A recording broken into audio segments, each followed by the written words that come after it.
This stream contains fast-flashing images that may affect viewers who are susceptible to photosensitive epilepsy and other photosensitivities. Viewer discretion is advised.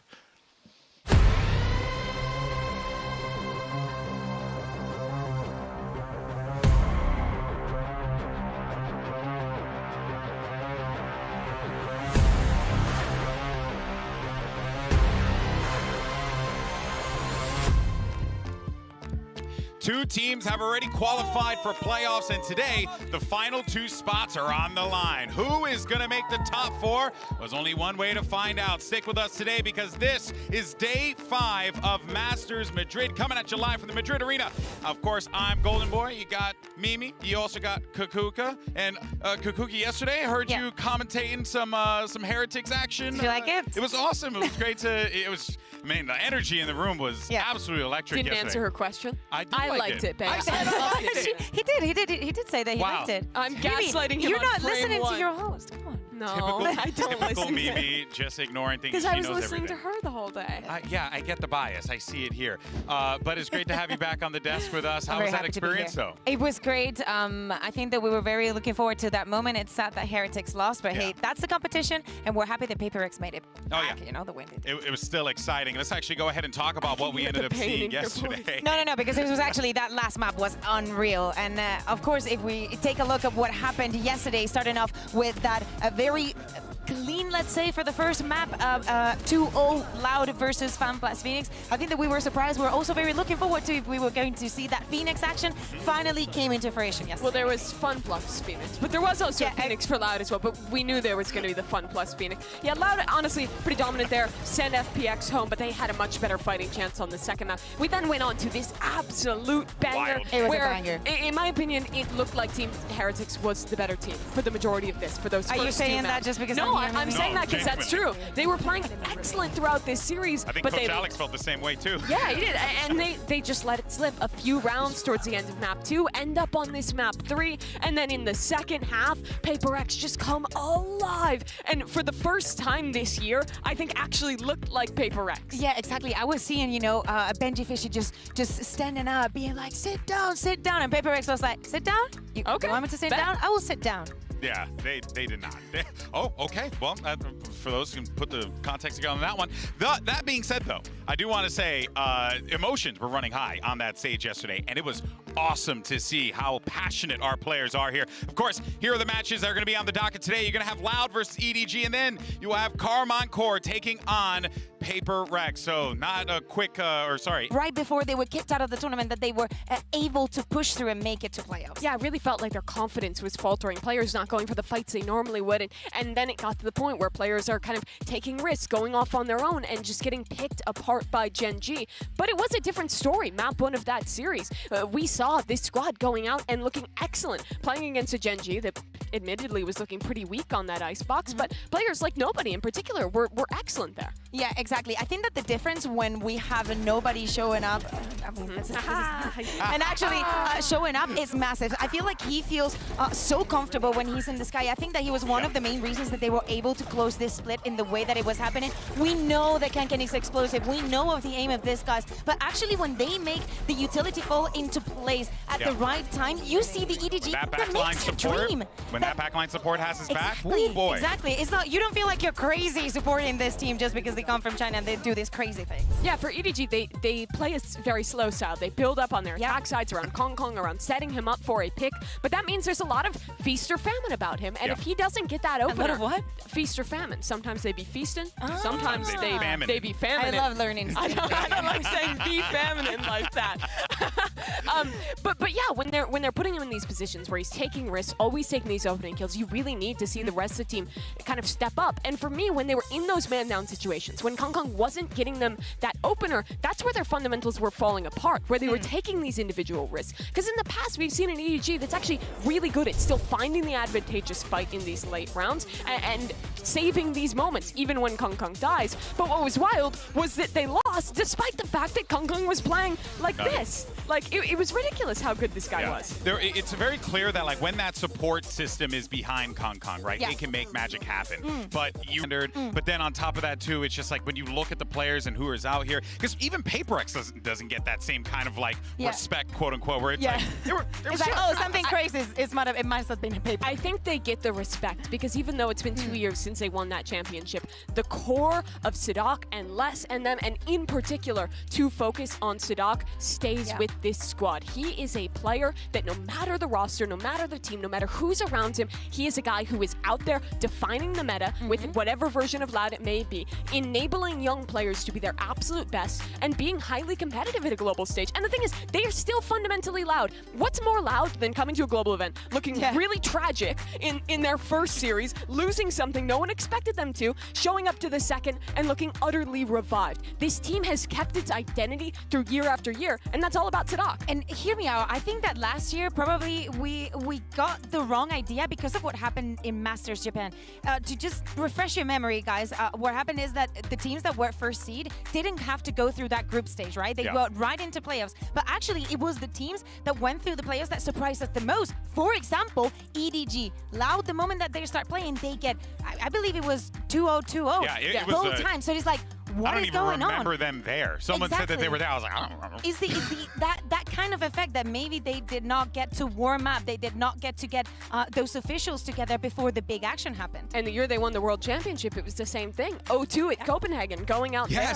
That was a long time ago. But this is a Loud team who has had moments where when they're finding themselves, when they're in those early stages of development, trying to kind of put a pin on the meta, they do stumble sometimes, and that's a real opportunity for EDG. Yeah, man, innovating's a tough job, you know, and Sadak's been doing it for a minute now. Not many other teams take the risks that Loud does. Exactly. I couldn't agree more, and I think that's one of the reasons why we hold this team to such a higher standard. But for now, though, Mika Fab standing by, this time with Cowanzine, and I hope I'm right. Hey, Cowanzine, big match coming up today, but you know, you guys have mentioned before that play against Chinese region is quite scary. So do you still feel this way even up against EDG, you know, a team that you guys are very, very familiar with? We have Arthur here to help with some translation. Yep. So, a gente quer saber o que vocês estão achando do embate que vai ser, porque já mencionaram antes sobre a China. E que a China seria um adversário complicado, complexo de se lidar, porém vocês vão pegar a EDG hoje que vocês já são mais familiares, já estão meio que em casa. Qual é a sua opinião sobre? Cara, basicamente a China é uma região muito forte e sempre um jogo difícil contra eles. Ontem, apesar de ser 2-0, foi um jogo muito difícil, foi 3-1 na Breeze. E contra a EDG vai ser mais um jogo difícil, a gente perdeu uma vez para eles em Tóquio e ganhou de 2-1 a última Champions, então vai ser um jogo muito difícil dessa vez. Overall, China is a very complex opponent. Like if I had to say, yesterday, despite we winning for 2-0, it was a very tight match overall. We do indeed have some, let's say, experience against EDG, one victory, one loss, but we are ready and prepared. All right, excited to see it. Good luck. Thank you. And of course, I expect nothing less from Loud. Just a second ago, we were talking about how this team, we always regard them top of class, honestly, because of the players that they have on the team. But what I find really fascinating is that Tui's and Cowanzine not on that championship winning roster, but we also hold them to that standard because of what we've seen them all throughout last year. These guys were so impactful. Is the reason why Sadak puts his trust in them. Yeah, there absolutely is a reason. It's because of his ability to develop these talents to be at the same level of those teammates that were with him when he won the championship. He imbues that into players like Tui's, like Kawa, and I think what all Loud fans are hoping for is that we can see that same development from Quick. Yeah, exactly, and we see it regionally with them in Americas. We needed to see it back to translate it here onto the big stage. It would be to nobody's surprise if they were the winners today, and it would still be considered a big upset if EDG is the one that makes it to that playoffs and Loud gets grouped in this part of the tournament. Yeah, the standards are incredibly high, and obviously we've been talking about him the entire time here, but we got to give him his flowers a little bit more here. Sadak, the guy who calls the shots, the man with the plan. You know, and what's even great about him, too, he's not just an IGL. This guy could frag with the best of them, too. So it does feel like Sadak, he's going to be a big difference maker, as always, in this match, Mimi. Yeah, his game yesterday was electric, right? Yep. Occasionally, Sadak will have a game. We talk a lot about this in America, where he shows up and he's like, F it, I'm going to win. Yeah, and he hits just the win falls button. out. Yeah, and starts taking some risks, going for some individual plays, but executing on them incredibly well. Yeah, that is what has always been a fun thing to watch with Sadak. And, you know, now I think we're wondering what else do they have up their sleeve here? Because coming into this event, Breeze was the perma. We constantly saw them getting rid of that map. And then out of nowhere, they picked it and everyone's like, what the hell? It was so confused. And they have not lost Breeze. At the beginning, we thought that this was just a bait for the other teams to just buy into it, or maybe just leave it as a big question mark, because other teams wouldn't even consider it, thinking that this is what was going to happen. But seeing Tui is also playing on the Viper on this map, having those two showings. Let's say also that they were against pretty unorthodox compositions. I still think that this needs a bigger test to actually resemble that they are very prepared. But now it's Lotus, the map that they don't want to see. And if you think about it, across all the other regions, we've seen so much Lotus, so much Sunset. It's such a popular map that in preparation for this tournament, if there's a map that you don't feel very comfortable with, it's very, like, we can understand why Loud decides to just remove it from the map. But what makes this even more interesting, though, is that, yes, Loud make those decisions, but it feels like this is a Loud that's starting to find that form again. Do you feel like that they are in a front-runner position here, Mimi, to, like, be, well, you know, like, the team that could do the thing that we always expect them to do? Top 4 performance, high placing, so on and so forth. Not yet, but this match could prove it to me. Okay. The reason I'm still hesitant is a few things. First of all, the map pool. We've thus far only seen from the maps they were playing, the Phoenix Breach, back in Americas. We've only seen the Ascent, which they changed to Yoru, still looked shaky. We saw their Sunset yesterday, and I thought that was excellent. But we still don't have a lot of answers on how this map pool for Loud compares to the rest of the competition here. I also think we have not seen enough from Quick thus far. This guy needs to step it up, especially on the maps they're playing Jet, especially if they're going to be letting Breeze through vetoes. That map is so flippy. I think it's really dangerous if they let it through today against EDG. Exactly, and the bigger test for Quick is going to be on that Breeze, especially if he goes up against, we don't know still if the map is going to be picked, but it doesn't matter if it's Breeze, if we might get some Icebox, you know, like mine would be too mild for it. But to get one of those aim test duels where even if things don't go well, what is going to be the protocol to have your duelist player feel comfortable enough so he doesn't like give up on the situation? Yeah, I mean, watching Loud in that first match, and honestly towards the end of Americas, I was feeling a little bit like it's so over being a Loud fan. Sad life out here. And I'm not fully on the we're so back, Loud's gonna win the event train, but we definitely saw the glimmers of that. And I think Sunset, I want to talk more about that. That was a great example against FPX. They implemented the comp perfectly, the way that they were fighting for extremity control, the way they were calling around the map, and also the way their players, like Les, like Tui's, were stepping up to the plate is starting to give me kind of the glimmers of the Loud who shows up as a top dog at internationals. Hopium or copium? I think that's hopium. I think that what that's she means real, is, like, honest hope. Today is the difference between hopium and copium. We'll Absolutely. see. We'll see. All right, guys. Well, That's beautiful. You should be a poet. we should put that in a book somewhere. All right, earlier we asked y'all wonderful people back at home for the MasterCard fan poll, which team is most likely to earn a playoff spot, and the results are in, and y'all chose Karmine Corp, which, given how hype everyone was about this team coming in a bit, that doesn't shock me. In a beautiful blue. It just goes Wait, what with The it. color is blue. It is blue. Oh, that's Indeed. wonderful. You know, back to our previous topic of conversation, I would love to have like a live, laugh, love sign in my house that just says the difference between hopium and copium is you. I think that's beautiful. Maybe you're the poet. I actually hope Maybe you someone makes makes it better. that sign. Home That goods, would be hire me. really good. Oh, man. Look, guys, there's like so much that we could talk about here, but good news is we're going to find out where we're playing because we have the map select standing by. So let's find out where these players are electing to go. Welcome to Map Select, presented by Omen. Loud was drawn first in the matchup during the draw yesterday, so you'll be a higher seed. Would you like Team A or Team B? Team B. Team B. So, EDG, you will be Team A, and we will start with your first ban. Ascent. Ascent. And then your ban. Split. Split. And then map number 1 from EDG.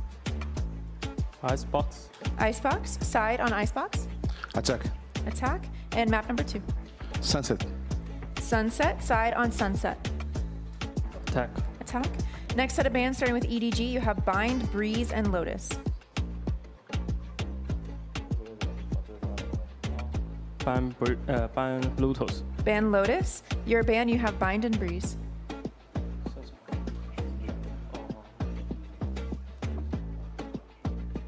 We ban Bind. Ban Bind. So map number 3 by default is going to be Breeze. EDG, side on Breeze. Attack. Attack. All right. Good luck to you both. Good luck, guys.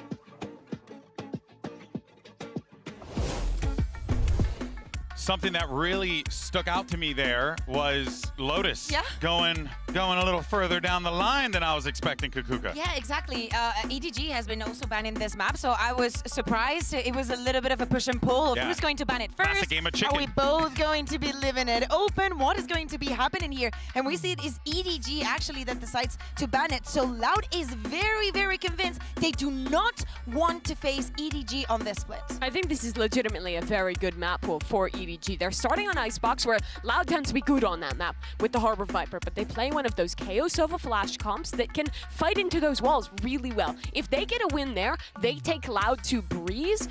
I think they have a real chance of winning this series, but I reckon it would be in the 2-1 fashion. For Loud, on the other hand, I think they want to avoid going to Breeze at all costs, in my opinion. I've not been impressed with any of the looks they've shown on that map thus far. I think that thus far, like, individual form is so important on that map. It is the map where that is the most important, and I think EDG beats them in that regard. Yeah, exactly. I completely agree with you. Also, the confidence and the resilience that both of these squads have shown into when it comes to that last map. For some of them, better than the other ones. So I'm scared in both regards to what happens when this map goes to distance, and especially when things are not working. How are the solutions that they're going to find if some individuals cannot really show up? It's definitely going to be interesting to see how all that pans out. But what I'm really excited for is honestly what this would mean for EDG if they could win. They get revenge on the team that knocked them out of Champions, that stopped their excellent 2023 year. They get revenge on the team who just eliminated FPX, the other Chinese team representing here. And they get to make it into top 4 at a global event. They've been on this long climb up mountain after mountain to really be considered a top contender at international events. I think if they win here, if they're one of only 4 teams in the playoffs at Masters Madrid, it's really a chance for no one anymore to deny their form compared to the rest of the global competition. And this is a great opponent for doing so, because if EDG has advanced, has progressed, has developed as a team, all of these individuals should be able to go head-on-head with But this how do you kind of feel squad. about the structure, though? How do you feel about the fundamentals? Because I feel like Loud just have that so in spades. That's the thing. This is a great test, and let's say one of the final tests for this squad, because Loud has played against most of the teams out there. They've been around for so long. They have so much experience. They've played against every single playstyle. They know how to read onto all of these different situations and outcomes. So if they are able to even put on a good show, it shows that EDG, even if they're not, you know, top 4, even if they were to lose, we need to see if they're on the right track. Yeah, this is really going to be decided by Icebox in this series for me. For Loud, they play the Harbor Viper. Their fundamentals are so exceptional on this map. Their retake protocols are on point. This is a map where Les absolutely thrives on the Viper. And for EDG, we've seen some success. It's been a mixed bag in the past. They're playing the more default comp that, honestly, this Harbor Viper comp tends to do pretty well against. I think this is going to be make or break early in this series. Real quick, I don't know if you guys see our poll down at the bottom of the screen there, but when we started this poll, it was all Loud. And as you guys were talking, selling people on EDG, I was seeing the numbers start to go up a little bit. I don't know. You feel like you guys are making some believers out there. We should sell some bundles, Mimi. I think, I feel like this is pretty spot on. In my mind, I think this is a 60-40 in favor of Loud. I think Loud are favored because their fundamentals have looked better in their last matches. I think they have a stronger read on the meta. EDG still playing basic old stuff from last year for the most part. But for EDG, there's always the upset potential. The individual form has been electric. Kung has been great. And it's just a team that no matter what form they've shown before, they always step up to their opponent. Yeah, exactly. Is the old guard versus a newer guard that we saw in 2023 looking to make a change also in 2024. Yeah, this is going to be an excellent day. Who's going to make it out into the top 4? Let's find out. Is it Loud versus EDG? We got Karmine Corp versus Paper X. Day 5 of Masters Madrid starts right now.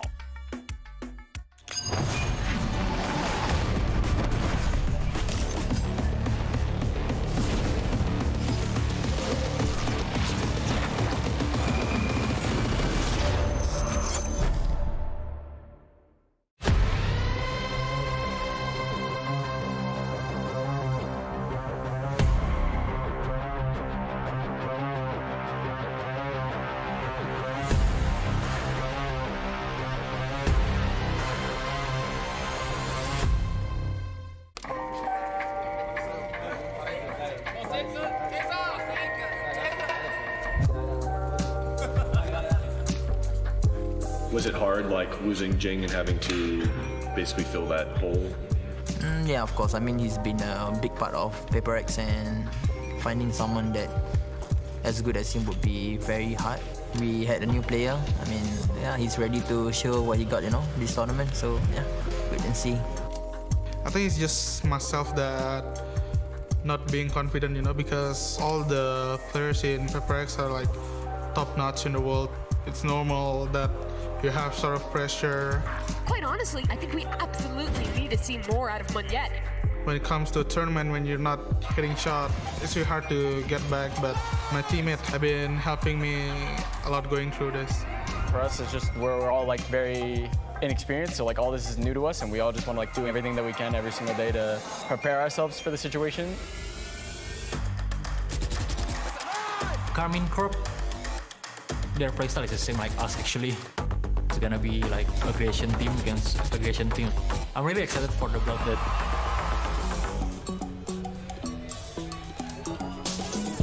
Se te ve mucho ese estilo de roupinha assim, mano. Fica combinou pra caralho. Esse calçaria suave.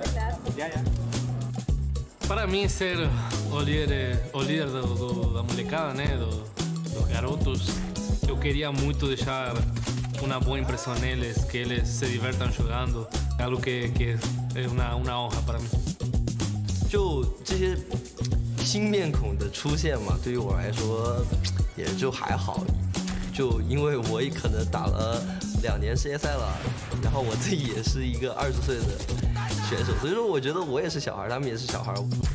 A gente chegou até aqui, temos que jogar com confiança, confiar um no outro, confiar no mesmo, que vai dar tudo certo, dar o nosso máximo e sempre com um sorriso no rosto.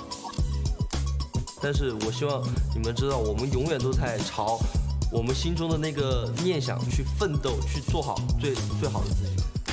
然后以后见到 ZMJJKK 手会抖。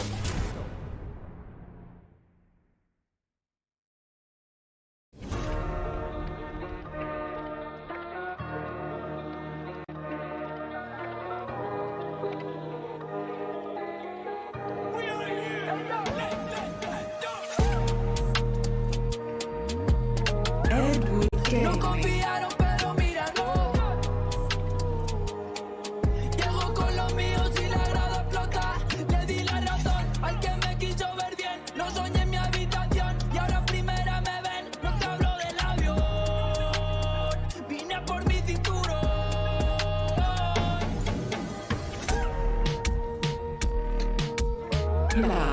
No confiaron, pero mira, no.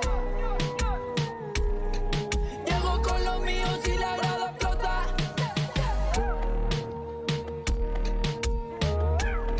No confiaron, pero mira, no. Llego con los míos y la grada explota.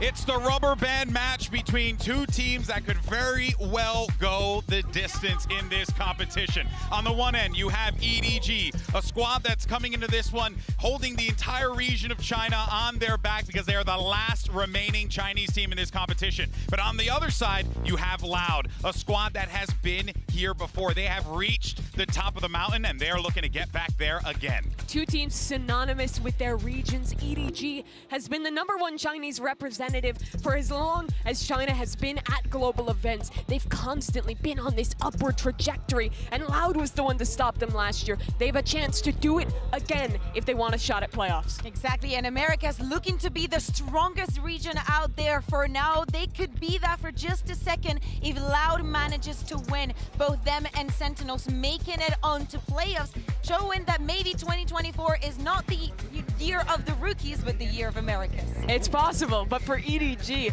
if they're to win this one, they get revenge for FPX. This is the team that just knocked their compatriots out. Yeah, and there is certainly going to be a lot of tension on that stage because, as we saw yesterday, right, in the Paper X game, the Paper X Heretics game, you know, when you're in these elimination matches, you're in these high pressure moments, right? You got to wear it all out there on the stage. And Kukuka, I think both of these teams, they're going to do just that.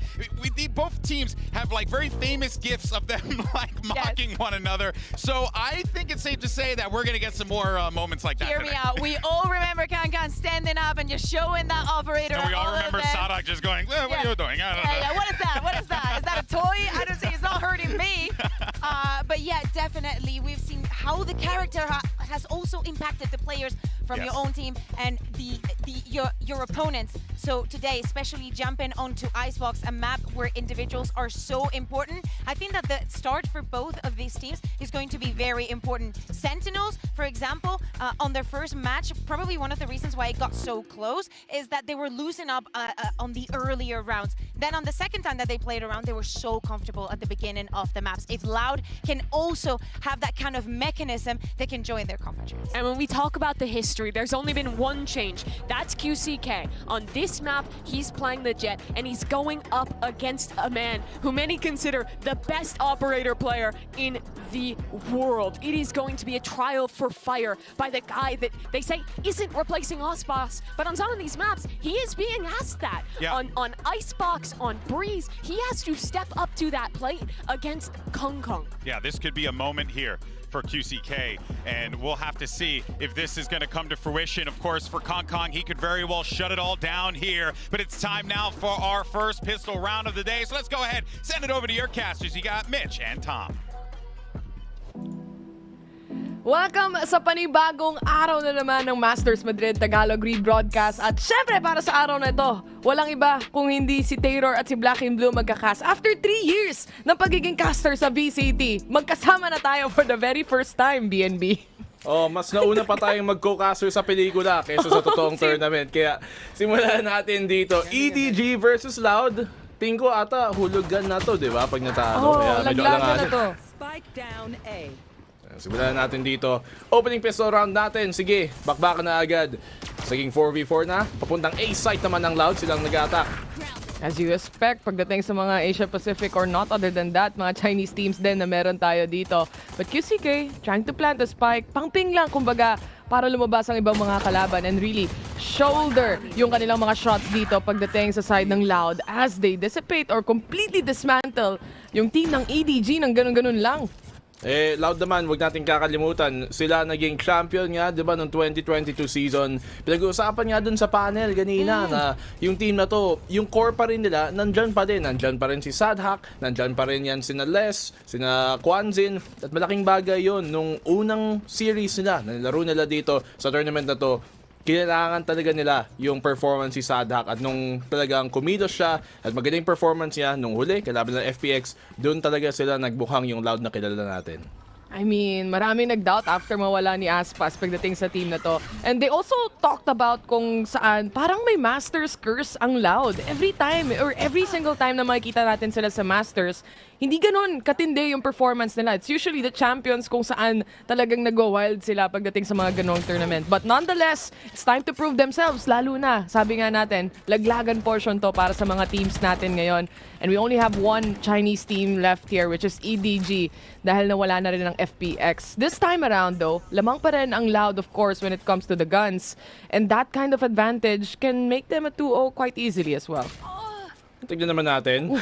Huli agad dito si Chichu. Pero speaking of Chichu, isa siyang player na kinakailangan talaga ng EDG na mag-step up. Is si Chichu or maybe even si Nobody, si Haodong, kahit sino sa kanila, si Smuggy din. Kasi nung huling series nila, kalaban ng Genji, nung si Kang Kang lang, yung may magandang performance, talagang nahirapan sila. Na 0 na 2-1 pa nga.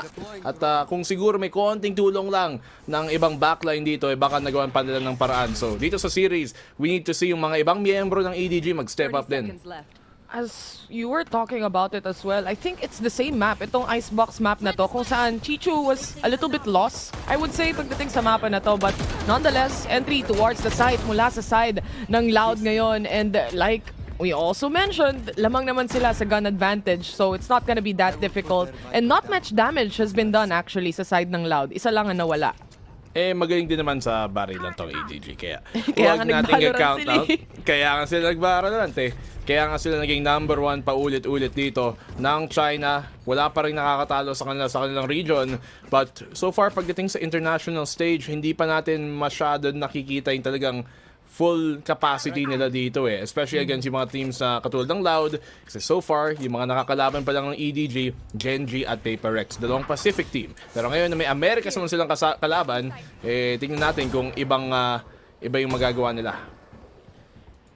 I mean, Kangkang, kapag siya yung nag-pop off, alam natin usually nagre-revolve talaga sa kanya yung mga rounds na nakikita natin. But you also have Haodong ready to step up. Last time, nobody also was popping off. So, there's a lot of players here from EDG. Napakataas ng potential as a team. It's just a matter of time. As nobody shuts down sa dock, tatlo na natitira para sa side ng Loud. And it seems like parang hit pa rin ang gusto nilang gawin dito. Tama dito yung EDG. Si Chun Kangkang naghahanap ng contact dito sa mid. Wala silang mahanap as yung Loud. Pupwesto ng umabante dito sa may pa-A site. Drone out dito, galing kay nobody. Katulad ng pinag-usapan natin kanina, kailangan dito ng EDG sa series na to see some of those role players step up. Hindi pwede Kangkang show lang at magiging kangkong kung gano'n nangyari ulit.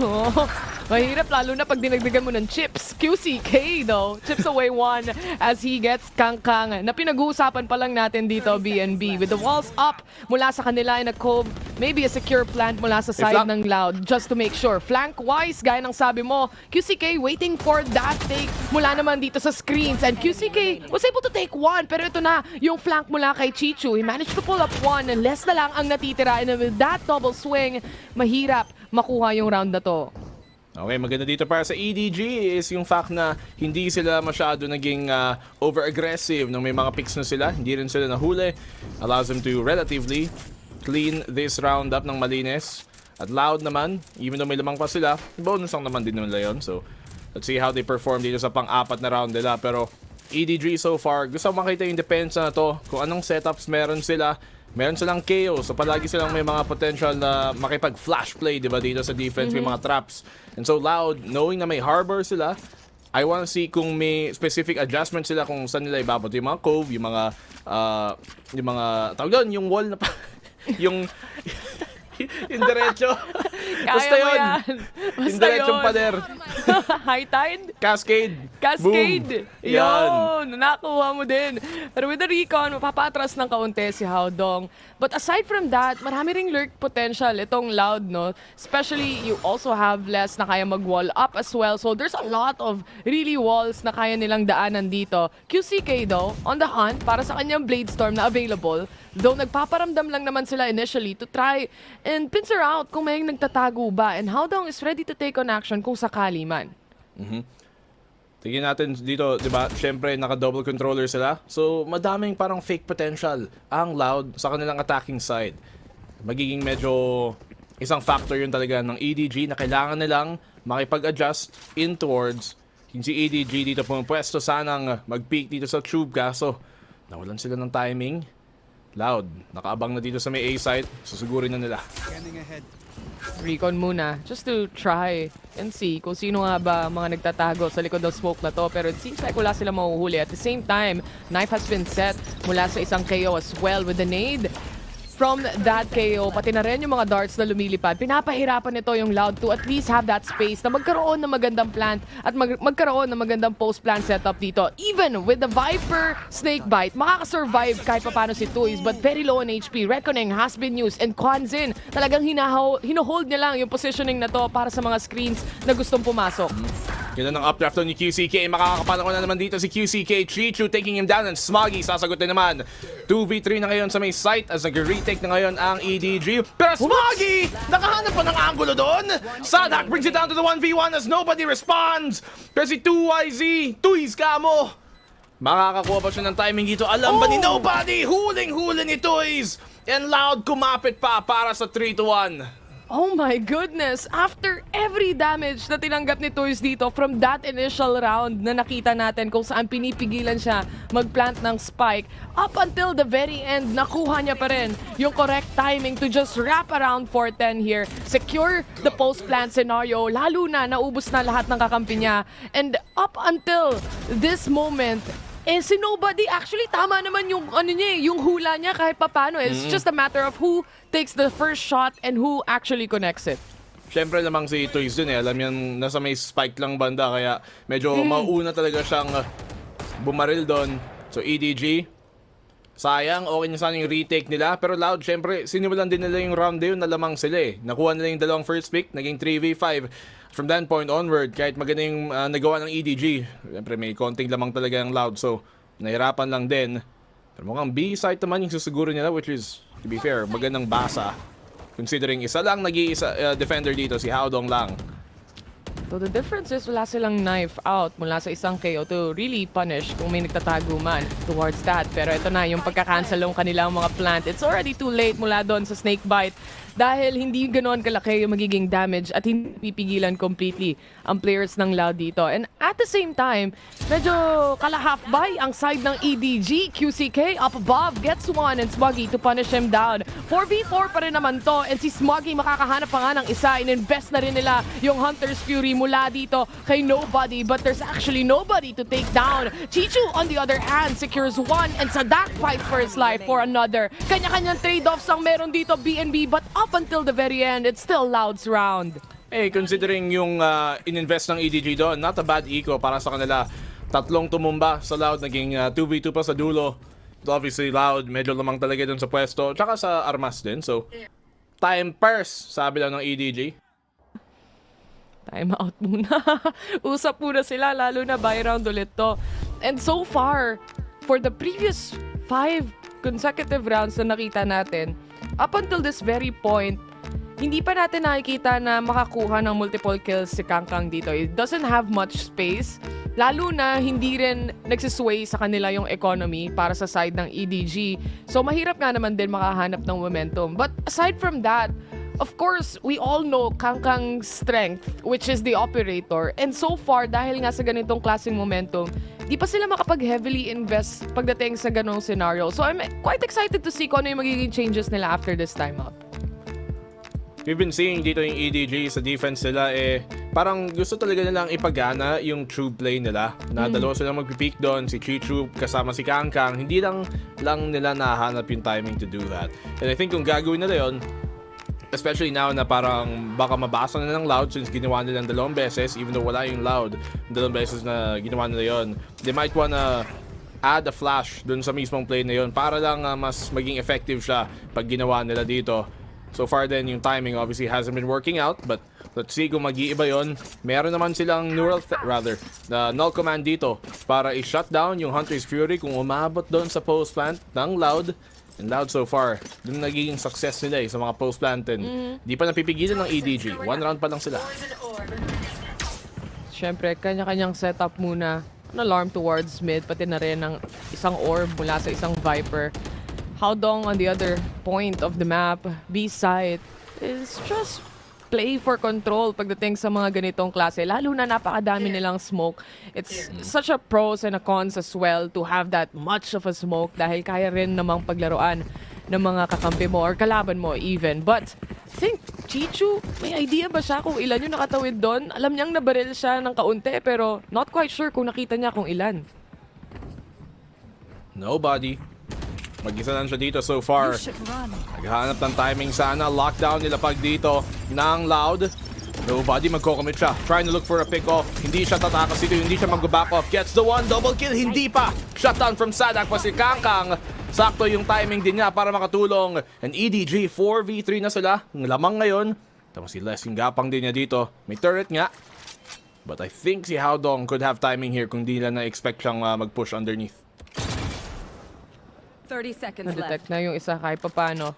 They are aware. May tao na pagdating sa kitchen. Everyone's eyes actually towards Kitchen right now. And the swing mula kay Chichu, unfortunately, di niya mahahanap yung pick-off na gusto niyang kunin doon. A 3v2 scenario as Haodong also goes down. Lahat ng nagbabantay pagdating sa Kitchen and nawala na. At mukhang may sasama pang isa as dumaan sa tube si Kangkang. And now it's all up to Smoggy. So far, he's been doing great in holding down the fort here. But not quite sure in a 1v3 scenario like this.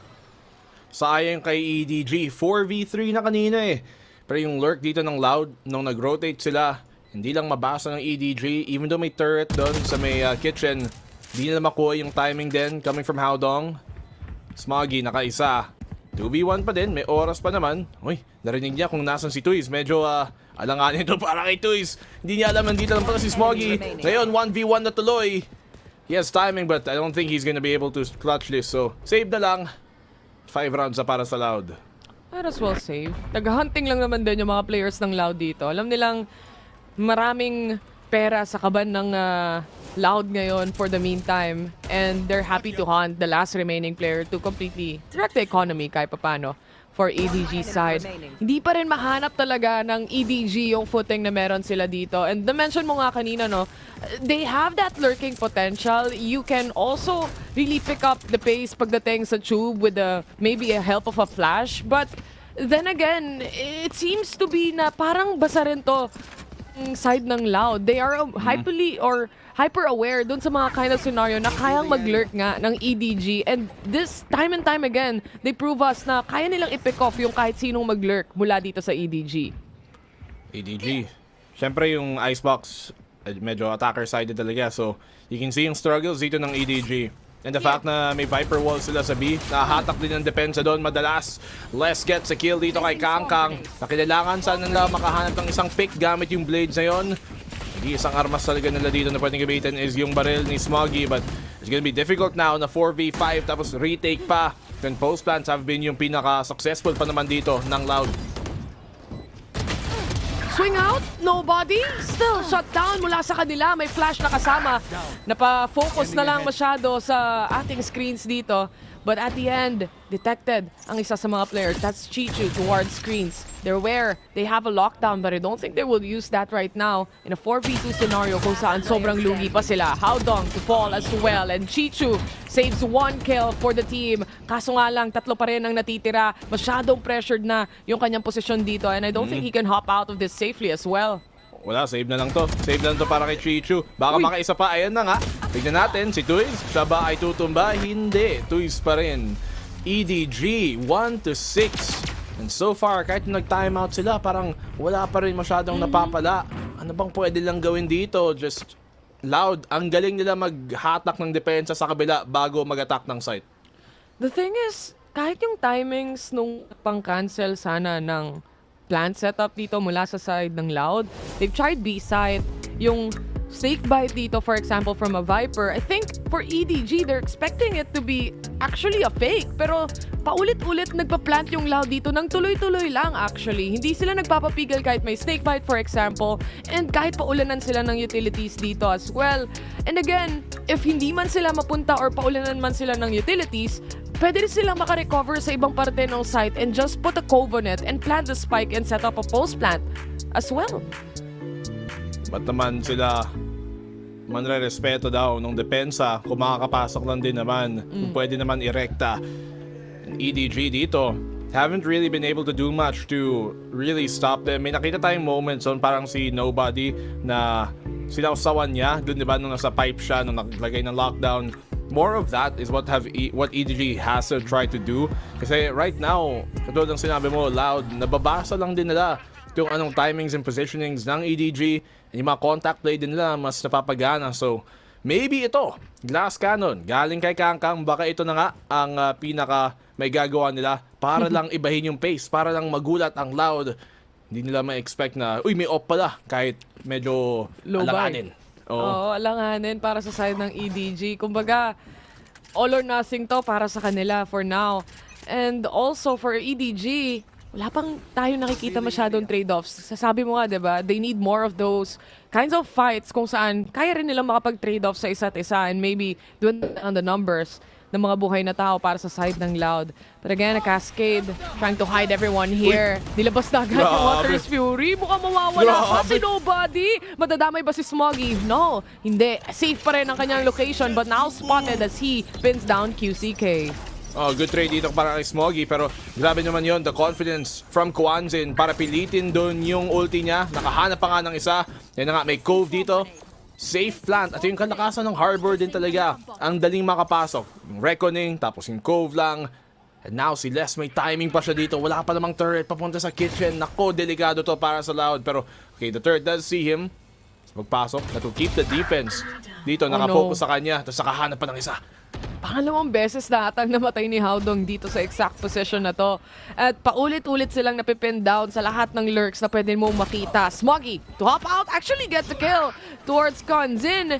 At the same time, nagsiset na ng post plant dito Smoggy. ang Loud. At onti na lang, sasabog na rin yung Spike. And in EGG, parang naghahunting na lang sila ng pwedeng ma-exit frags at si Tuis ang nakita nila. Big round dito pa galing kay Smoggy, pero in the end, syempre yung objective pa din is ma-defuse at nakulangan lang din ng oras. I mean, the fact na yung lurk niya doon, dito ng Viper, ng Loud, the fact na nakapasok siya dun sa tube at nasira niya yung turret, matik na yun, mahahatak yung atensyon ng depensa sa kanya. Mag-iingat sila sa flank nila at kaya sila babagal din sa pag-retake. At yun, nahat pa si Howdong. So, syempre, nabawasan pa ng tao. At talagang nakita mo dito Loud, napaka-suffocating ng attacking side nila. Tapos, syempre si Kwanzin, minama lang niya, minacho pa sa simula. Inultihan lang, basic. Nakahanap pa ng pick. And that goes to show kung gaano ka-importante nga yung mid-control na pwede nating makita dito sa side ng EDG. I mean, nilalapagan nila ng alarm, nilalapagan nila ng turret, pero nababasag at nababasag pa rin at hindi nila nakukuha yung pick-off. Kangkang, forced to back away dahil nakakaramdam siya na medyo marami. Cascade ang makakaharap muna nila. Wala silang idea kung gaano kalalim mga players ng Loud dito for now. Gusto ko tuloy nung kangkong chips. Naalala ko. Yung may pull boss. Kangkong corner. Hindi ko pa natatry yun. Masarap. Masarap. In fairness, siguro madalian din siyang gawin. Tapos mura pa, di ba? Feeling Kaya healthy, sulit. no? Oo, feeling healthy. Pero prito lang Uy, din. nakita ko siya. Nascan pa silang dalawa. QCK, nakadalawa pa nga. Na-double pa. Nagkulat. Hindi nga kulat. Nag-spray transfer lang. Reaction dun. Turret has been set up mula sa side na naman ng Loud again with the help of the Cove. Napakadaling makapag-plan para sa kanila. Delayed na naman yung ibang mga utility play dito para makancel sana yon. Sira pa naman dito ang depensa ng EDG para sa retake. And so far, yung mga retake nila ay talagang hirap na hirap. Loud, napaka-consistent dito sa mga post-plant nila. At nasa mahirap ang posisyon tong i-defuse. So, tamang call to para sa EDG, tingin ko. Save na lang din, Kwanzin. Alam ni Chichu, nako, si Chichu, baka matalo pa dito. Kailangan niya ma-save to. Ekonomiya nila sa hindi magandang posisyon. Nakaisa pa nga si Kwanzin. Lahat ng gusto niyang gawin, nagagawa pa niya. Finally, na-shutdown na rin yung Nobody, but damage being done dito ng Loud. Patuloy-tuloy pa rin ang momentum. How many guys does it take to kill one Kwanzin? Takes 3 guys para magawa yon. Lahat sila kailangan magtulong-tulong para lang mahanap, ma-pick off yung nag-iisang tao sa tube. I mean, it's already a plan to save pagdating sa round na to, but you could definitely see kung ano yung hurdle ng EDG dito in trying to punish enemies from Loud. They just couldn't connect the shots so far. Even Kangkang himself is the bot frag for now. Ay. Sinabi pa Sakit naman sa natin ulo. na kailangan ni Kangkang ng tulong, pero paano pag siya Baliktad mismo? pala. Siya pala mismo yung kailangan mag-step up dito. Nawawalan na yung mga opening picks na binibigay ni Kangkang madalas para sa team na to Ngayon Loud, they're taking the advantage dito sa pagpasok. Timing ata si Chichu. Nakuha pa rin niya. Buti na lang, may wall mula doon sa Harbor. At least natulungan siya kahit papano ni Tuiz. Yun lang pala ang kailangan nila. Now in a 3v3 scenario, Chichu still pushing forward para sa kanyang lurk. Though, wala siya iba makakasama dito. Medyo malayo yung kanilang jet or si Kangkang towards A side. Pero the timing might be just right though. May alarm bot na nag-aantay para sa kanya mula kay Sadak. So that's gonna be an issue. Aware na sila dito. The jump peak, low in HP. Kwanzin, he's ready to take on the angle here. Lalabanan at lalabanan niya. And that goes the punish. Now it makes it easier in the 3v2. Big pick-off sana doon para kay Chichu, pero hindi lang yan nahanapan ng timing. Pagpasok, nobody! Good find! And that should bring it down to the 2v2. Buhay pa rin ang Viper's Pit. Nandito pa rin si Les. Kailangan nilang i-push. Pwede pa nga niyang i-spam. Timing dito para kay Kwanzin na napaka-solid pa din. Humawak ng pwesto and Les gets the final kill. 8 rounds na ngayon para sa Loud. And EDG kung kailan mukhang okay na, dun pa nawalan ng tsansa. I think it's the same scenario na parang nakikita natin for Paper Rex, if you think about it. Sinasabi ng ibang team na pag binigyan nyo sila ng space, then hahayaan nyo rin silang mabuli kayo over and over again. And with Loud not giving any space at all towards the side of EDG, hindi makabuelo si Kangkang sa kahit anong kills na gusto kuhanin niya dito. You've seen him time and time again with those aggressive angles, aggressive pickoffs, but it just doesn't work with Loud. Parang ang galing nilang umiwas sa bala, BNB. Kaya nga nung pinili nitang mapa na to, nagtataka ako. Wala ulit siya. Wala ulit. Sinabi mo lang yung pangalan, -1 agad. Lahat ng pwedeng mangyari dito na mali para sa EDG nangyayari na nga. As I was saying, yung mapping na to, sa EDG pa to Pagod na daw si Kangkang. Lagi na lang daw kasi. Pero ito, Loud yet again, time and time, paulit-ulit na kasariling post-plant scenario nila dito. Ito, talagang sinasadya nila na i-fake muna yung pagtatap ng spike just to make sure na mapupush out nila yung Hunter's Fury. Mapilitang gumamit ng utility play itong EDG. And with one left, which is Haodong, yet again, minamama na siya ng Loud. Tinaluntan lang ni Sadak. Flawless round pa. Grabe. Grabe naman yun. Pinaglaruan pa. Medyo nakakatilt yun, mga kaibigan. Medyo kung ako yun, hindi ko na alam. Ano na ako, F5.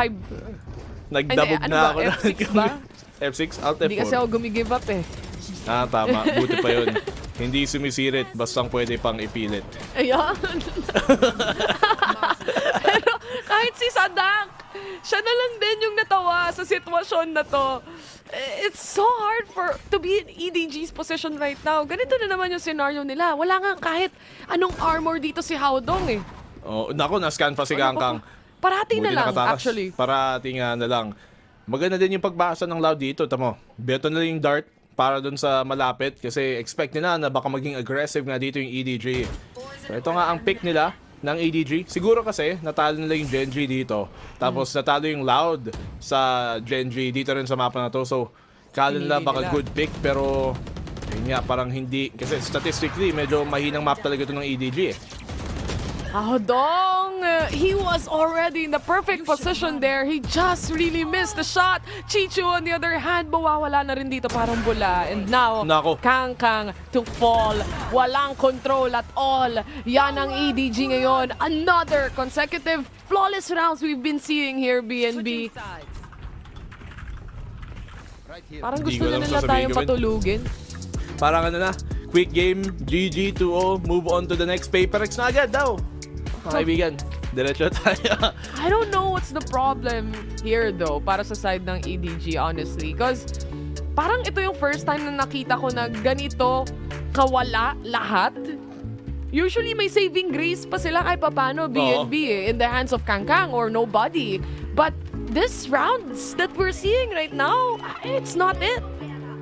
Icebox talaga, hindi siya statistically na at least the history nila, magandang mapa para sa EDG and para sa Loud, okay na mapa siya. You look at yung mga performances nila. Sige, natalo sila sa Gen G dito, pero close game yun, 11-13. Natalo na yung Sentinels dito, natalo na yung Evil Geniuses dito, tsaka yung Furia. So, madami namang history na magandang performances dito talaga ang Loud. And so, EDG might have just been parang recency bias kung kaya nila napili ito. Ang nangyari, tuloy.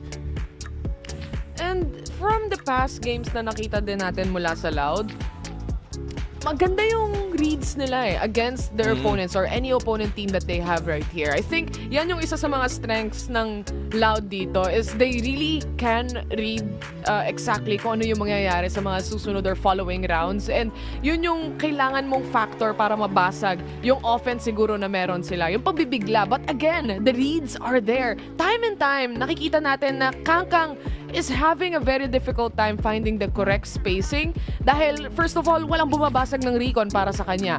Ulit-ulit siyang nahuhuli dito. Nauulit-ulit din siyang kailangang umatras. Halos paulit-ulit din nilang na-expect kaway-kaway lang. Kahit Easy lang sa ako kanila. 11-1, masaya din ako eh. I mean, nakita mo nun si Sada kanina yung mga patalon-talon niya. Yung mga kilos na gagawin mo lang pag alam mo nagsismurf ka. Pag ikaw immortal, tapos nasa gold lobby lang, dun mo lang gagawin yun eh. At yun siguro yung pakiramdam nila ngayon. Pero katulad ng sinasabi mo, nababasa nga kanina dun sa defensive side. Alam nilang si Kangkang magpupush early on. At kaya dun nakaset up yung mga attacking defaults sila. Pero malay natin, pistol dito eh. Kahit malayo pa naman yung agwat. It's still a step in the right direction. So, hopefully para sa EDG, pistol round mapupuna ka pa rin sa kanila. Kala ko nga timeout yun eh. Halftime na pala yun, guys. Halftime na yun, oh, ang kalahati na pala yun nung game natin, by the way. But eto, pinaka-importanting pistol round sa buhay ngayon ng EDG. Again, elimination match to for them. So that's how important it is. For the meantime, EDG just playing on this kind of angles kung saan makakahanap sila ng info. And info they found as they quickly punished too. Ayun na nga. Good opening picks dito para sa EDG. Si Les, may konting timing para kay Kangkang. Huli siya. Pero I don't think expect niya dito si Chichu. May alarm bot ba din naman? But Tuis, naka-isa pa rin. May timing nga siya para makakuha ng isa. Chichu is able to find the frag that they need. Si Kwanzi na lang natitira. Pwede pa niya ata ma-wallbang to eh. Low HP naman si Chichu. Di lang niya makuha yung... Actually, tamaan niya. There's still a chance though. Sheriff nga ang hawak niya dito, BNB. May recon pa siyang isang pwedeng gamitin. Low si Chichu, nakabang. Timing, a little bit off on that. Pero inaabangan niya pa rin. Such a good leader para sa side dito ng Loud ngayon. And again, it's more of a hunt. Saan yung susunod na kalaban? He still has enough time.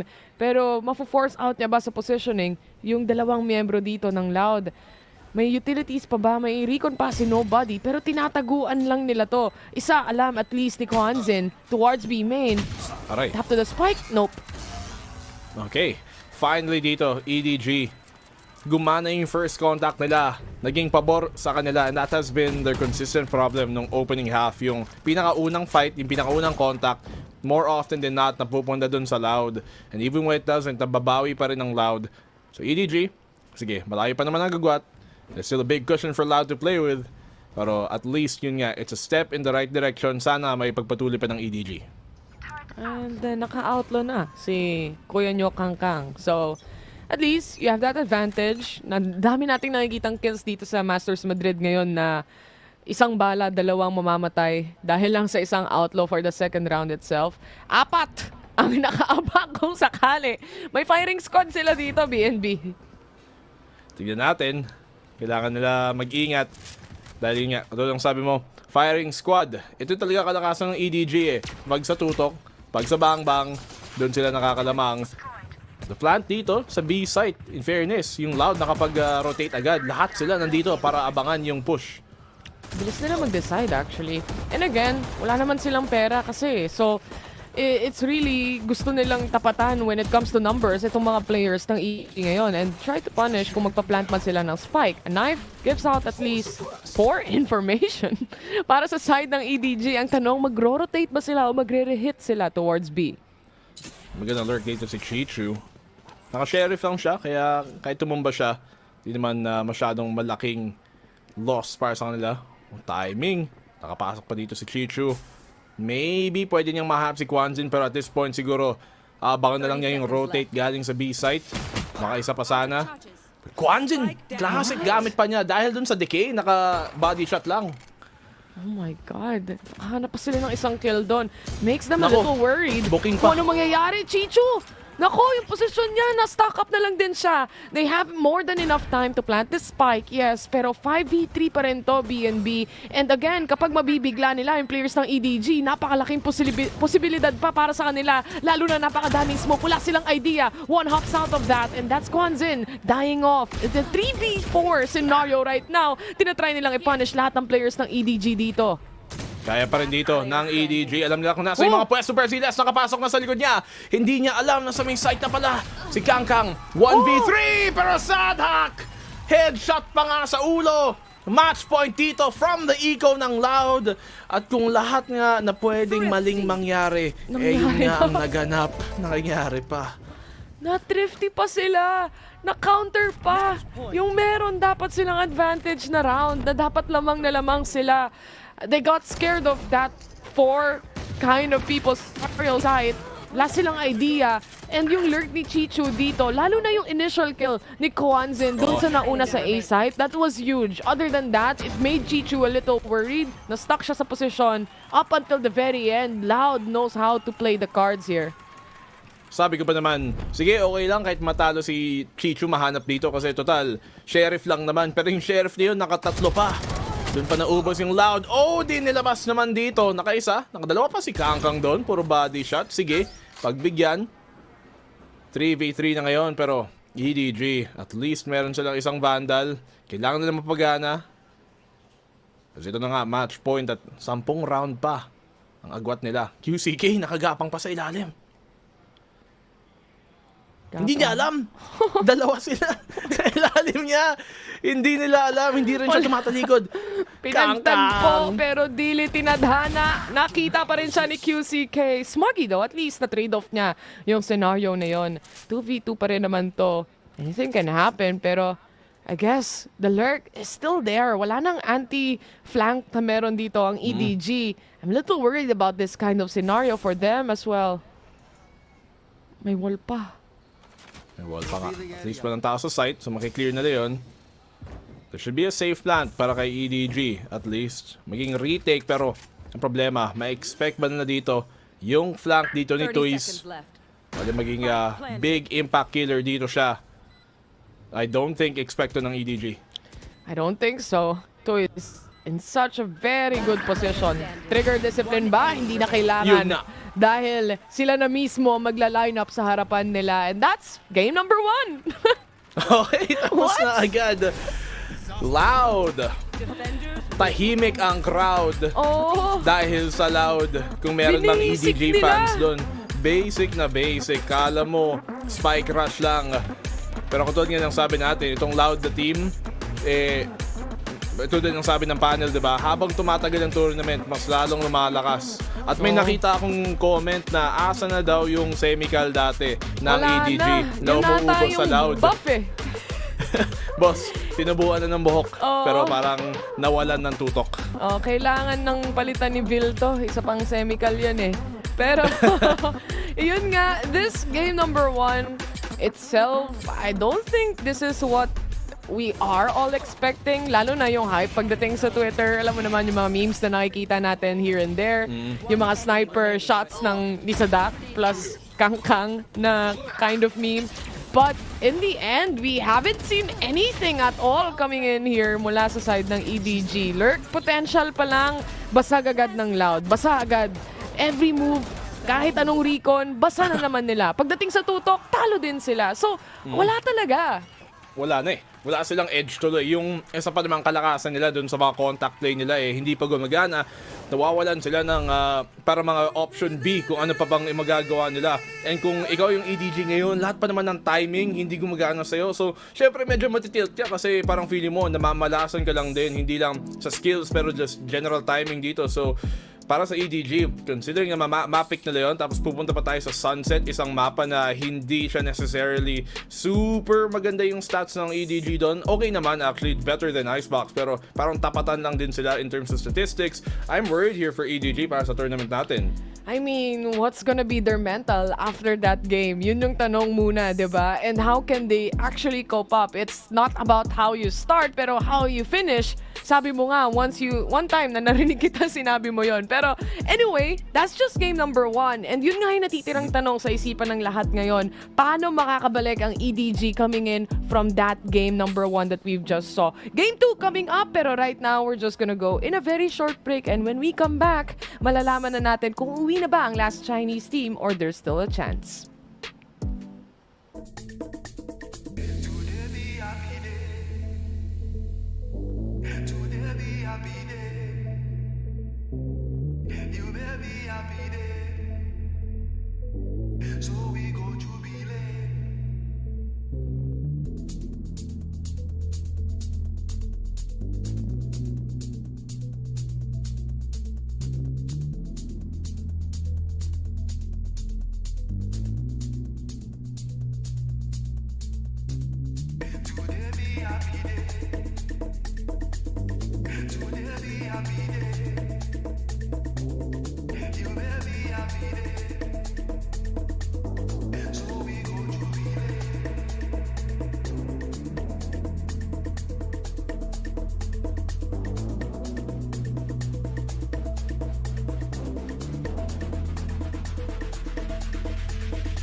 Hey guys, I am here with SCK from Loud. Congratulations on that first map.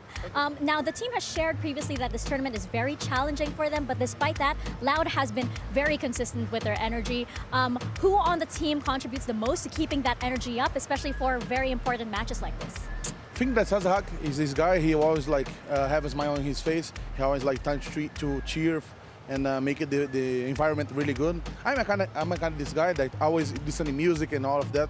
So we have a little bit jet lag, but the energy will be growing up because we like are happy to be here. All right, well, it certainly looks like that. He looks like a really happy guy. So let's see if Loud can close this out.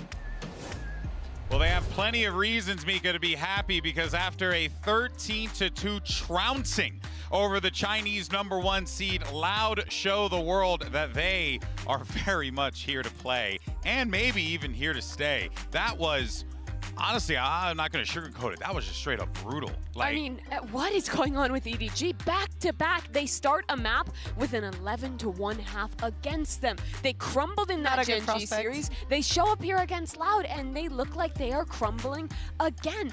This is not the team we've come to know from EDG. Loud absolutely picked them apart. Yeah, definitely. It looks like the logic that EDG applied to picking this map, by the way, their pick was, okay, we beat Gen G on this map. Gen G beat Loud, so therefore we should be able to beat Loud. But it looked like a rock, paper, scissors. It looked like a rock, paper, scissors kind of situation. Transitive property. I said process of elimination. Yeah. Oh, I was wrong. Fact, You were right. Neither of us actually passed fourth grade mathematics.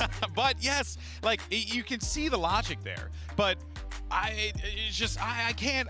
There's no logic in that game. To me, it's not about the map pool. I think they could have showed up to any map and looked like that. It is about confidence. This is a team. You look at their faces. No one is yelling. No one is making noise. No one is giving that energy that EDG thrives on. Think of when this team is at their best. Kong is up, standing, screaming. He's shooting an operator at the camera. They're showmen when they're great. And right now they look completely deflated. But we do have to give Loud credit because they did still play a really good game. In particular, that attacking side, I thought that Sidak was calling an absolutely stunning match. Yeah, exactly. And we picked up a couple of good examples because, Mimi, you're completely right. It's all about that mid-round calling. We know that both of the teams are very, very hard shooters. So it's only on fundamentals and actually the reads on the map that you can win in this matchup. We were seeing that EDG was getting a lot of the kills in some of these rounds, but they are unable to close them up because of the adaptation and the moving around the map that Loud was having round after round.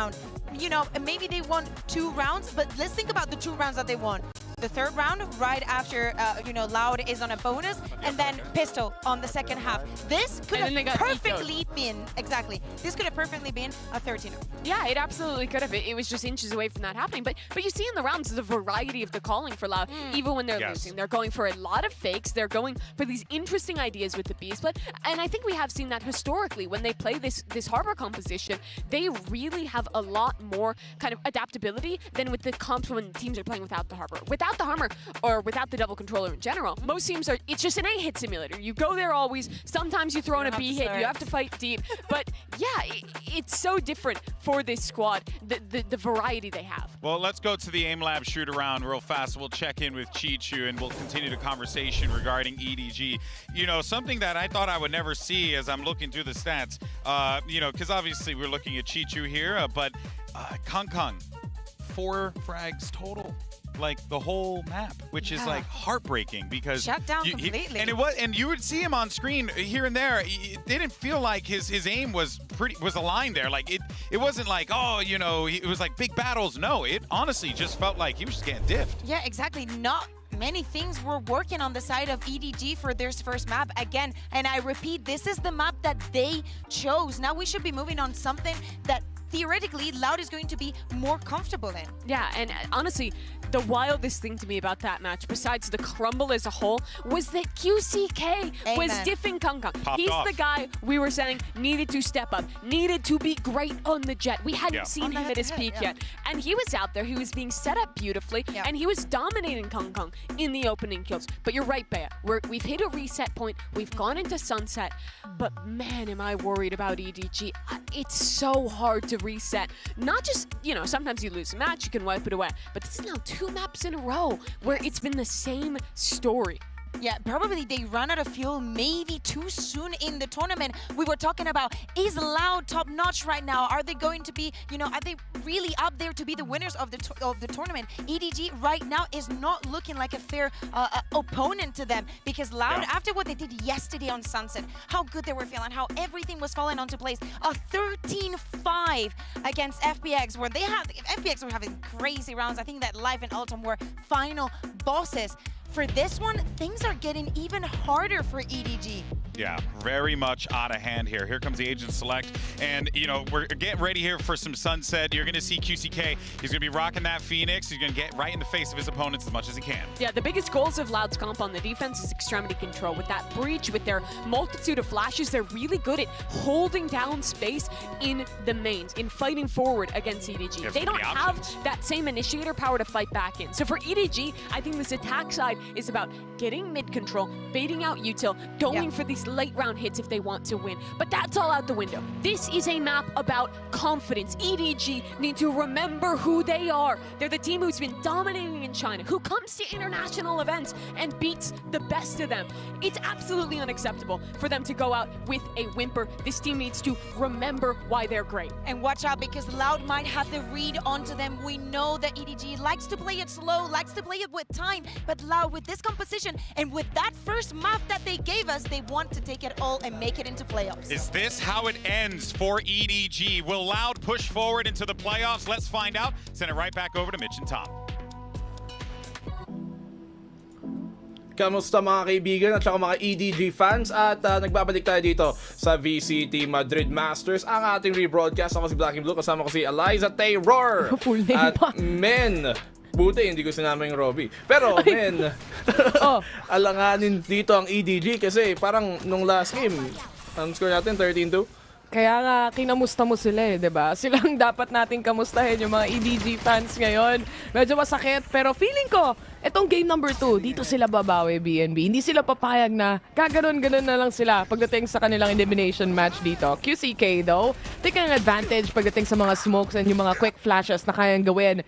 Pero nga lang, towards mid, it's a battle towards also B as well. Habang isa-isang bumibigla or isa-isang nawawala ang EDG members, Kangkang still alive. He picks up a ghost as well. Ooh! Nako. EDG na naman, simula pa lang mas maganda na agad ang momentum dito ng Loud. EDG dan sa pistol, nakapasok sila ng market, nakatagos. Pero yung sa B main, parang B split nila, hindi nakapasok dahil nga sinugod ni QCK gamit yung Phoenix niya. Kinuha niya yung space at parang masyado din na-respect dito tuloy ng EDG yung pag-push. Huli din si Howdong dito sa kanyang lurk even though nakaisa siya. And I'm very curious dito para sa depensa ng Loud considering wala silang Cypher, wala silang Sentinel, pero alakas pa rin nila mag-hold. Malakas silang mag-hold, malakas din silang mag-delay kung sakali mang may mga fast pushes magmumula sa side ng EDG. Plus, they do wanna take control of the orbs here, lalo na may Phoenix pa sila sa kamay ni QCK. With the help of that smoke, that will make things a little bit easier for the meantime. Pero kung iisipin din natin, no, momentum-wise, talagang nasa Loud yan. And so far, shots connect and EDG, si Kangkang ang nagiging saving grace na naman nila. Ayan na nga. Yan yung kailangan nila kanina na hindi lang nila masyado mahanap yung mga first blood ni Kangkang para simulan ng round, para lang makuha ng konting advantage yung EDG. QCK, naku, alam pa ni Howdong kung nasan siya dito. Bulag na bulag. Now that's gonna give him yung konting trade din para makapag-equalize. So ngayon kikilos ang EDG. Baka makasunod. Lahat na binato na ni QCK doon para wala nang sumunod afterwards. Di na nga niya hinil yung sarili niya. It's really more important for them na walang mamatay and at the same time, walang mabigay na barel sa kamay ng mga players ng EDG. They take B side though. Very open for them to take. Less checks on the right side as well. Napaka-careful sa angles nitong Loud for now. Tingnan natin EDG. Siyempre, eco to. So, konting economic damage lang ang habol dito ng EDG para na makabawi, para na makakuha ng mas magandang tsansa sa pagpunta sa round number 3 natin. They have the breach dito para lang din sa retake nila para kunin to Loud. Sa EDG, okay, Chichu nakaisa. Nobody din nakahanap ng timing dito after ng stun pa rin shock dart dito. Napakalakas ang impacto. Muntikin pa makahanap ng isa. 2v1 na ngayon. Kwanzin, he has to try and get another here. Kailangan niya at least makuha yung half, makuha ni Chichu, but time is ticking and EDG, nakasecure pa sila ng round dito sa Ego. They actually won it. Surprisingly, sinubukan, I think yung Loud, sobrang careful nila na hindi sila mawalan ng baril dito, na hindi na nilang inisip na i-push throughout yung B main para makuha yung control doon. Kasi lahat naman ng tao mula sa EDG side, actually, doon nang gagaling. And at the same time, they were able to clear out mid already since a while ago as well. Itong shock dart, muntik pong makadalawa to eh. Pero up until the very end, it's just, we all know it, kapag nasa B main ka, it's just a play for that post plan. Medyo nawala ng pwesto dito yung yung Loud sa defense. Considering nakalapit na doon sina QCK sa may A main, umabot na nga sila ng tiles. Dapat yung depensa ng Loud, expect na nila na yung rotate pupunta sa B para sa EDG. And Kangkang, first blood na naman, ayan nga ang hinahanap natin. Exactly what we're looking for. Sabi nga nila, and Smoggy to take on another. Tatlo na lang natitira para sa side ng Loud and Kangkang for the triple.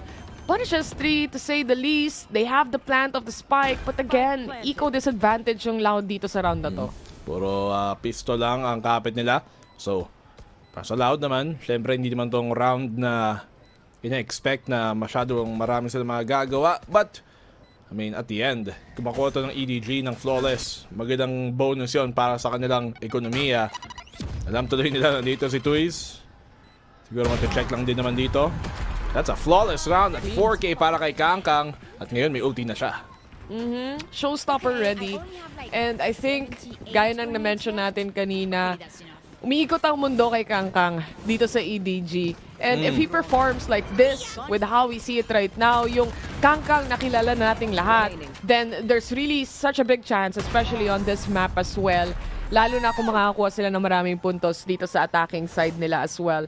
So, when the next round comes over, meron ka namang run it back mula kay QCK. I'm quite excited to see kung paano gagamitin to. Will it be more an aggressive or more of a retake kind of scenario? But it seems like nilabas na nila yung showstopper agad-agad dito. Looking for any kill at all. Kangkang, wala siyang mahanap kahit isa. Kaya nag-play off-site din yung Loud eh. Expect nila na posible talagang pumunta ng A-site to gamit yung showstopper. Eh na nga, nakapasok dito ang EDG. Pero hindi pa nila makuha ang plant. Nasa may elbow sila, na-stuck sila doon. Dahil hindi nila nakuha yung sight. Nag-iingat sila. I think maybe overthinking this. May double stack din naman dito. Parang roam game sa may pa-mid. Pero Loud. The adjustments they do defensively. Parang si Sadak lumalapit pa dito para i-check tong elbow. Sakali, dalawa makikita niya yan. Yun lang. Nakita niya. Pero mapapatras na lang din siya. It's really an information game that we're looking at right now. They still haven't taken sight here. May mid-control sila, pero Chichu yet again goes down. Wala pang nagagamit na run it back, so that's still a possibility on this. And now they pull that out to find any info at all. Pigilan yung plan kahit papano. Kwanzin actually takes one down. 5v3 to at mukhang nalulugi pa ang EDG. Hindi pa ma-plant. Aray! Shock dart, molly, lahat na lang tumatama dito kay Smoggy. Backside na lang ang kanilang kapit. Hindi nila makuha dun sa may parang backside. Sa may default pala kamo. EDG, at least they get a pick off dito kay Nobody. Tapo the spike para makakuha ng konting reaction dito sa depensa. Pero naubusan na ng oras. That's a good find dito para kay Nobody. Ngayon may space na sila para mag-plant. Ngayon si Smoggy naipit dito sa kanto. Nakuha pa nga yung spike. Hindi na patay agad. Kangkang taken down sa 2v1. Ang EDG, hindi nila makukuha. Sayang naman yung map control nung una. Napatagal sila doon. Parang natambayan nila masyado tong A-site, expecting, I think EDG was actually expecting na lalaban yung Loud dun sa take nila sa site and yung pagpa-plant nila. But that's not the plan. Loud is all about the reads, all about the retake scenario that they want to play out. Lalo na yung run it back, finorce pa nga nila yun para lang talaga makita kung A-site na ba talaga to dahil the time itself is saying na, where is everyone? And it's on A-site, they just couldn't get it. Sinugal nila yung site control dun sa Pero yun nga, kudo lang sabi mo, in-expect nila na sasawsaw yung Loud. Pero yung Loud, they wanna play this safe. Hindi yung porket na dinurog nila na map number 1 basta silang magpapabaya para sa map number 2. Oo, may talagang discipline naman talaga tong Loud na team. Kaya EDG, medyo mali yung basa nila doon. Si Chichu nakapasok pa ata, di naman na-scan. So, ligtas siya doon may konting dahil pwesto. sa wall ng Viper kahit pa paano. Kwanzin though, nahanap na yung star player ng EDG. Spam Though lang yun. si Nobody, meron pa namang Hunter's Fury kung sakali. Pero paano sila entry ng site? Ito lang yung kanilang duelist so far. Oo. Si Kangang pa naman yung madalas nakakuha ng first blood dito sa mapa na to para sa EDG. Drone para makakita dun sa kaliwa. Pero hindi sila sigurado kung may crossfire din sa may elbow. Kaya medyo mag-aalanganin dito ang kilos ng EDG. Maybe Chichu can find timing. Basta i-bait dito para kay Smoggy. Kaya na nga alam tuloy ng Loud. And look at Loud, discipline. Hindi sila magpupush out. Okay na yung info gathering situation nila dito. Talagang kuha nila lahat. They get or they ping someone. But will they check the corner? That's the question. Hindi ang magiging sagot dito ni Sadak. Namatay siya doon. And I know, at least alam na nila na may lurk towards mid. And that's Chichu waiting for them patiently. Mapapatras siya. Muntik pang mastan. Muntik pa, BNB. Patay to. Huli to. Ni QCK. Alam na alam niya. Sayang pa naman if Chichu got a kill there. Meron siyang neural theft sana para malaman na kung nasaan ang defensive rotation. Pero at least makuha ng EDG dito yung plant. Meron silang Hunter's Fury para sa post plant nila. But they need to find another pick dito dahil 3v4. Uy, magandang lineup para doon sa magiging paranoia. Dalawa ang mahuhuli nito actually. One still alive. Ito na yung Hunter's Fury nila. Sabay-sabay lumabas. The doubles, nabuhay pa. Nakuha pa nila yung kill. And even a Nobody, he's the only man left. Open na open. Naglabas ng utility. And that's gonna be Loud's round instead. Sayang, ang daming chance doon ng EDG. That could have been it. Even though nawala si Kangkang, may mga good moments na doon, may mga good timing sana. Katulad ng paranoia na binato doon ni Howdong. Kung may mag-swing man lang sana, baka si Nobody nakahanap pa siyang isa. But yun nga, Hunter's Fury na lang niya. Nakatakas pa sila. Somehow, hindi nakapatay si Howdong dito nung na-double pick siya. Na-spaman lang din, na-spray at na-pick. Hindi dito din kay timing sa kay Nobody. Naglabas pa siya ng shock dart. Doon pa siya iniswingan ni Kwanzin. And ni Tuis Camo and Loud dito. Great reads na naman sa depensa nila. Nasanay ata yung EDG sa Asia way ng paglalaro. Kasi yung previous matches nila dito was against Genji, PaperX, FPX, di ba? And I don't think na prepared sila na ganito ka-safe play maglaro ang isang Loud, ang ibang teams na nakikita natin or ibang regions na nakikita natin ngayon. And they still haven't found a chance to really adjust to that. Mas wary sila, mas icky yung positioning nila dito. Feeling nila may lalabas pero hindi naman talaga. Kumbaga tamang hinala sila. Iki talaga, nakakadire dito ang kilos sila. Chichu, if he can find the kill, pwede pa sanang maultihan to. But he's pulling the defense dito, at least keeping them busy para makuha yung plant sa main site. Chichu, huling-huli, flushed out doon. And good job addressing yung pinaka-flank doon galing sa Loud. At ngayon pwede sila mag-focus sa retake mismo. Retake itself, at least. Ngayon, nakuha na yung post-plant scenario kahit pa paano. Pero itong flash will just connect to Kangkang just for a little while. Crossfire has been set. QCK was able to punish one. Alam na nila yung posisyon! And even with that, Kangkang takes one down. Ngayon, si Nobody na naman ang natitira. Trigger discipline lang. Ang ganda ng pagkakasetup and saktong-sakto sa paglalabas ng smoke. Alam niya na rin, the recon is there. Halfway diffuse yung spike. He still have time kung sakali man and Sadak wins the duel himself. Grabe yung timing dito ni Sadak. Alam niyang dun sa second tap, magpipik. Sa una, hindi yan. Kasi syempre, medyo dikit, medyo malapitan. Great mind games dito galing sa Loud. Hindi yan pa nga maklatch out dito ng EDG. Si Kangkang, he did a good job para makahanap ng dalawa doon. Pero kung ang sinigang, hindi sinigang kung walang kangkong. Ang EDG, hindi EDG kung walang Kangkang. Nakikita nyo ngayon na medyo nakukulangan pa sa asim sila. Masyado silang worried sa lahat ng pwedeng mangyari dito. I mean, you could definitely see yung confidence nasa side talaga ng Loud so far pagdating sa mga swings na napapanood natin. Though, may malaking change pagdating kay Kangkang compared sa game number 1 na meron tayo. But the rest of the team, for example, they just get pinned down quite easily. Hinahayaan lang nila, for example, tong orb control towards A. Nandyan sila lahat, nakaabang, pero at the same time, walang paramdam. EDG. Ano bang magagawa na dito? Nakakaiba. Yan na naman, Kangkang. Siya ay magsisimula dito para sa EDG. Unang pitas. At baka yun pa nga ang nakaligtas sa kanila sa round na to. To try and get this score. a bit closer kasi medyo nga kung pinayagan pa nilang mako. Follow the leader na lang. Sunod-sunod na lang. Yun pa, may ulti. At least. Nakasunod na sila dito kay Kangkang. Follow the leader lang. Samahan natin si Idol. Samahan natin si Boss. Unti-unti nilang ginagapang B-main. Actually, naka-knife out and you just never know. Kanina, deep ang control towards B-main. So medyo nakakatakot pa rin to. Knife would give them a little bit of an info. Lalo na yung dart. Hindi rin nabasag agad-agad. Pero yung nade yan, all the way from the back ends of the site, hindi mapipigilan yung at least nakatago sa pocket na yan. QCK secures one towards Chichu. Sadak, on the other hand, does enough damage to make a little bit yung HP dito sobrang baba na. Less on the other hand, pre-fire lang sa kalang. Si Toys na dawang sa kasalo.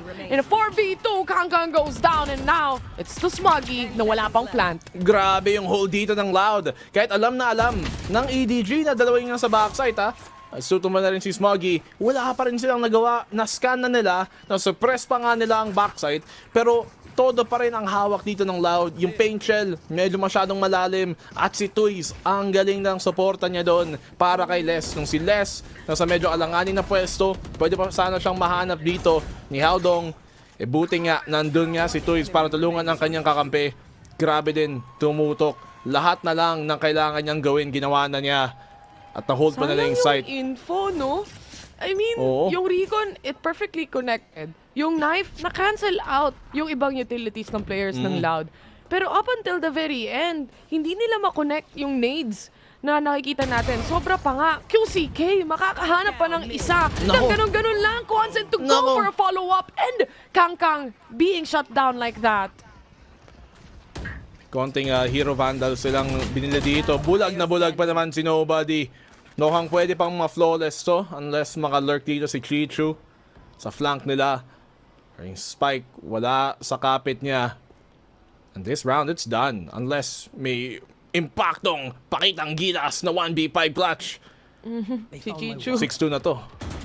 At least ito yung lurk nila. Pero yun na nga, tamang strafe lang. Tamang aim labs lang para sa kanya. Sa Dak, spotted out. But that's gonna be it for the side of EDG.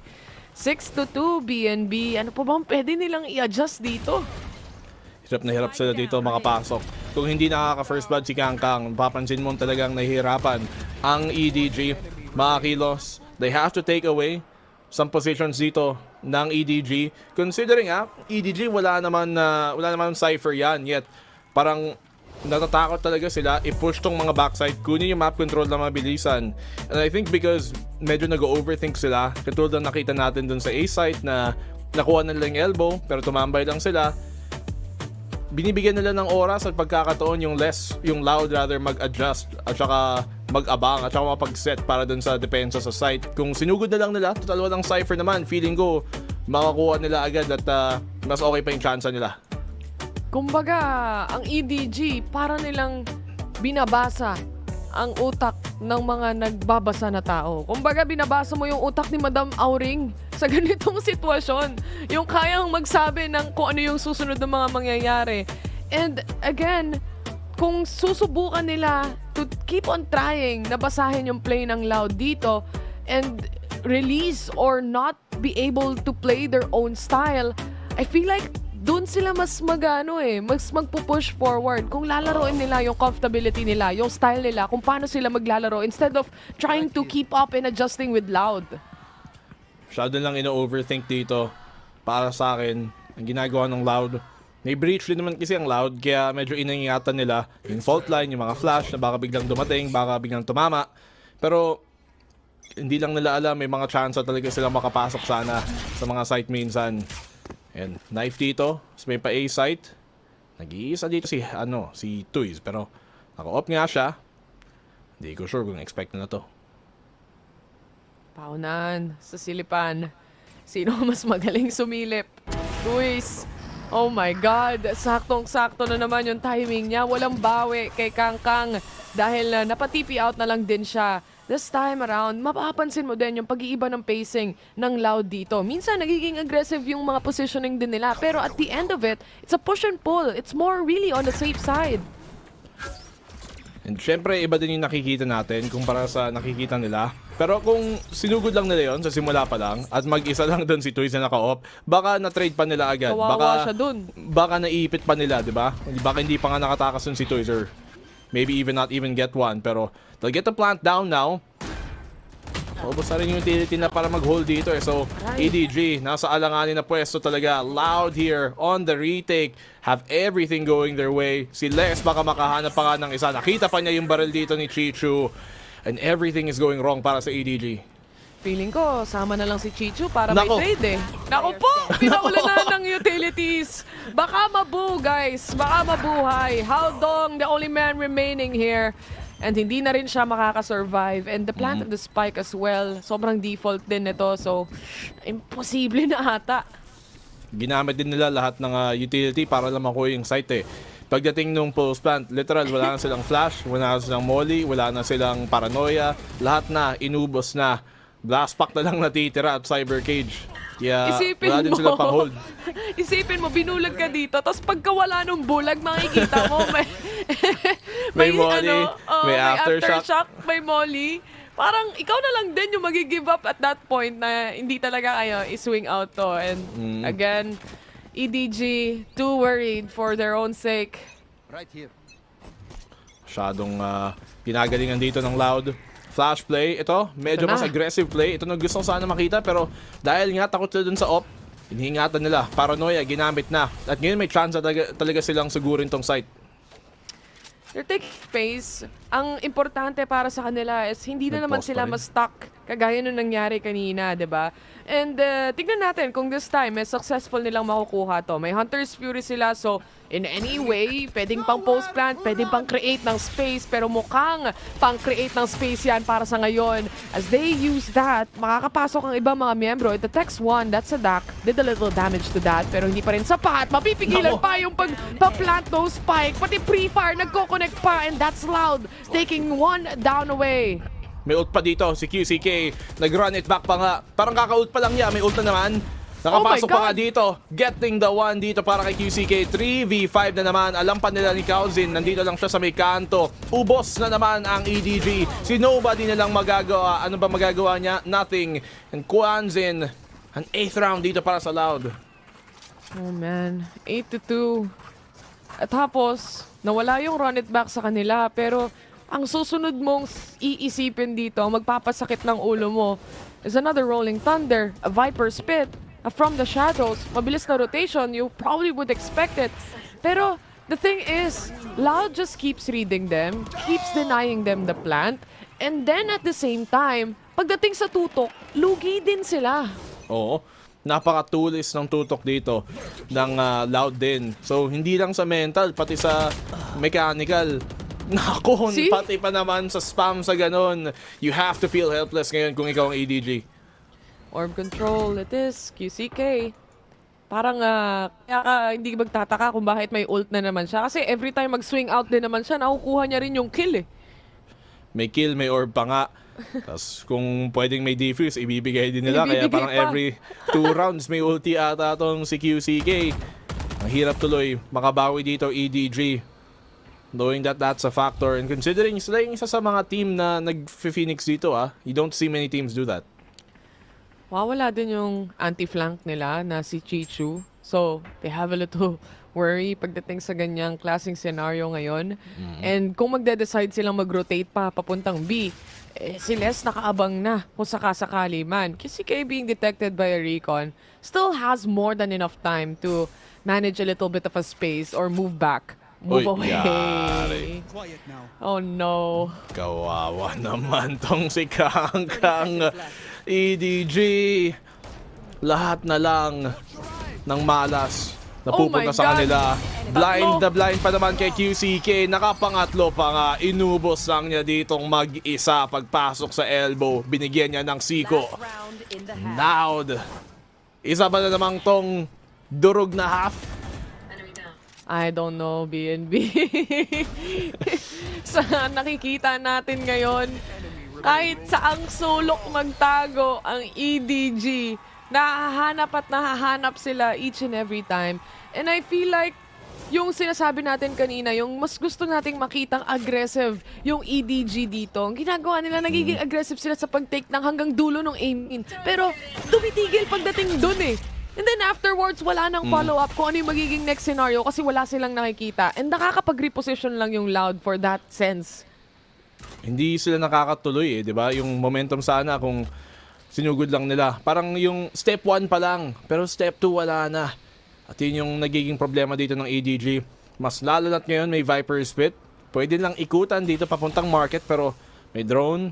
Medyo natetelegraph din. So, alam ng Loud na ito yung plano nila. So si Kangkang naka-judge na. So feeling ko, mas magiging aggressive sila dito. Ang kaso nga lang, si Kwanzin, masakit sa ulo to. Ang dami nitong pang-cancel na utility. Na-detect pa yung mga nasa mid at gagamitan na nga. Kinalampag ang papag. Mga tropa, ito na. Ako na ang bahala. QCK punishes 1. He goes away. At least 4v4 to para sa side ng EDG. Pwede pa silang mag-revive. Smoggy, Marez naman din dito. May ulti. Uy, may konting kanto. Nakita siya. Nakaisa pa nga. But at the very least, mabubuhay pa rin din dito. 3v4. May lamang ang EDG. Kailangan mag-ingat dito ni Kangkang. Hindi siya pwedeng mahanap ni Sadak. Hindi, mawawala na naman yung advantage nila. Saan naka-lurk pa naman dito si Chichu. May pa-stairs pero may tao pa rin doon. Nakaikot sila sa may B. Alam nilang nandito pa rin sila sa B main. At konti na lang paubos yung oras na. Mahuli pata ni Chichu kahit isa. Yun na nga. Yun. At least nakapunish na siya finally after 12 rounds ng paglulurk niya. And Kangkang secures another towards the DAC. Maybe may chance pa. Pero again, you read Loud but it's already too late. It's a swap of the sides. Malay natin. Pag nagdasal sila sa mga Diyos ng 9 triggers. Baka sagutin pa ang kanilang mga dasal dito. 9-3. Kung naniniwala kayo, edi sana ito na nga para sa EDG. Kumbaga, itong last round nila sa first half na to, naging impatient na rin ang Loud eh. Sige na, ultihan ko na to, gagamitin ko na yung Rolling Thunder ko, pasukin nyo na guys. Kasi kaya nyo namang makuha yung pick-off. Pero yung confidence na yon, I mean, maraming ang natamaan, but at the same time, ready to react yung EDG. And I feel like dito sila mas nagsashine eh, sa mga chaotic play. Pag masyadong tahimik ang mundo, dun sila parating nahahanap. Kailangan na ganun yung pilitin ng EDG. Yung mga situation na ganun na hindi lang basta-bastang makakapaghanda ang Loud. Perhaps can be a bit more difficult ngayon na nasa defensive side sila. Sige, sa Sunset, medyo mas baka pabor para sa EDG pagdating dito sa depensa kasi statistically, medyo mas mataas yung win rate talaga nila dito sa Sunset on the defense kumpara sa offense sila.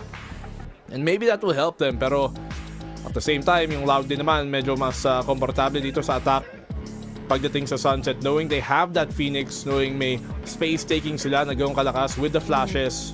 Yung curveball tapos yung flashpoint pa ng breach. Madami silang pwedeng iba to. So at least kung may Cypher, baka ayun yung magiging one stopping point nila para kay Chichu kung hindi siya ma-shock dart dito ng Loud. True, and Chichu has to step up, say the least. Dahil yung since first game na nakikita nga natin kanina, even with that big of a lurking potential, paulit-ulit lang din siya nahahanap ng Loud dito. And na-mention mo nga, no, yung utility capabilities ng Loud din as well. Doon nga sa Phoenix, for example, or kay QCK. But you also have a breach na kayang mag-stun, kayang mag-aftershock. So, maliban doon sa mga initial fights mo, yung mga post-plant setups pa nila dito, pwede pa maging masakit para sa kanila. Lalo na itong attack nila, si Les, alam naman natin na when it comes to the lurks, isa rin siya sa maaasahan for Loud. Tingnan natin. Pistol round dito, napaka-crucial para sa EDG may panalo. They have utility dito sa may A site. Dito nga nakaset up si Chichu. Walang handa para dun sa spam. Tripwire naging pang-info lang. Sana sinet up nila dito sa may site para mas paman man lang kung sakaling mangyari. But the plant will go down. Sobrang passive ng positioning ng EDG. Talagang inaabangan nila lahat makabalik muna bago tayo mag-retake scenario. I mean, at least sabay-sabay kayo, and plus they have a flank here na kaya nilang ipitin ang mga miyembro ng Loud. The question is, i-check ba nila yan? How Dong setting up the smokes already. May paranoia din siyang available. Les is holding down the pagdating sa flank. Alam na nila, they're aware, and now yung kanilang retake ay nangyayari na nga. Sige, Hangkang. Uy, sinugod niya dito sa may stairs. Na-shutdown din naman dito ng Loud dahil nga expected nila. Pero 2v2 na ngayon si QCK. Nahanap pa nga si Nobody dito na pumapasok pa sa smoke. Tas timing para kay QCK. Alam niya nandito sa may bandang spike. Minoli lang. Ispinaman, hindi niya kailangan makita para mahanap. Ping me the spike. Yung Viper Orb na yon, kahit nawala na si Les, ang laking bagay para sa side ng Loud. Lalo na kung naka-ghost ka. Wala ka talagang clue. May hot hands pang nakaset pagdating sa spike. Line up kung line up. Thank you, nakapatay pa siya ng isa para ma-set up yun. Ang tagal naman buhay yung orb na yun kahit patay Ang na yung tagal na Viper, di ba? 1v1 na yun eh. Daya, kakampi. Oo. Bias yung orb. Nagawan pa ng paraan. Well, sabi natin, crucial na pistol round para sa EDG. Hindi nila nakuha. Dami. Nako! Kala ko yun nasahan na yun. Nako, lateral pa ni Kwanzin. Makakapag-heal pa si QCK, yun yung masakit. Nakuha mo na yung early pick-off sa isa, pero dalawa ang kapalit. Tatlo pa nga ang kapalit nun. Sipin mo si QCK, bulag na bulag. Di na niya kailangan pumatay. Issue, mahanap pa ata dito. Ayun na nga. Hanggang mag-isa, alam nila ang parating. At nako, 11-3. At least, totoo yung sinabi natin, Taylor, kanina, kumpara sa Icebox. Close game to. Pero isang puntos lang yung pinagkaiba. Isang puntos na difference lang. Ako yung nahihirapan para sa EDG side. Hindi nila mabasa at all kung ano yung gagawin ng Loud dito. And to be fair, you have to give credits to Loud. Yung preparation nila pagdating sa mga post-plan scenarios, pagdating doon sa pagtitake ng site, makikita mo yung confidence compared sa EDG. Yung take nila sa elbow na ang bilis, kahit may tripwire, wala silang pake, sisirain lang nila. As long as they hit their shots, then they're gonna win, right? Ay ngayon mahirap dito eh. Sa EDG, they're not even hitting their shots. At kahit sa mga round na ganyan, si QCK pa rin ang lamang. Kang able to get the one. Underhand throw dito sa kanyang paint shells para lang makakuha ng konting space. Nahanap pa nga yung si Kwanjin galing dun sa kanyang paint shells. Spike na sa control nila. At EDG, sadhak sasagot dito. Smoggy, siya rin ay tutumba. At biglang naging 2v2 yung 4v2 kanina. Chichu has the better upper hand! What? Lamang na siya doon, BNB. And nobody naman yung susunod, oh. Knife out para sa kanya, oh. Timing na naman, no? Nako, Terror. Nako. Oh my God. Okay na sana, 4v2. Pero napakamalas dito ng EDG. Mga timing nila, yung mga anggulong kinukuha nila. Medyo masyadong risky din para sa lamang na player count at biglang nabura yung lamang nila. Ang mahirap pa dito, I feel like para sa susunod na round, pipilitin nilang makuha ni QCK yung orb. And then, papasok na lang sila ng site. Again, they have a lot of rounds to lose. They have the confidence for their picks. They have the aim. They have the plan. Lahat na nasa kanila. Kumbaga sila ang God's favorite team sa araw na to. Lahat na lang. Buti sa kanila. Maganda ang kanilang gising. Maganda din ang tulog. Parang EDG. Sana all. May tulog. Tayo, kapit lang mga kaibigan. Salamat syempre sa panunood dito. But, yung EDG, parang nung simula nung mapa na to, okay naman yung kilos nila. Hindi sila nanalo ng ibang rounds, pero okay naman yung kilos nila. Nung bandang kalahati na, nakikita mo, nawawala na ng confidence sila. Bumabagal na yung laro at masyadong in their heads. Masyado silang napapa-overthink at kaya tuloy nagkakaroon ng mga maling kilos din sila. At pagkalaman mo ang Loud, hindi pwede yung ganong klaseng laro na madaming mga butas. Oo, lalo na sa Loud, parang wala pang pagkakamali dun sa mga plays so far na nakikita natin dito. It looks pristine, looks clean mula sa side ng Loud. They are patient and they at the same time tama yung reads nila dito. Saktong-sakto din. Lahat ng players may tutok pa. And I think that's the biggest thing that's lacking para sa side ng EDG. Kahit makuha nila yung space, wala rin silang tutok ngayon eh. Hindi rin maka-adjust yung EDG dito sa ginagawa ng ng Loud sa laro nila. Ngayon, sobrang alanganin ng armas ng bahay nila dito. Smoggy, kailangan niyang palapitin pa ng onte para makapag-confirm. Galing sa right click niya, gets the one. Shutdown siya agad, may naka-anti-flash pa.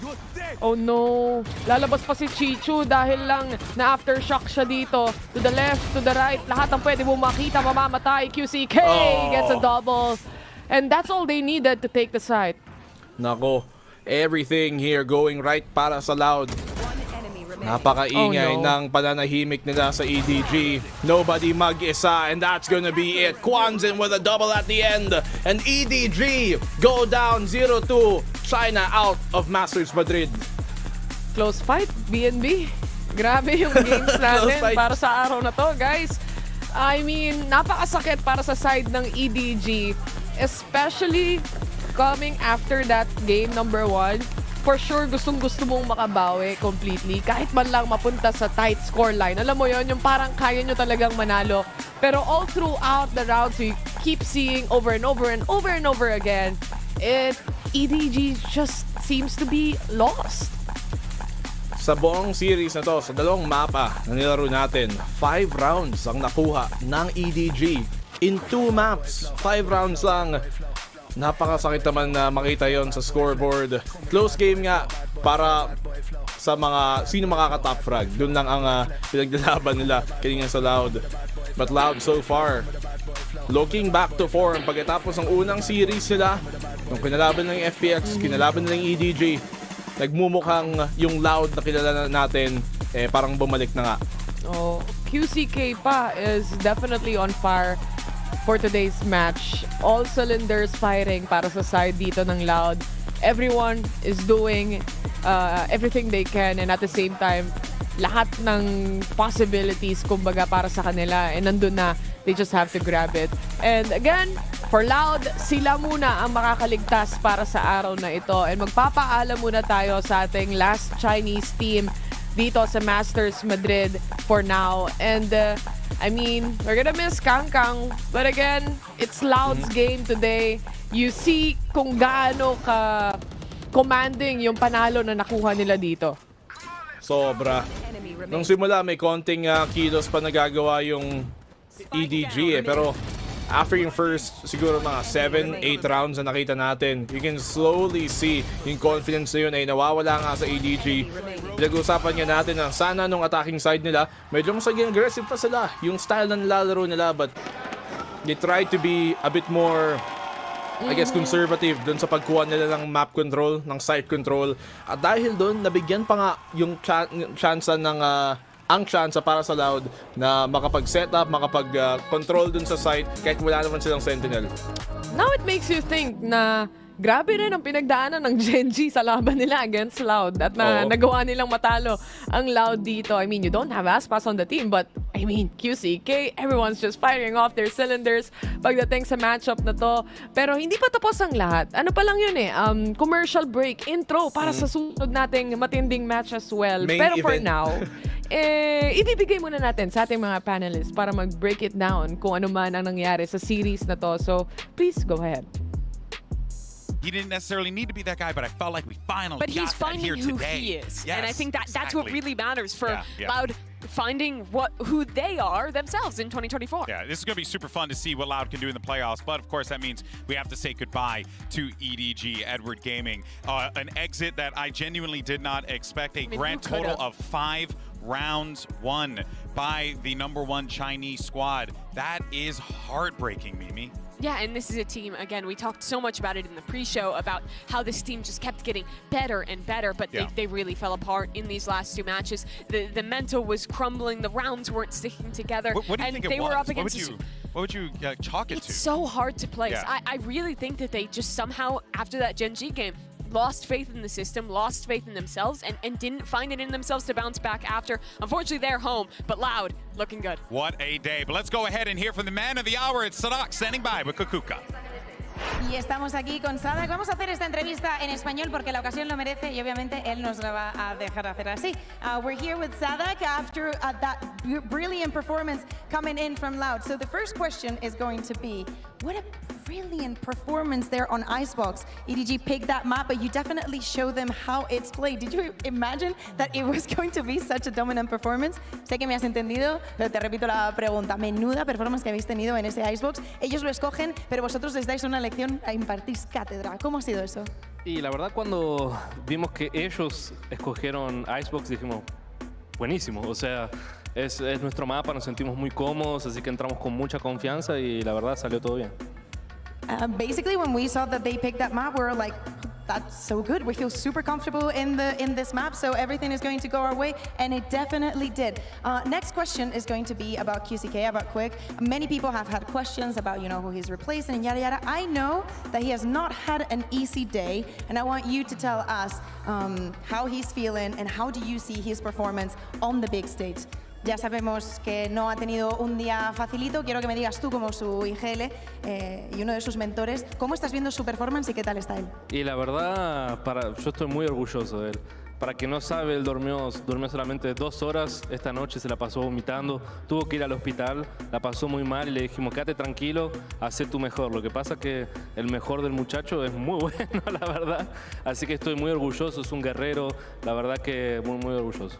Okay, so basically for those of you who didn't know, QCK was sick. He only slept for 2 hours. They were telling him, hear me out, just do as good as you can. Nobody's going to look down on you if you don't perform. The bad thing is that the worst of this player is actually pretty damn good. Well, with this, thank you very much. We will see you in playoffs. Anybody that you want to face off particularly? Realmente no quería enfrentar al otro equipo de Américas, a Sentinels. Después el resto, buenísimo. Así nos vemos en la final, quién sabe. He doesn't want to play against Sentinels until the finals, so we'll wait and see it there. Don't go anywhere, we have another matchup, KC versus PaperX, right after this.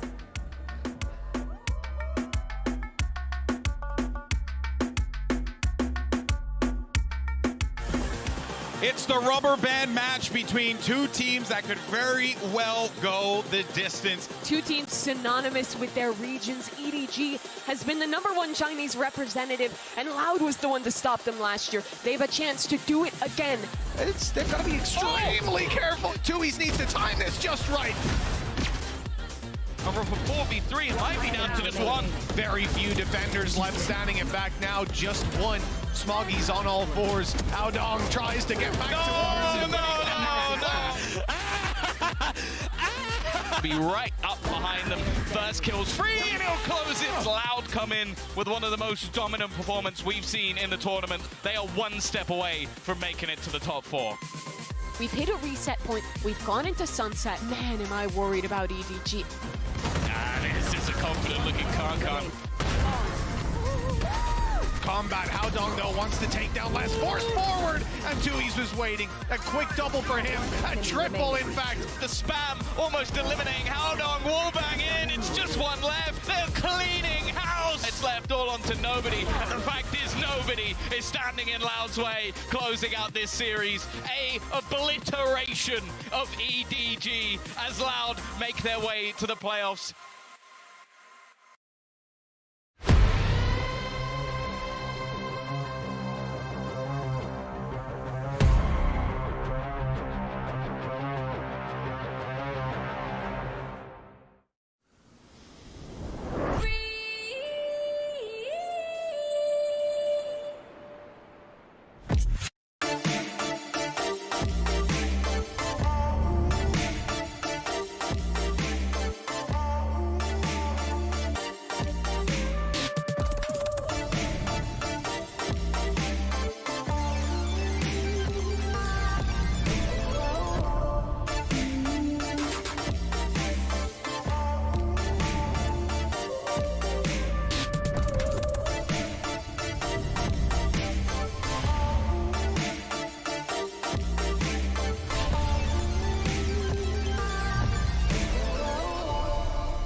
Red Bull gives you wings. Got this far, talking over all the problems like we live for it. Now that I'm waking up to how we missed the bar, fading out like an old song that never got a hit. Trying to tell me I was picking a fight, should've known that it was just a gaslight. Now you got me faded, jaded, all the time I wasted. Now that I'm waking up to how we missed the bar, fading out like an old song that never.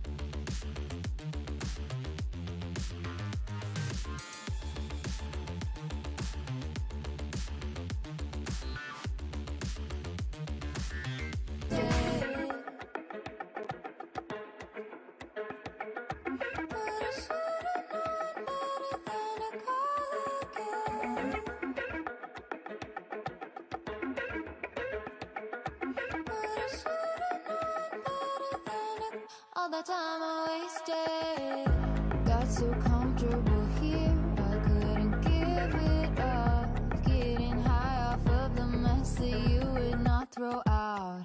Done with getting a fix and giving all my love, just to watch it get forgotten with everything else. Trying to tell me I was picking a fight, should've known that it was just a gaslight. Now you got me faded, jaded, all the time I wasted. Done with getting a fix and giving all my love, just to watch it get forgotten with everything else.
Welcome back to day 5 of our coverage here at Masters Madrid, and our final match of the Swiss stage is about to go underway. It's going to be the Blue Wall versus W Gaming. Of course, I'm Golden Boy alongside with Mimi and Kukuka, and we have a great one for you. It's going to be Karmine Corp going up against PaperX, and I think a lot of people were very much selling PaperX very short going into their matchup against Heretics yesterday, and we saw a revitalized, rejuvenated, energetic PaperX, Mimi, that honestly we haven't really quite seen before, especially when, you know, they've always been known as the fun guys, having a good time. But no, Moniette was out there just talking all that hot trash. Had to make sure I correct myself. For a Almost second pulled a Brent for a moment there. I'm people. I was the one who was doubting PaperX for good reason. How dare you people? Because they have not looked like themselves this entire tournament. But Heretics awoke the beast. Benji Fishy was standing up, was yelling at them, telling them to sit down. And then the second half, they had one of the wildest comebacks I have seen. Finally, this team was back PaperXing, right? All the individuals were popping up. They were flooding back into sight. They were making magic happen. It felt like honestly, just the mystique of PaperX, of how do they win this, was back for the first time in ages. Yeah, exactly. And probably it wasn't just coming from them, it was provoked by the other team. Absolutely. As we were just watching, like, the reaction is unanimous also on the side of PaperX. It would be so easy because after, what was it, 4K in 4 rounds in a row, like, Heretics was just, I mean, they were getting stomped the first half. Literally. Yeah. And then they're like, you know what?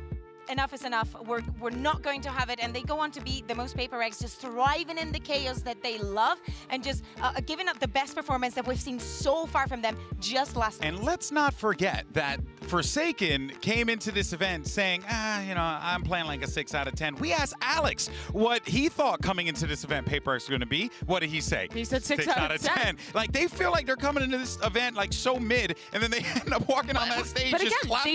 they were. This is the first time time that they have been more than that 6 out of 10. You look at the rest of that Heretics game, and there was mistakes being made. Heretics was the better team for the majority of that one, but they have this wild ability to activate sometimes and come back, and that's what makes them such a scary opponent against a team like Karmine Corp, who plays very similar. Sorry, there is something that makes teams like Paper Eggs, teams that have been in so many international events different from the others, and is that they have the ability to peak where they need it most.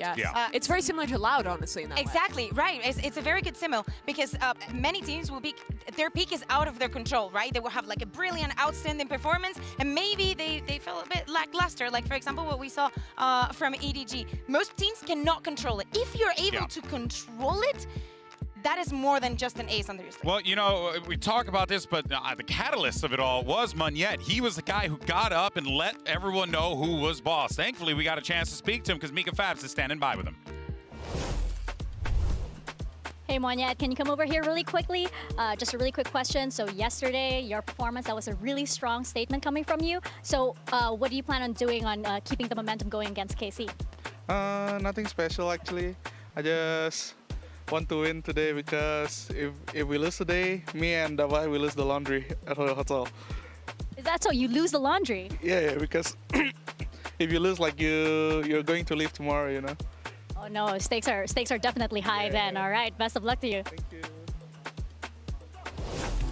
Brother, I get it. Dude, they're winning the tournament. They're winning the tournament. They need to get the laundry. Blood's got to get his laundry back, okay? We're all like here, the Furies. Wow, the performance chiming in, just being unreal for the team. Meanwhile, in their minds, man, I have my mom's t-shirt. She's gonna kill me if I go back and I lose the t-shirt and it stays in the hotel. They're playing for some clean draws. I respect that very much so. All right, well, we'll see though. Now, the thing is, when you talk about Paper X, you always have to talk about something.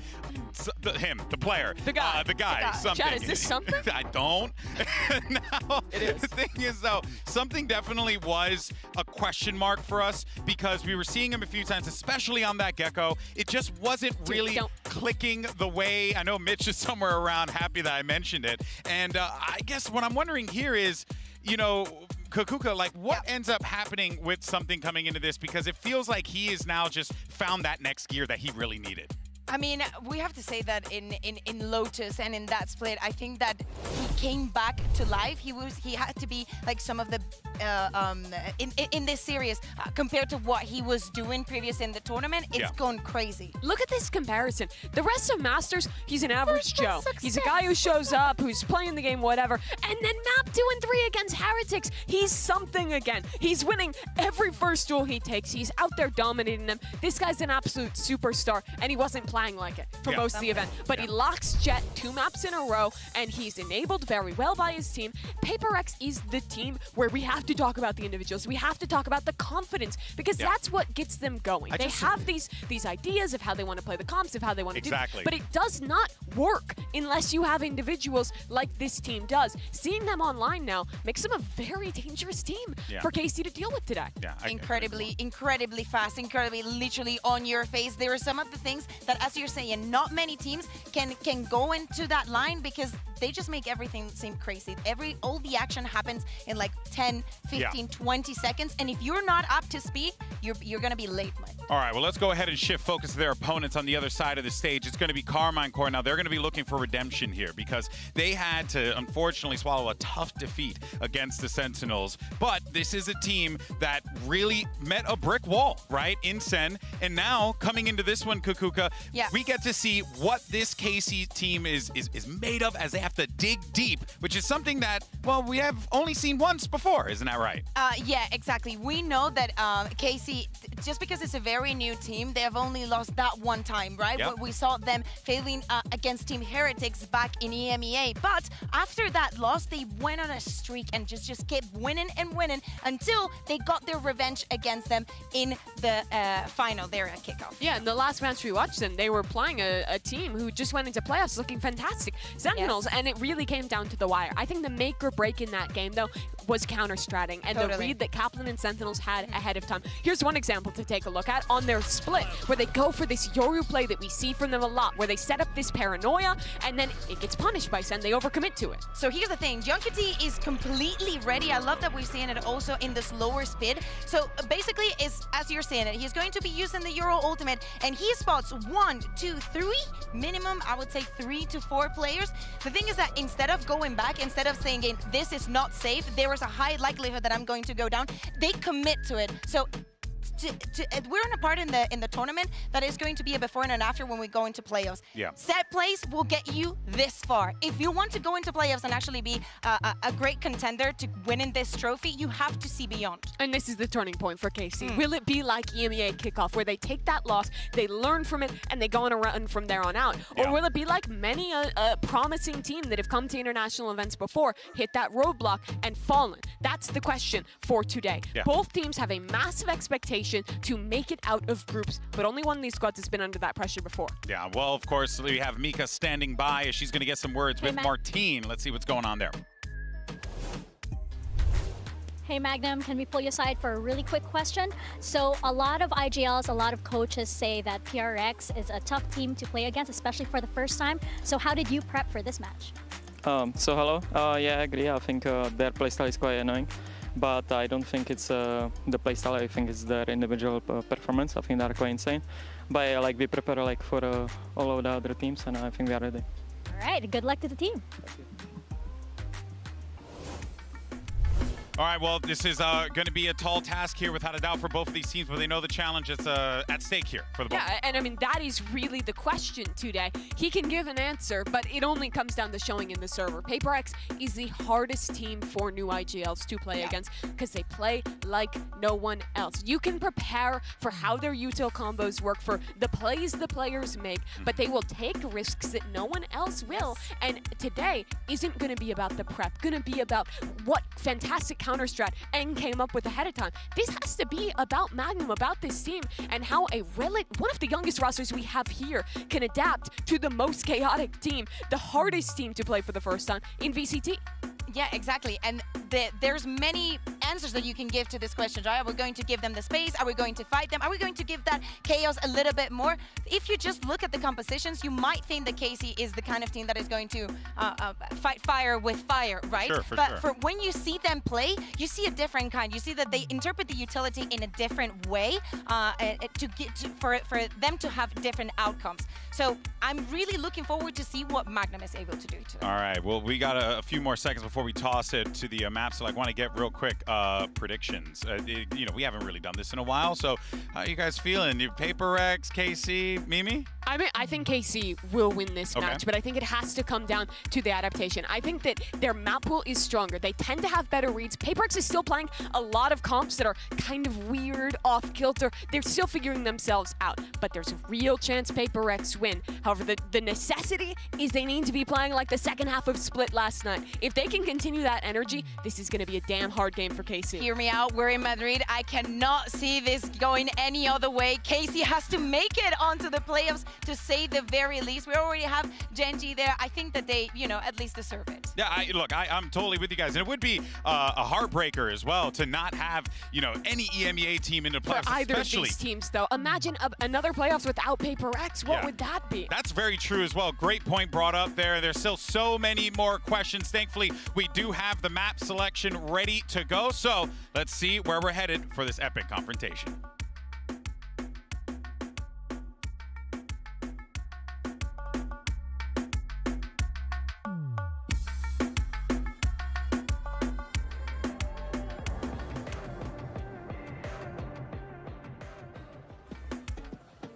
All right, welcome to Map Select, presented by Omen for match 2 of the day.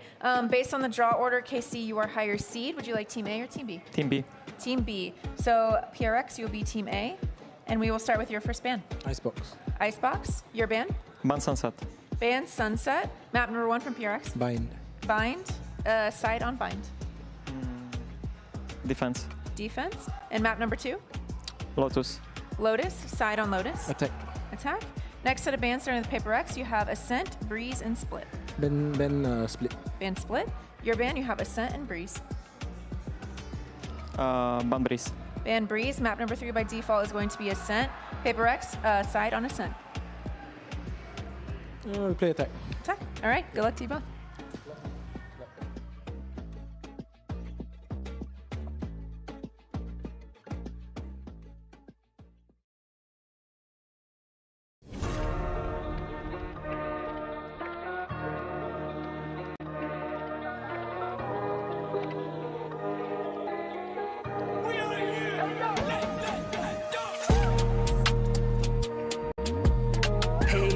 No confiaron, pero míralo. Llego con los míos y la grada explota. Le di la razón al que me quiso ver bien. Lo soñé en mi habitación y ahora en primera me ven. No te hablo del avión. Vine por mi cinturón.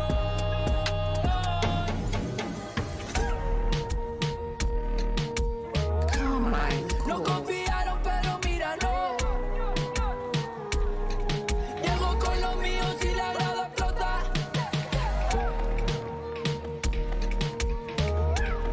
No confiaron, pero míralo. Llego con los míos y la grada explota.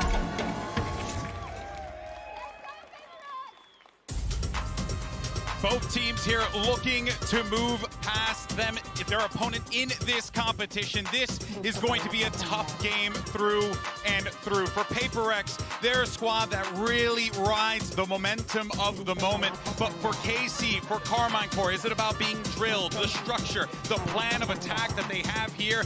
Whether or not Paper X will just blow the whole thing up. Karmine Corp, they've been tested before, but this is going to be something very different, something they've never experienced in EMEA. This is the day where they have to figure out if they can adapt to a team like Paper X. We were thinking and saying that 2024 might be the year for the rookies. Well, KC should be the one trying to prove that. Of course, we also have a new face on Paper X, but we have known them for a very, very long time. People are also saying a tournament without Fnatic, without Energy, without all of those heavy hitters, especially DRX. Yes, exactly.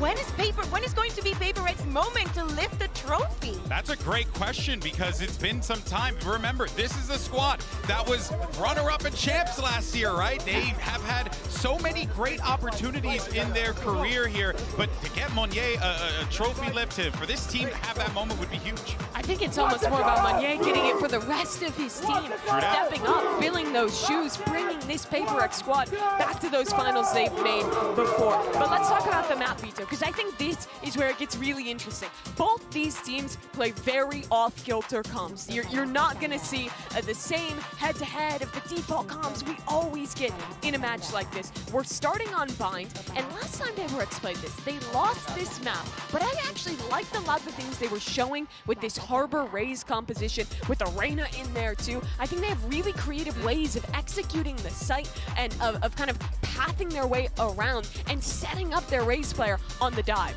So here's the thing, right? I do disagree with one part. I was not very surprised because I like the Harbor, I like the intention, you know, of doing something different. To me, the Reyna was very lackluster. Like, I did not understand the final point onto why you would choose Reyna above something else. But you did.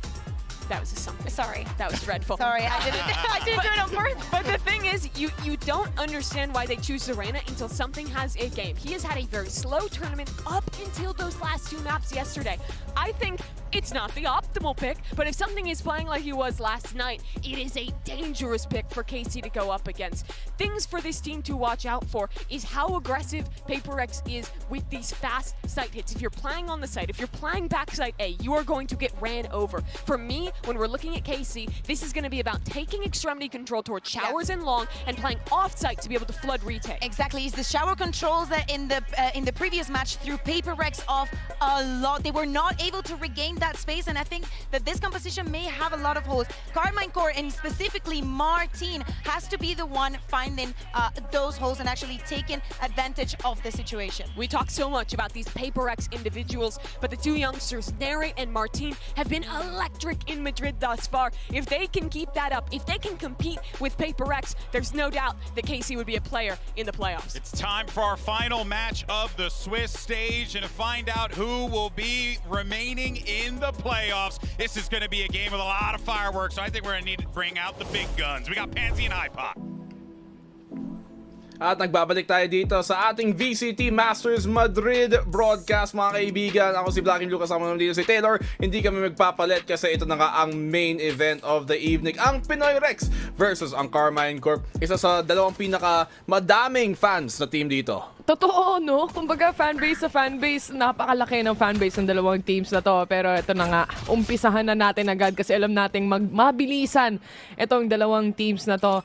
You have Martin on at least a Euro here, and then Shin na nandyan as an Omen again. Nakita natin multiple times before sa matches nila. Lagi nilang nilalaro yung Dimensional Drift plus yung kanilang Paranoia perfectly. So tignan natin kung masasayko nila ang PRX, ang Pinoy Rex. Gusto ko yung spelling ng Martin hindi I. Martin. Oh, Martin. Si Coco pala to May Pinoy din pala sila. Pinoy din pala sila Pinoy din pala sila Yung itong Pinoy Rex nga. Pinalit na dito si Divide, ginawa nilang Sky. Nakita natin recently, they've been playing that fade. Pero execute naman dito ng PaperX papunta sa may B-site. Monyet tumatalon at yung right click pa tumama. Completely connecting sa side ng KC ngayon. Play for retake scenario muna sila. Mindfreak has a good positioning kung sakaling may lumabas sa smoke na to from Hookah's side. Pero Martin, waiting patiently lang dito si Coco. Nagkakasalisihan lang sila actually. Paunahan na lang bumaril at mukhang Martin has the clearer shot here as he pins down one. 4v4 na to. Plante naman agad dito. Uy, makakuha pa nga ating half defuse. Hindi, Forsaken. Madedenay pa niya. Sa ngayon, si Martin ay tutumba. 2v3 na ngayon dito sa may site mismo. Si Narrate na lang, rather si Magnum na lang natitira. In a 1v2, pareho pa naman nakaplant dito sa may elbow. Hindi para sa kanya. Alam nilang wala siya sa may spike. Nag-double swing at dalawa pa naman sila. Sabay-sabay. Sabi na PaperX ang mananalo take the sa pistol. opening pistol dito. At so far dito sa tournament, Taylor, yung PaperX napakagaling sa pistol round. Kaya kung ako, dapat dito talaga ako sa PaperX. Tsaka, di ba, napag-usapan natin, stats-wise, way back before, it seems like PaperX, nawawala sa kanila yung pistol. Maybe probably because yung aggressive play style na pinapakita nila dito, marami kang butas na madadaanan kumbaga. Pero dito sa Masters Madrid, they've shown us time and time again that completely changed and they can win this kinds of pistol rounds. Mindfreak, good for two. Pati yung orb, nakuha ba? Nakuha at least. Nakuha, So at least meron silang konti doon. Pero yung regrowth and yung dalawang duelist, back to full HP na naman. Siyempre walang armor, pero better than nothing. Ngayon dito yung A-site. Libreng-libre para kunin naman ng PaperX. And I do like yung change-up dito para sa Sky, para kay Divide. Kasi yung pinaka-best performances na nakita natin in the past is when he's on that Sky. So talagang comfort agent niya to. Plant is on its way para sa side ng PaperX. Again, wala rin naman masyadong baril ang mga players dito ng KC, pero lalim nung lurk ni Narrate dito actually. Ang tanong, wow, naka-sentinels siyang capsule He gets down, and that's gonna be Narrate going away. And wala nang flank. It's all up to these two players na feeling ko, wala na lang pagdating sa spike. Petics na lang yan. Kung kahit anong mangyari, bahala na. PRX looking potentially for a flawless dito. Casey, nagbabalak nga, magpatumbad na lang sa spike. So, 2 rounds dito, relatively clean na rin para sa PaperX. Makakatulong yan sa pag-bonus nila. Si something, katulad ang sabi nga niya, drop ang Mimi kanina nung sa panel. kala mo close. Pero he has had medyo a slow tournament so far sa mga opening matches niya. Masana sa Reyna. Nung pagdating lang sa Heretics, doon lang talaga natin nakita yung potential niya on that Reyna. But still so far, hindi pa natin yung nakikita yung something na muntikan pa maging MVP ng APAC last year. I mean, if you have a Reyna on your team, at least expect mo is yung mga initial pickups nilang makuha dito is makakatakas siya kahit papano. So, kaya niya makapag hit and run kahit papano against KC's side. And mukha namang nagugulat pa so far ang KC sa mga galawan dito ng Paper Rex dahil agad-agad something punishes narrate immediately through the smoke pa. Yan na nga ang kailangan lang gawin. Something good, punish para sa kanya. Good find. Ngayon makukuha nila yung sight. And yung harbor na to talagang si Sugod talaga dito si Munyat. Walang katakot-takot. Kahit naka-stinger man lang. Munyat with a double. Hindi alam ni Magnum na sa likod na pala niya. In ice cream lang. 2v5 na ngayon. And Paper Rex. Pulse plant agad. Ito exactly yung kailangan nila coming in from Munyat. And actually last night, after nung laro nila, meron pa silang media na kinausap at mga sinagot na tanong. And you could definitely tell na... Uy! Tumawa rin si Tamay! Na-jinx niya si something!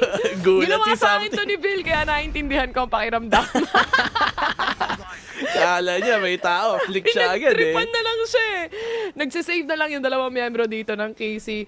Pero anyway, going back doon sa sinasabi ko kanina, na Munyat, malaki yung pressure para sa kanya eh, na mag-step up sa team na to, makasabay, lalo na siya yung pinakabagong membro ng Paper Rex, and to really fit in dun sa iniwan ni Jing na posisyon. So, with that kind of pressure, he just needs to be confident, and siya na mismo yung nagsabi na to, na yung confidence na yon yung posibleng magdala sa kanila sa panalo. And so far, it's looking like that.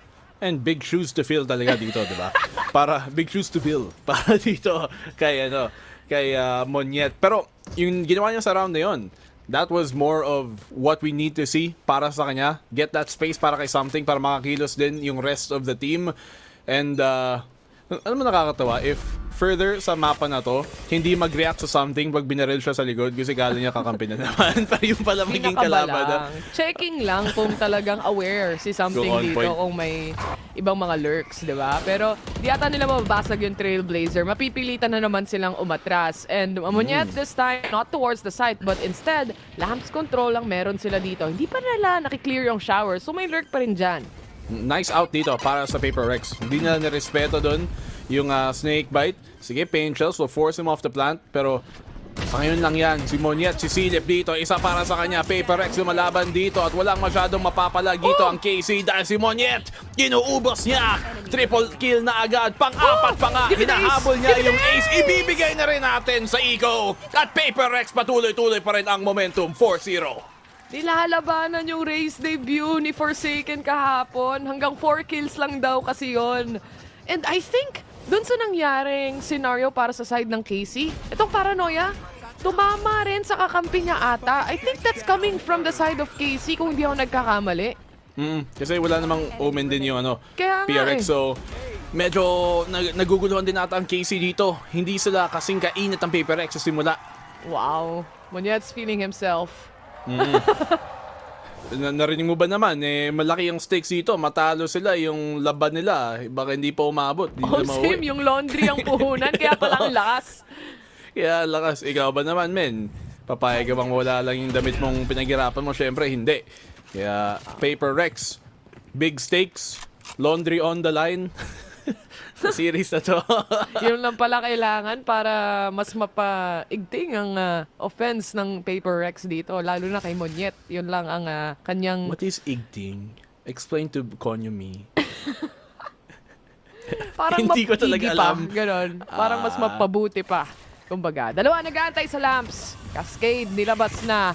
Kanina may mga patience sila para iwasan o at least hindi makapag-plant ang players ng Paper Rex dito. Pero mukhang pino-force na nga nila agad yan at inaabangan na rin nila. Baka sakaling may pick-off mula sa upper position ni Munyat. Angle dito, Munyat, double peak. Magandang pakipagsabayan doon si Forsaken. Hindi niya pinabayaang mag-isa si Munyat. At dahil doon, they get that opening pick. That's more of what kailangan gawin talaga ng PRX eh. Nung simula, nakukulangan sila ng mga double pick na Genfire. Si Monyet, confident na confident. Nakikita mo ngayon. Forsaken, pangalawang kill niya dito sa round na ito mismo. Shin makakaisa. Sige, good pick off sa kanya. Makakapangalawa pa. At nakabawi bigla ang KC. Kesa si Something, naka-off din pala. Nakaabang din dito sa may angulo. Martin, nakaisa. Meron siyang ultimate para hiwalayin, para maghanap ng impormasyon dito. Pero ang lamba niya, Forsaken on the swing. At PRX, walang kaba-kaba. Yung swing pa niya, bago pa mag-tap ng spike. So, timing-wise, it just perfectly aligns. Kumbaga, lahat ng stars ay nag-align na para sa side ng Paper Rex. 6 or 5 rounds in, now we're seeing an not an overtime, pero a timeout mula sa side ng KC to try and understand. Kasi nga naman, hindi pa sila sanay sa Pacific Way. Hindi pa sila sanay sa W Gaming masyado. Kailangan na lang masanay na mabilis. Kasi yung W Gaming coming in full force. Alam mo yung nakakatuwa dito sa PaperX is ilang taon na nilang ginagawa to. At hindi pa rin maka-adjust yung mga ibang team sa style nilang nilalaro to. May mga ibang team naman na sinusubok gawin to eh. Yung EDG, di ba? Sinusubok na lang mag-run it down style minsan. Pero walang katulad ng PaperX pagdating sa W Gaming talaga.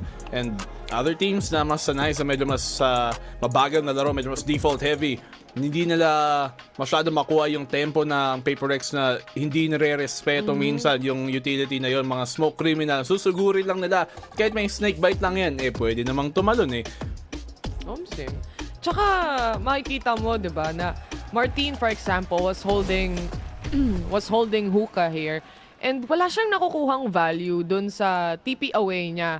Di siya, at least nakukuha niya yung info ng isa. Yes, may Reyna, oo. Pero anong kasunod nun? TP away agad siya. And wala nang laban na nakikita dito para sa side ng KC. They're giving away that space and Paper Rex is happy to take that. I mean, Paper Rex, yun talaga yung pinakakalakasan nila as a team compared to almost any other. Is yung pagkuha ng space aggressively. At yung pag-squeeze mismo ng map control dito, nawawala bigla. Diyan nahihirapan ang KC ngayon. Fact na PRX, ang bilis na makakuha ng control na yon. They use his cascade para makapag-isolate ng angulo, para makuha itong garage agad, rather itong garden agad. At tamo KC, they can only hold on dito sa may pag-garden. Nakatipi dito sa may side mismo si Shin, pero syempre nakaikaw. Good on the one! Nakagat. So okay na yun. Kinagat, pero at least nakaisa. Oh my God, the positioning. Harap-harapan. Pag nawala tong smoke to, alam mo na ang kasunod. May mawawala sa kanilang dalawa.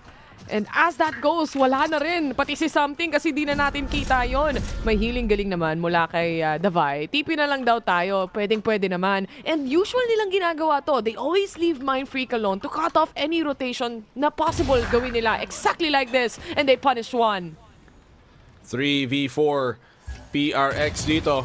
They get another. Assuredly, para na kay Mind Freak, pero mag-rotate na dito ang Karmine Core. At doon sa alanganing pwesto si Something. May snipe fight din naman dito si Tomasi para ma-flush out siya sana. That could be one way, pero okay, Magnum, good shot para sa kanya. Seekers din dito, Something nasa alanganin na pwesto. But if he can find the kill, makakatakas siya. Martin! Isa pa na naman, kahit bulag, the ulti here para alam nila kung nasa mismo si Something. Paglabas pa naman niya, nandyan si Monyet, pero 2v1 pa rin ngayon. Hindi pa rin niya makuha yun na sana yun. At Magnum and Karmine Corp nakaisa dito sa eco pa. I mean, they had to invest the dimensional drift. And hero ba ito mula kay Martin if you think about it? Siya lang yung may isang tao na may Vandal for this round. And they played their cards right. Kahit na may nahuli pa si Mind Freak dito, nakapag-rotate pa rin sila ng napakabilis. And thanks to that dimensional drift, nabigay nga lahat ng info na kailangan nilang makuha dito. Not only that, na-punish din nila yung napaka-close na angle mula kay Something as well. Wala na rin kasing heal na pwedeng makuha si Something dito. So, nonetheless, the first round na makukuha ng KC after that timeout. So, a good adjustment. Ito pala yung probinsyano na kailangan nila, KC, si Martin. Patingnan natin kung mapagpatuloy pa bang momentum. Narrate. Siya nga ang nagbulong ng kwento dito. Dalawang opening pick para sa KC. Trade lang din para sa PRX. Pero good value na rin nakuha nila. They clear out showers. May boombot pang kasama. Kumbaga, talagang mini-make sure nila na walang tao dito. Naku, nadaanan lang si Something.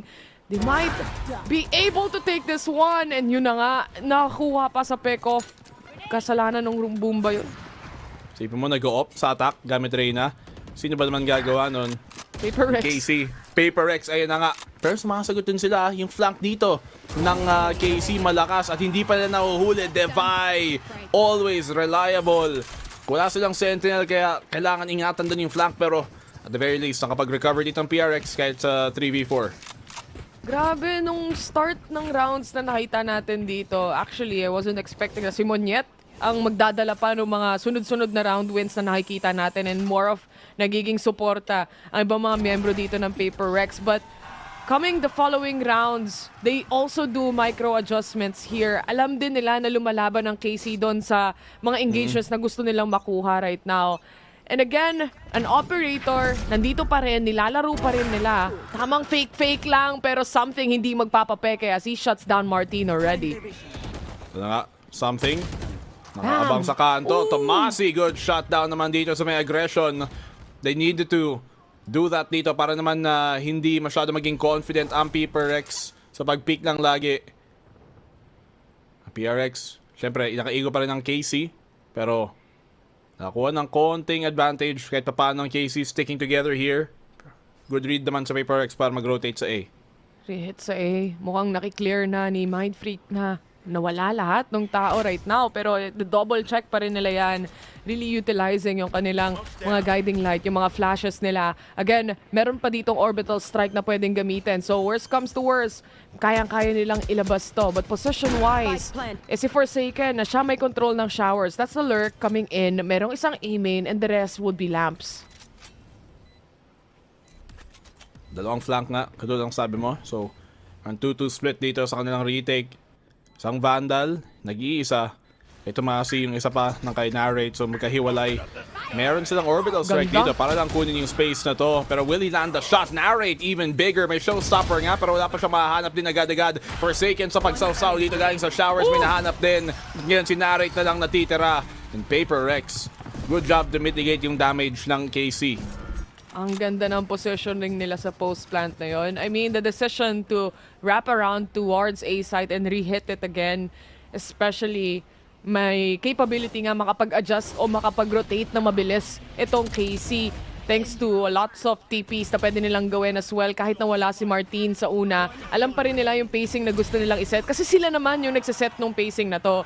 And nonetheless, time and time again, paulit-ulit din nagle-lurk yung KC eh. So, the expectations is definitely there mula sa side ng Paper Rex. Unfortunate pa nga na hindi nakuha ni Mindfreak yung kill na yun habang nagdodog yung isa eh. Oo nga, muntikin pa. Kung napatay niya doon si Narrate, edi baka na... Sakto yun. No, na double kill pa niya si Magnum doon, di ba? Nasunod pa niya, pero tingnan natin dito push. Look at their wall. Talagang ayaw lang kunin dito yung parang pa-elbow garden side, isolating this. And yung kagandahan ng Harbor is that mag-regen to. So, pwede silang magsayang ng utility sa KC side, sa defensive side. Tapos, adjust naman sila dito papunta sa May Garden. Ang ganda ng pagka-flush out nila dito ng angulo. Seekers, ginamit na rin para sa kanila. Monyet, handa na siya para makapag-satchelin kung sakasakali man. Reckoning has been used already. The satchel play towards the side. Something is already in. Control towards elbow. Yan ang gagawin ni Monyet dito. Walang kaalam-alam yung iba habang nagbaback at gulong-gulo na sila. Magnum, very low on HP actually at hindi niya mai-heal yung sarili niya.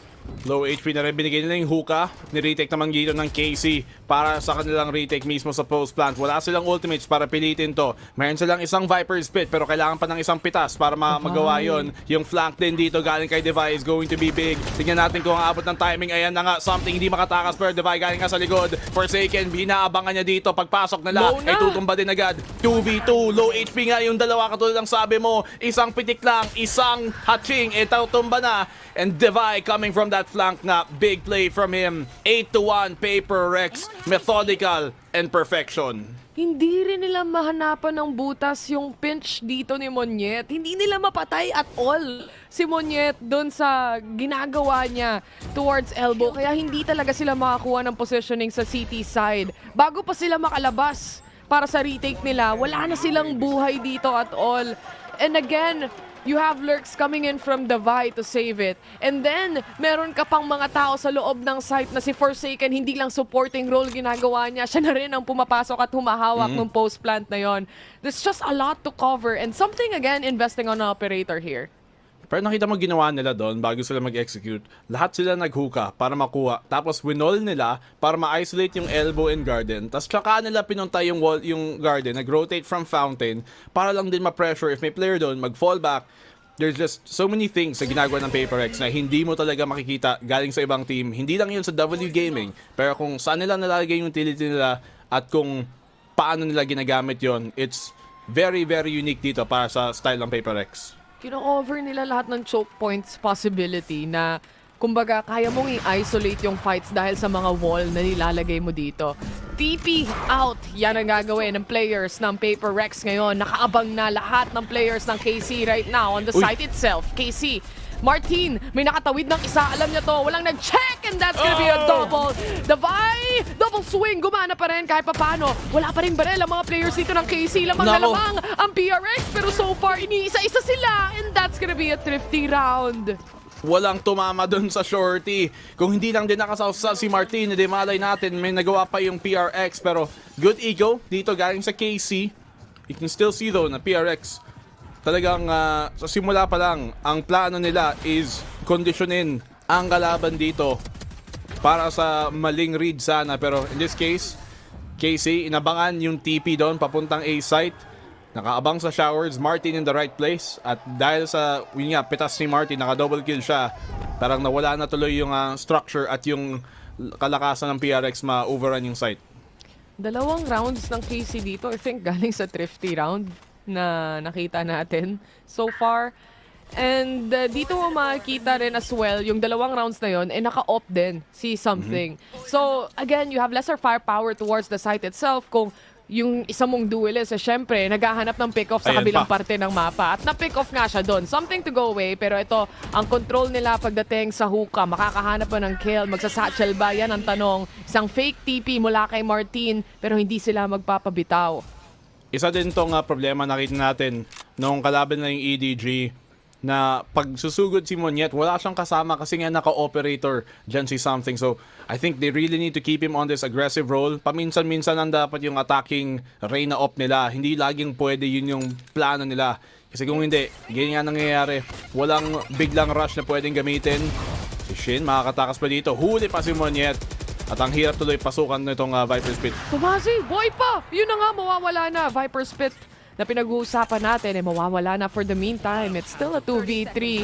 Dimensional Drift, ginamit na. Meron pang showstopper dito and possibly gagamitin din niya. Especially alam na nila kung nasan si Davai. Sinusubukan lang nila iwasan, hanapin ang iba pa mga members and that's Mind Freak from behind. Wala na siyang takas. That's the connection mula sa showstopper as well. 3v1. Kaya pa ba? Lakas talaga ng Dimensional Drift Lahat ng impormasyon na gusto nila pwede nang kunin. Bila na siyang lalabas. Levi, hindi pa niya mahanap to. And narrate with a 4K. Sinimulan niya gamit yung op sa pagpitas kay Something at tinapos din niya. And this keeps at least dito in contention para sa KC. Kung makuha nila yung 4th round at tapusin yung half na to strong, kayang-kaya pa na talagang comebackan to sa second half. May 360 pa si narrate doon, guys. Huling-huli pa rin sa acta talaga. And again, nilabanan na rin nila kasi ng operator dito si Something. So, with that initial kinds of pick-offs na nakikita natin, pag nawala si Something, then it opens up the lurk potential mula sa side ng KC, which is kanina pa nila ginagawa. And the thing is, they didn't do that this time around. They were really playing for that retake scenario on CT. They want to make sure na may control sila pagdating dito. And the good part about it is, kahit lamang na lamang ang PRX, the best possible outcome na gugustuhin mo for KC is an 8-4. Look at the buy dito though ng PRX. Medyo alanganin niya yung mga iba sa kanila, naka-SMG, naka-Bulldog man lang, Magnum, hold niya yung angulo na yon dahil nga lamang din siya sa armas.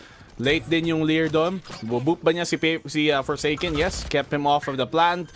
And look at KC dito, talagang sinasayangan nila ng oras. Buying enough time. Hindi talaga nila pinapayagan makaplant na wala na yung cove. Sige na, out! Out na lang tayo, guys. B na lang.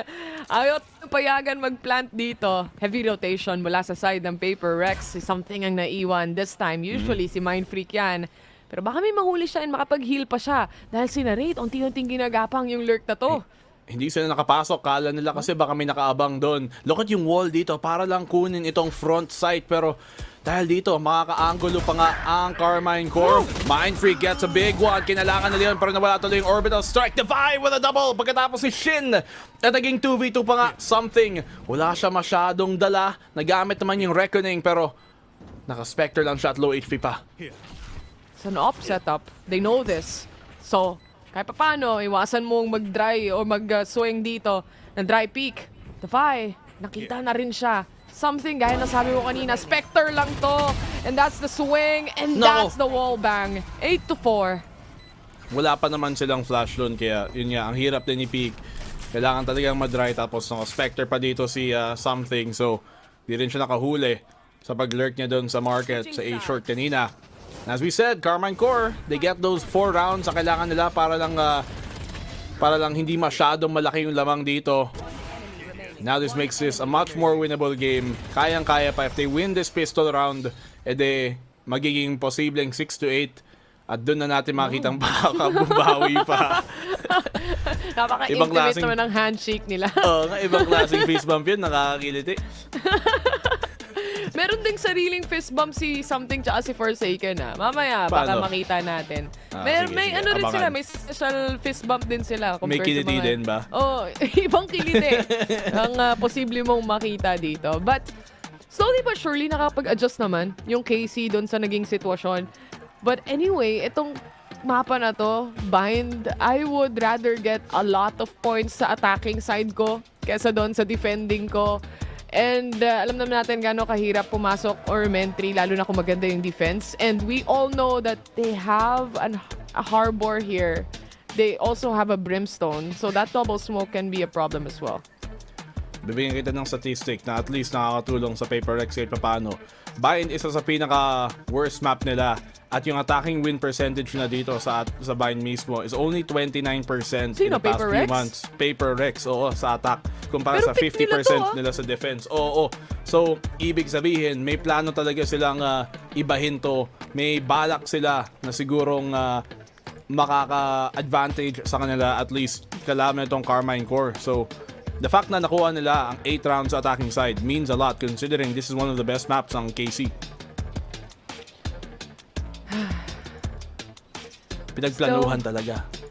Syempre naman, elimination match pa rin to para sa kanila diba? So, it's very important for them. Sabi nga nung panel, kailan ba ang Paper Rex makakakuha ng trophy? Kasi, ang dami nang pumasok na halos parang mga bagong teams itong nakikita natin ngayon for Masters Madrid. I mean, Casey is a very, has a lot of very young players here on the team as well. Meron kang Magnum na may experience, for example. But aside from that, you have the rate from NA region pa.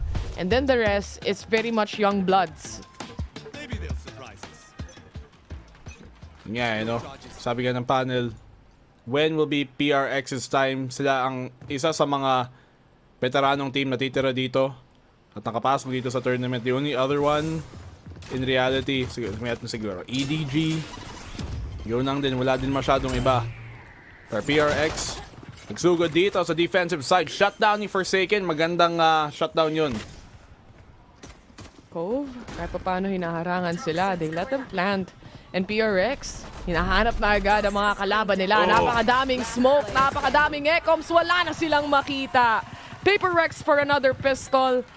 Ang laking adjustment ng ginawa ng Paper Rex dito. Alam natin kung gaano ka-importante yung mga pistol rounds na yan. Grabe, para silang bubuyog. Pag nakakita yung isa, yung buong nest na susunod, they absolutely swarm yung KC dito sa pag-retake sa site mismo. So PRX, nagpatuloy nila ang kalakasan nilang pistol round naman dito sa tournament na to, which is, we have seen in the past na natatalo sila minsan talaga pag pistol, pero so far, at least in this one, maganda ang pistol round percentage nila.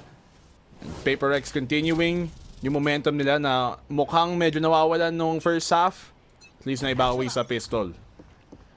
Tsaka yung pagpasok pa lang nila dito, good vibes na. Speaking of good vibes, na-rate na lang na mabibigla sa nangyari doon. Shotgun sa mukha, makikita nila. Martin already on side. A quick trade and a quick overheal. Isa pa daw, pero hindi na sapat. Overheal ba o overheat? ang nakikita natin. Medyo a bit ambitious. Si Monyet though, nanggaling dito sa may flank. Baka hindi nila ma-expect na wala yung smoke timing pa. Force buy pa to? Alam. Oo. Si Magnum pa nasa likod niya dito. Free kill para sa kanya. Sayang ayun na dapat para kay Monyet. And 1v3 pa para kay Mind Freak. Nakakita naman tayo ng madaming impactong clutch dati. Pero ito ba na naman yon? Hindi. And the shutdown dito galing kay KC. Force buy nga pa ang gumana. Actually, wala nga siyang idea na ubos na yung utility play ng KC doon eh. And the fact na may isa siyang smoke could have been a play mula kay Mind Freak. But again, it's all about the reads. And this time, hindi niya nabasa, hindi niya na-psycho ang KC dito. A good force buy round mula sa side ng KC. At makakasurvive ba ang lamesa ni Alex today? Hindi pa naman nagdadabog. Hindi pa, no? Wala pa. Konting debate pa lang. 100 HP pa. 100 HP pa. Pero wala nang shields. Kaya ingat na sila. Ayun, blinded, peek. May makukuha ba? Si Something nakapag-dismiss pa. Hit and run. Wala kang bawi doon. Wala ka talagang trade doon. Makakapag-heal pa. Walang heal. Okay. Ito na yon. Yun na yon. Oo, walang heal tong si Device. Sayang. Pinasa na yun. Pero at least may nakuha silang isa. Konting saw-saw pa. Malay natin. Makakuha pa ng isa pang frag dito ang Paper X.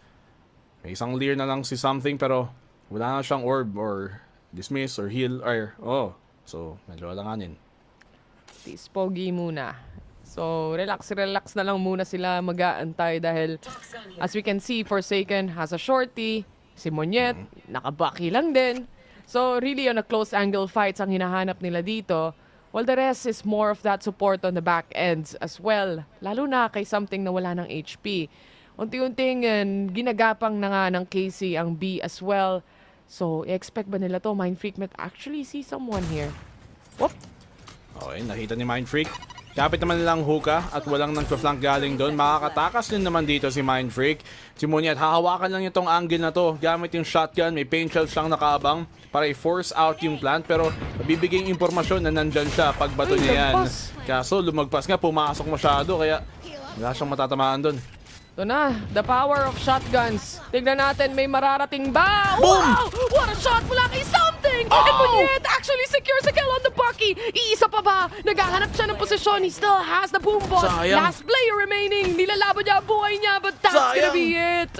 6-9, nice. Pero at least damage has been done. Kung naunahan lang niyang ma-peak doon si Magnum nung nakatalikod, di baka nakuha pa niya. Tapos, syempre, si Shin, low HP na lang, isang hatching na lang. Ubos sana siya sa shotgun. Muntikan pa nga. Good eco dito para sa PRX. Something, nakaisa pa nga kahit low HP galing doon sa Gardens. Pero, Magnum talagang siya ang nakapag-secure ng round dito sa KC. Paper X, hindi pa rin nawawalan ng momentum dito kahit natalo. Tsaka, nung nalaman nila na Bucky na nga yun, mas lumayo na rin sila eh. So, inantay na lang din nila. They know he has to play much more aggressive and try to find the positioning na malapit. So, hindi magpapalian lang ang KC for the meantime. Si Magnum, available na ang kanyang Seekers para dito sa round na to. So, this might be big, can give them a lot of info as well. Kaso wala na siya. Oo. Grabe naman yun. Aggressive play dito sa PRX at lahat na lang nahanap nila. Nakatakas pa nga dito. Kala ko isa pa eh. Sabi ni Tomasi, teka muna, chill lang tayo. Laro-laro lang muna. Nakuha naman yung B site. Dahil dyan sa orb na yan, medyo mas mapapaabang ang PRX. Ayan na nga, nakita mo, pining nila yung peak bago mangyari. Talaga. PRX 6-10. Grabe ka na, sir. Mainit ang laban talaga pag PRX ang naglalaro. Kumbaga, ito ang tunay na absolute cinema. Pagdating sa mga play na nakikita natin, huling-huli sa akto, yung nagpupush sana ng hookah doon, yung tumatalon-talon lang, biglang tumatalong-talong. Oo. Si Alex, hindi niya alam kung masaya pa siya o hindi. Panalo pero galit pa din. PRX. Kaya nga sila main event, hindi lang dahil syempre pabor tayo sa PRX, pero masaya din talaga silang panoorin maglaro. Bakbakan talaga. Barilan, 'di ba? Parang Valorant.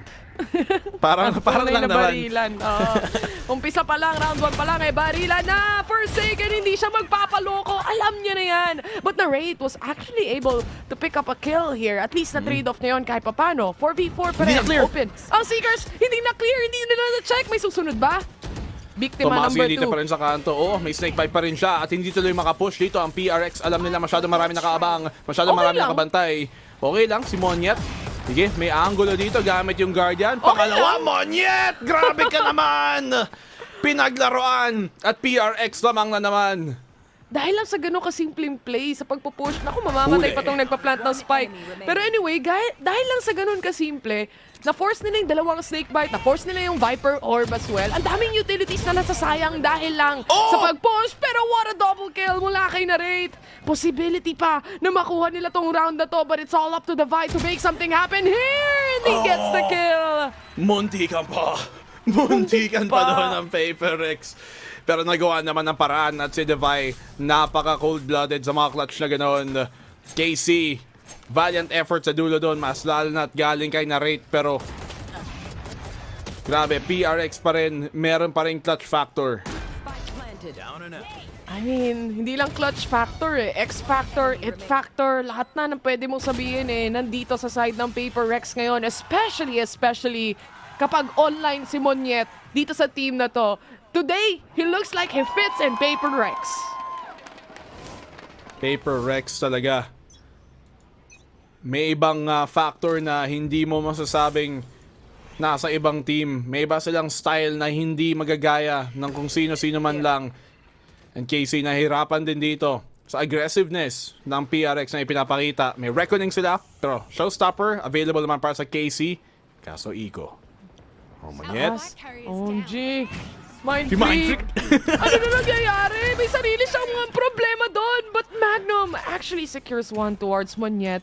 But ang sakit nung damage na to kasi yung spike na iwan pa, BNB.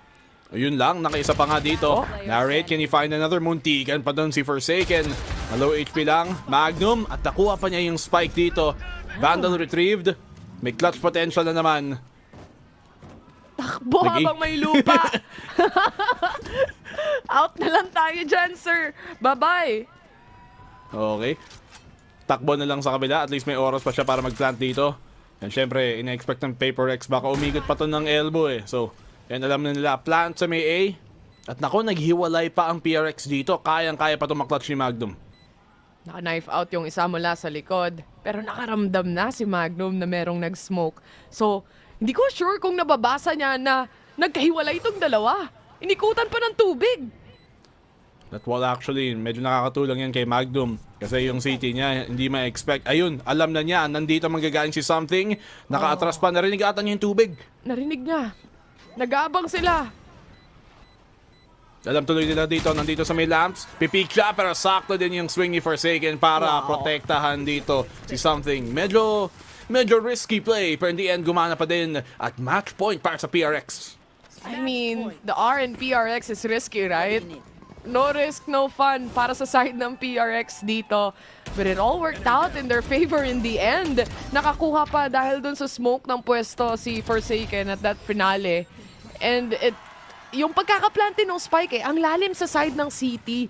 So, hindi mo rin masasabi na kaya niyang iswing ng kahit maliit na swing lang na maliit na angle. Kailangan niya talagang mag-hop out of it. And now we are on to a match point, by the way.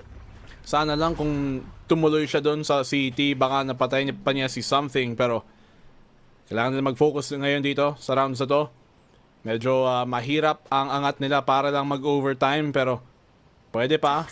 One round at a time para umabante dito. At medyo i-close yung gap. Kung gano'ng kalaki man ang lamang ng PRX. Siyempre, round per round, kailangan lang i-focus. B-site mukhang gusto nilang subukan to. Si Devi, medyo alanganin din yung pick. That's an opener para sa KC na kinailangan nila. Wala siyang takas doon, aside from the TP, I would say. Ginamitan ng Cove. Kahit paano tong bilong. Pero play for picks. Onting katahimikan sa mundo ng kaguluhan para sa game number 1 natin. And ito ang, kumbaga, wala kang nakikita, wala kang narinig Sino ba ang unang makakahanap? Tagu-taguan to. One down. Nako, Paper Rex nag-push out pa naman dito. Nakadalo si Mind Freak.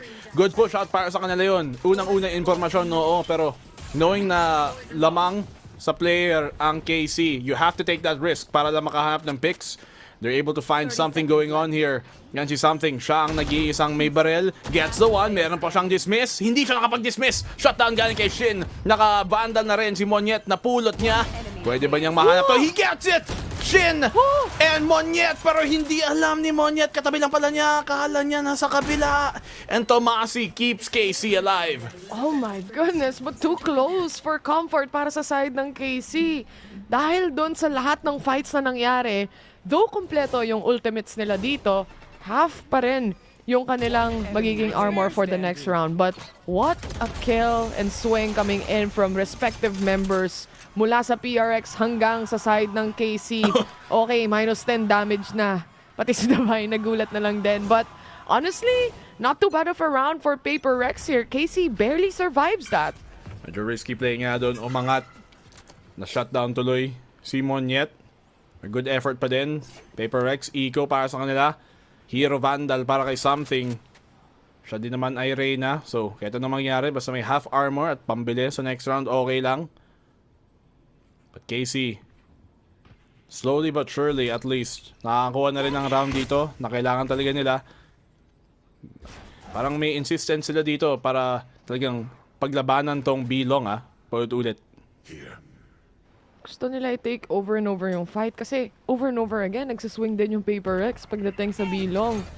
Pero ito, smoke off. Ito na naman yung aggression mula sa PRX. Nagpaparamdam lang sila. And KC, they know better. They have bigger guns here pagdating sa round na to. But at the same time, they wanna wait for that certain aggression. Medyo naiinip na rin ng PRX. Tatlong nakaabang pagdating sa bilong. Medyo maaga, pero tingnan natin dito. Magnum, nahuli pa niya dito si Monyet na nasa may kanto. Forsaken, nasa close corner. Nakaisa pa nga gamit yung Frenzy dito. May dalawa pa naman sa site, pero may magagawa pa talaga sila ng divide dito. Rotate agad galing sa showers at Paper Rex. May trap play sila sana doon sa may bilong, pero masyadong napaaga. Kaya walang nahuli.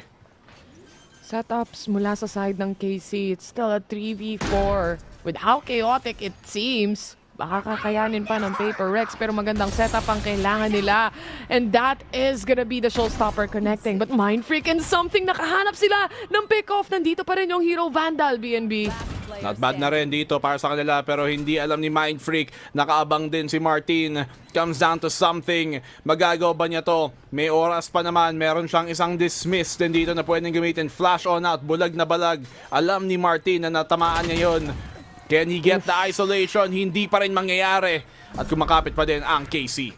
KC knows better. Kailangan nilang i-double swing yon. And that's exactly what happened as well.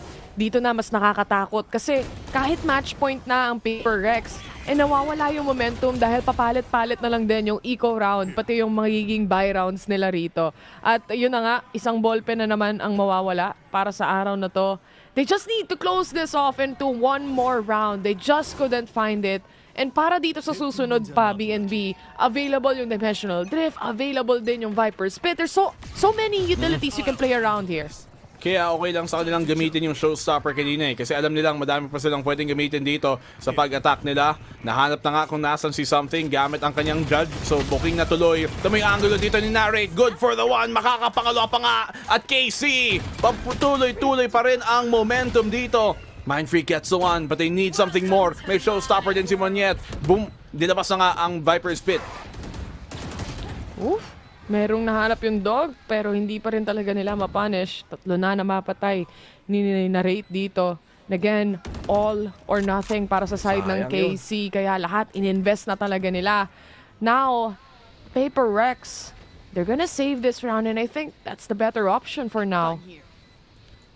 Sana kung alam lang niya, hindi na showstopper sana doon sa Lambs. Baka nakadalawa pa nga. But for now, KC, continuing yung momentum nila. PRX, hindi nakapag-adjust dito on their defensive side. At KC, nakita mo na talagang komportable sila sa mapa na to. Once more, yung struggles ng Paper Rex mag-close out sa mapa na to. Yung lumalabas na naman, natalo sila dito sa EDG, sa Genji, at saka sa EG. It's been months since nanalo sila. Nung huling beses nanalo sila dito sa mapa na sa Bind was August pa nung huling taon. Tagal-tagal na rin. I mean, it's a call for timeout for now. Probably. Para sa side dito ng PRX, I guess. Naghahanap na lang sila ng isang puntos eh. And again, they've been doing great doon sa kanilang attacking kanina. Here on the defense, it seems to be na yung KC nakapag-adjust na rin sila para sa sarili nila. At again, ang dami nilang ininvest doon sa round na yon eh. So understood natin na kahit papano, malaki advantage nila. Dimensional Drift gives you every info you need to take on lamps or whatever control you want to get. Then you have a Viper Spit as well, which is also a very big ult to use. Itong susunod nilang round, kailangan din nilang pagpalanuhan maigi para sa KC actually, hindi lang para sa Paper Rex. Yung Dimensional Drift din kasi, nahuli din tuloy dito ang Paper Rex. And naka-judge pa naman doon si Something, so alam tuloy nilang ipitin. Si Narrate, kinuha niya yung top angle doon. Walang nakaabang para ma-shutdown yung angulo pa naman na yun. Paper Rex, kanina pa nila hawak tong showstopper. I'm not sure kung ito yung tamang round para gamitin, pero kung makahanap sila ng pick, pwede lang ma-justify. Well, let's see. Kala-half buy. Meron sila. I mean, may showstopper naman si Monyet, so everything goes crazy, right?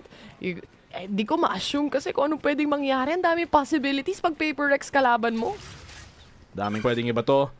Daming pwedeng mangyari. KC, yung subukan sana may hatak dito ang depensa. Tignan kung anong ginagawa ng Paper Rex. Nakita mo naman ng wall doon.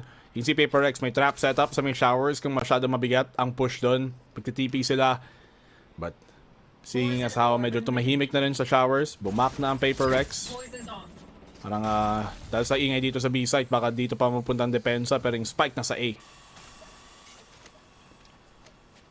Boombot, para lang makapag-clear kahit paano ng hookah, magparamdam, but then still the rotation towards A. Dalawang nagabang pagdating sa lamps. Walang makikita si Monyet dito. Malalim-lalim ang kailangan niyang hanapin at sisirin. Narrate on the other hand, kasabay na rin syempre si Martin to clear out lamps, and they do exactly that. Mind-free control pa rin naman towards site, lalo na sa pagkakahati ng wall na to.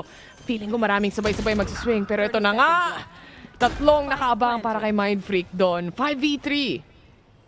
Nako, hindi pa tama yung mga reads dito ng PRX. Si Monyet nakalapit. Nakita pa naman siya. Nakita pa naman siya. Sayang, yun na sana yun. Hindi lang niya alam kung tinuloy na lang niya sana. Eh, may tao din doon. Triple pick nakaabang pa sa kanya. And PRX crumbling down dito. Walang napapala. Walang nagagawa. Hindi pa tama yung pagbasa nila ng sitwasyon. And KC, ang ganda ng pagka-default game nila. Naloloko tuloy ang PRX kung anong balak talaga. Oh my God. Lumalapit na ang scoreline at unti-unting kumakambak na ang KC para sa larong to. Naintindihan na rin nila yung assignment na hindi pwedeng solo-solo pick lang ang gawin natin. Lalo na laging may trade-offs na kasama itong Paper Rex. And slowly but surely, they get the reads right. And then on the side of Paper Rex, sila naman ngayon ang nagkakaroon ng mga bad reads pagdating sa mga ganitong scenario. I mean, you had the showstopper pero wala tong nakita at all. Oh? Yan nga eh. Kailangan makahanap ng isang pick doon para ma-justify. Gamitin yung ulti on an eco round. Pero look at this. Paper Rex, walang katakot-takot, walang kahiya-hiya. Nakapasok din agad.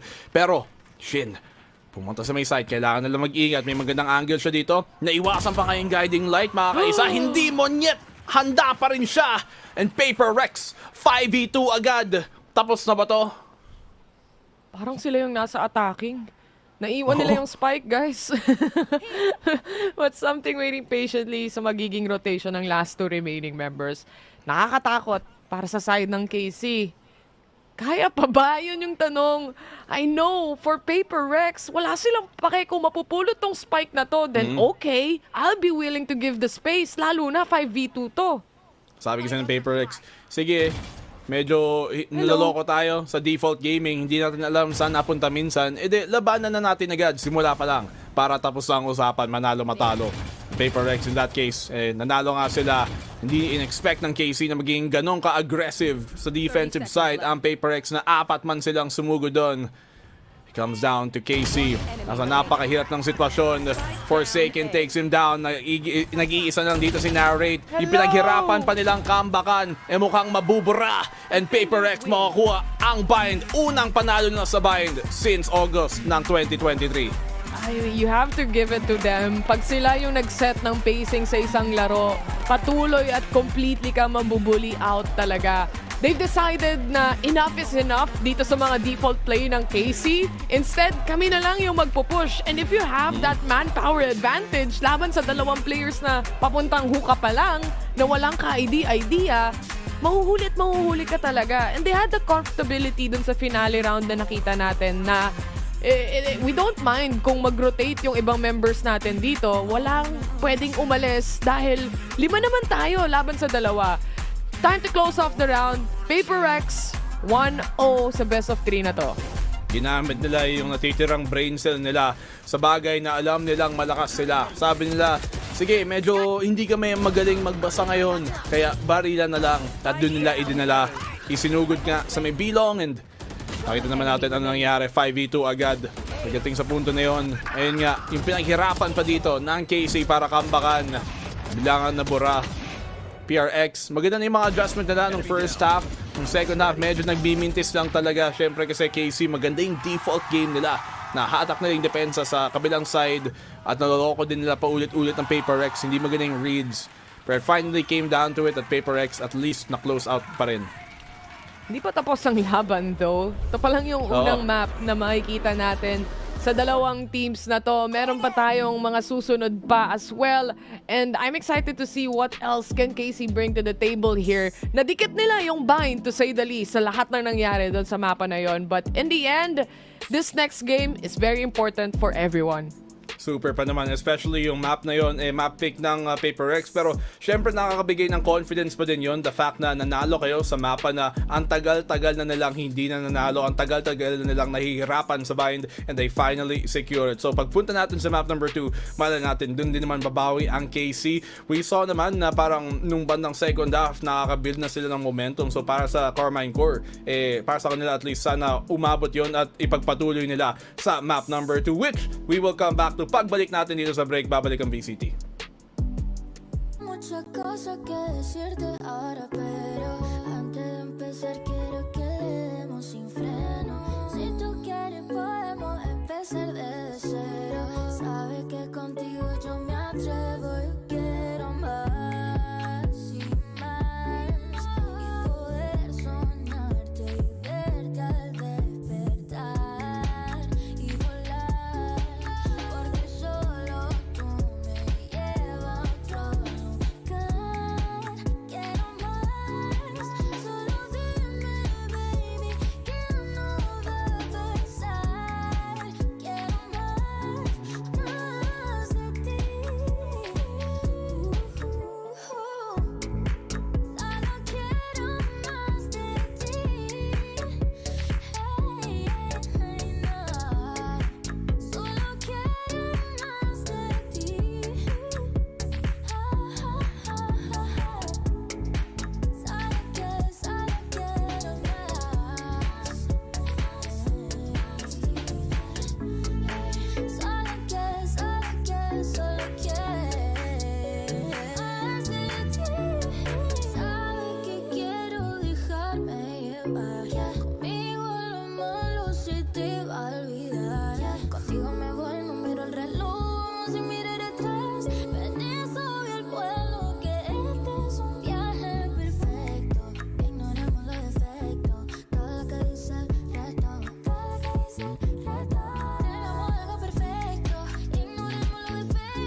Hey guys, I'm here right now with Coach Alex of PRX. Now that map was quite close. It's interesting because PRX has been described as like having 5 IGLs. So how do you as a coach manage to wrangle all that?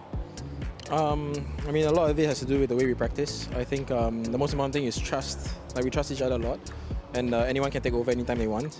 And we also do a lot of work trying to align, you know. That's pretty much it. All right, well, so far so good on this strategy. So let's see if PRX can close out this one.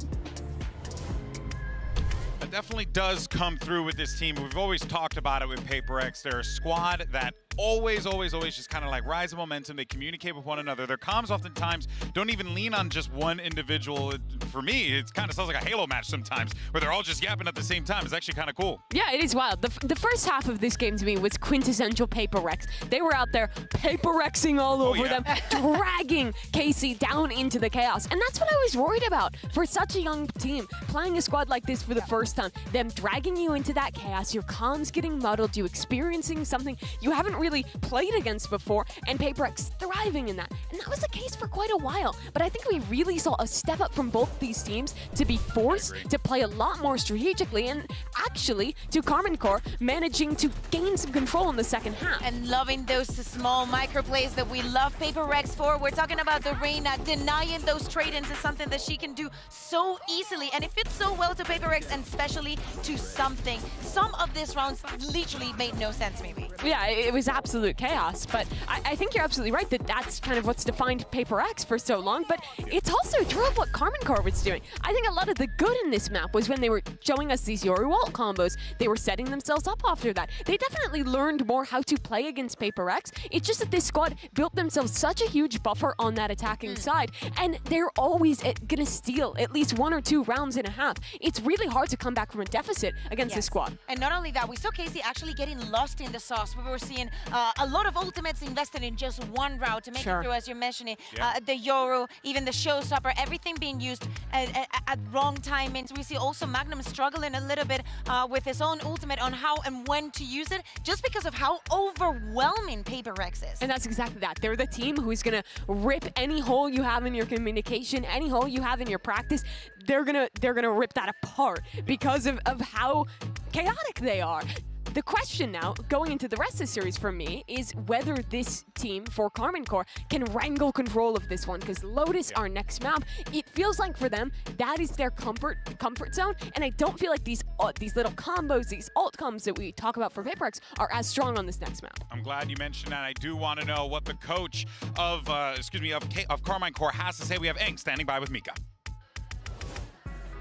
Hey guys, Mika here, and now I'm with Coach Eng of KC. Now, Eng, Magna mentioned earlier that PRX can be a team that is pretty annoying to deal with. So I want to know what they were doing exactly that was so difficult to deal with, and how you guys were able to mitigate that as the side switched. First of all, they are an amazing team, really, with amazing playstyle, a very unique playstyle. So I don't know what to say, to be honest, because of to be honest, it's a pleasure to play against them. Really, we're learning a lot from this game. So yeah, I don't know, like, but what can I say? It's hard to read them because of this like unique style, yeah. And I don't know what to say, to be honest. But we will try our best on the second map. So yeah. That was such a wholesome answer. So let's get to it. Second map. It almost felt like Coach Eng Kakuka was a little speechless there as well, because I mean, he has expressed praise for a lot of the players that they've met on that stage. But there is something unique and special about this PaperX team. Yeah, exactly. Eng can be as wholesome as he wants, but he's going to need much more if he wants to face off PaperX now in Lotus. This is the map chosen by KC, and maybe one of the reasons is what happened yesterday when PaperX lost this map. But again, I think it's going to be a lot of what happened on on that bind just replicated, and a lot of what happened against Heretics happening again on this Lotus. A Mind Freak that doesn't respect any timings, any position, that's just going to push through, and a lot of crazy and set plays again. Yeah, it is absolutely a map where Paper Rex does that same style. But for Karmine Corp, we have to talk about the history of them on this map. They've been playing the Fnatic comp. They beat Fnatic on this map. They have beat pretty much every top team they've gone up against on Lotus. Here, this is where Magnum tends to put on a masterclass. Their attack side, decision-making, the way that they call is always near perfect, quite honestly. And I actually think their style, if Paper Rex is going for these forward plays, they don't have the Reyna to combo. They don't have the same kind of util setups. It's crazy that I'm just talking about Reyna as like the big util agent, but they don't have those same tools to set up these combos like they do on some of these other maps. So I think this will be a bit of an easier time for KC to punish when they're playing their attack. So you mentioned the Lotus situation and them being so good at this map, but I also have to say in the back of my mind that if Paper Rex comes out just like they did on Bind with a big lead, and then you're like, oh my god, we were supposed to be good here. I get a little worried about the young team on that stage in that situation. And not only that, we were talking about how Monier is doing great in this tournament, how today specifically he's performing super well. And he's going to be leading that race onto Forsaken. I mean, we saw Forsaken's debut on Race last night. Loved it. I mean, well, debut, yeah, exactly.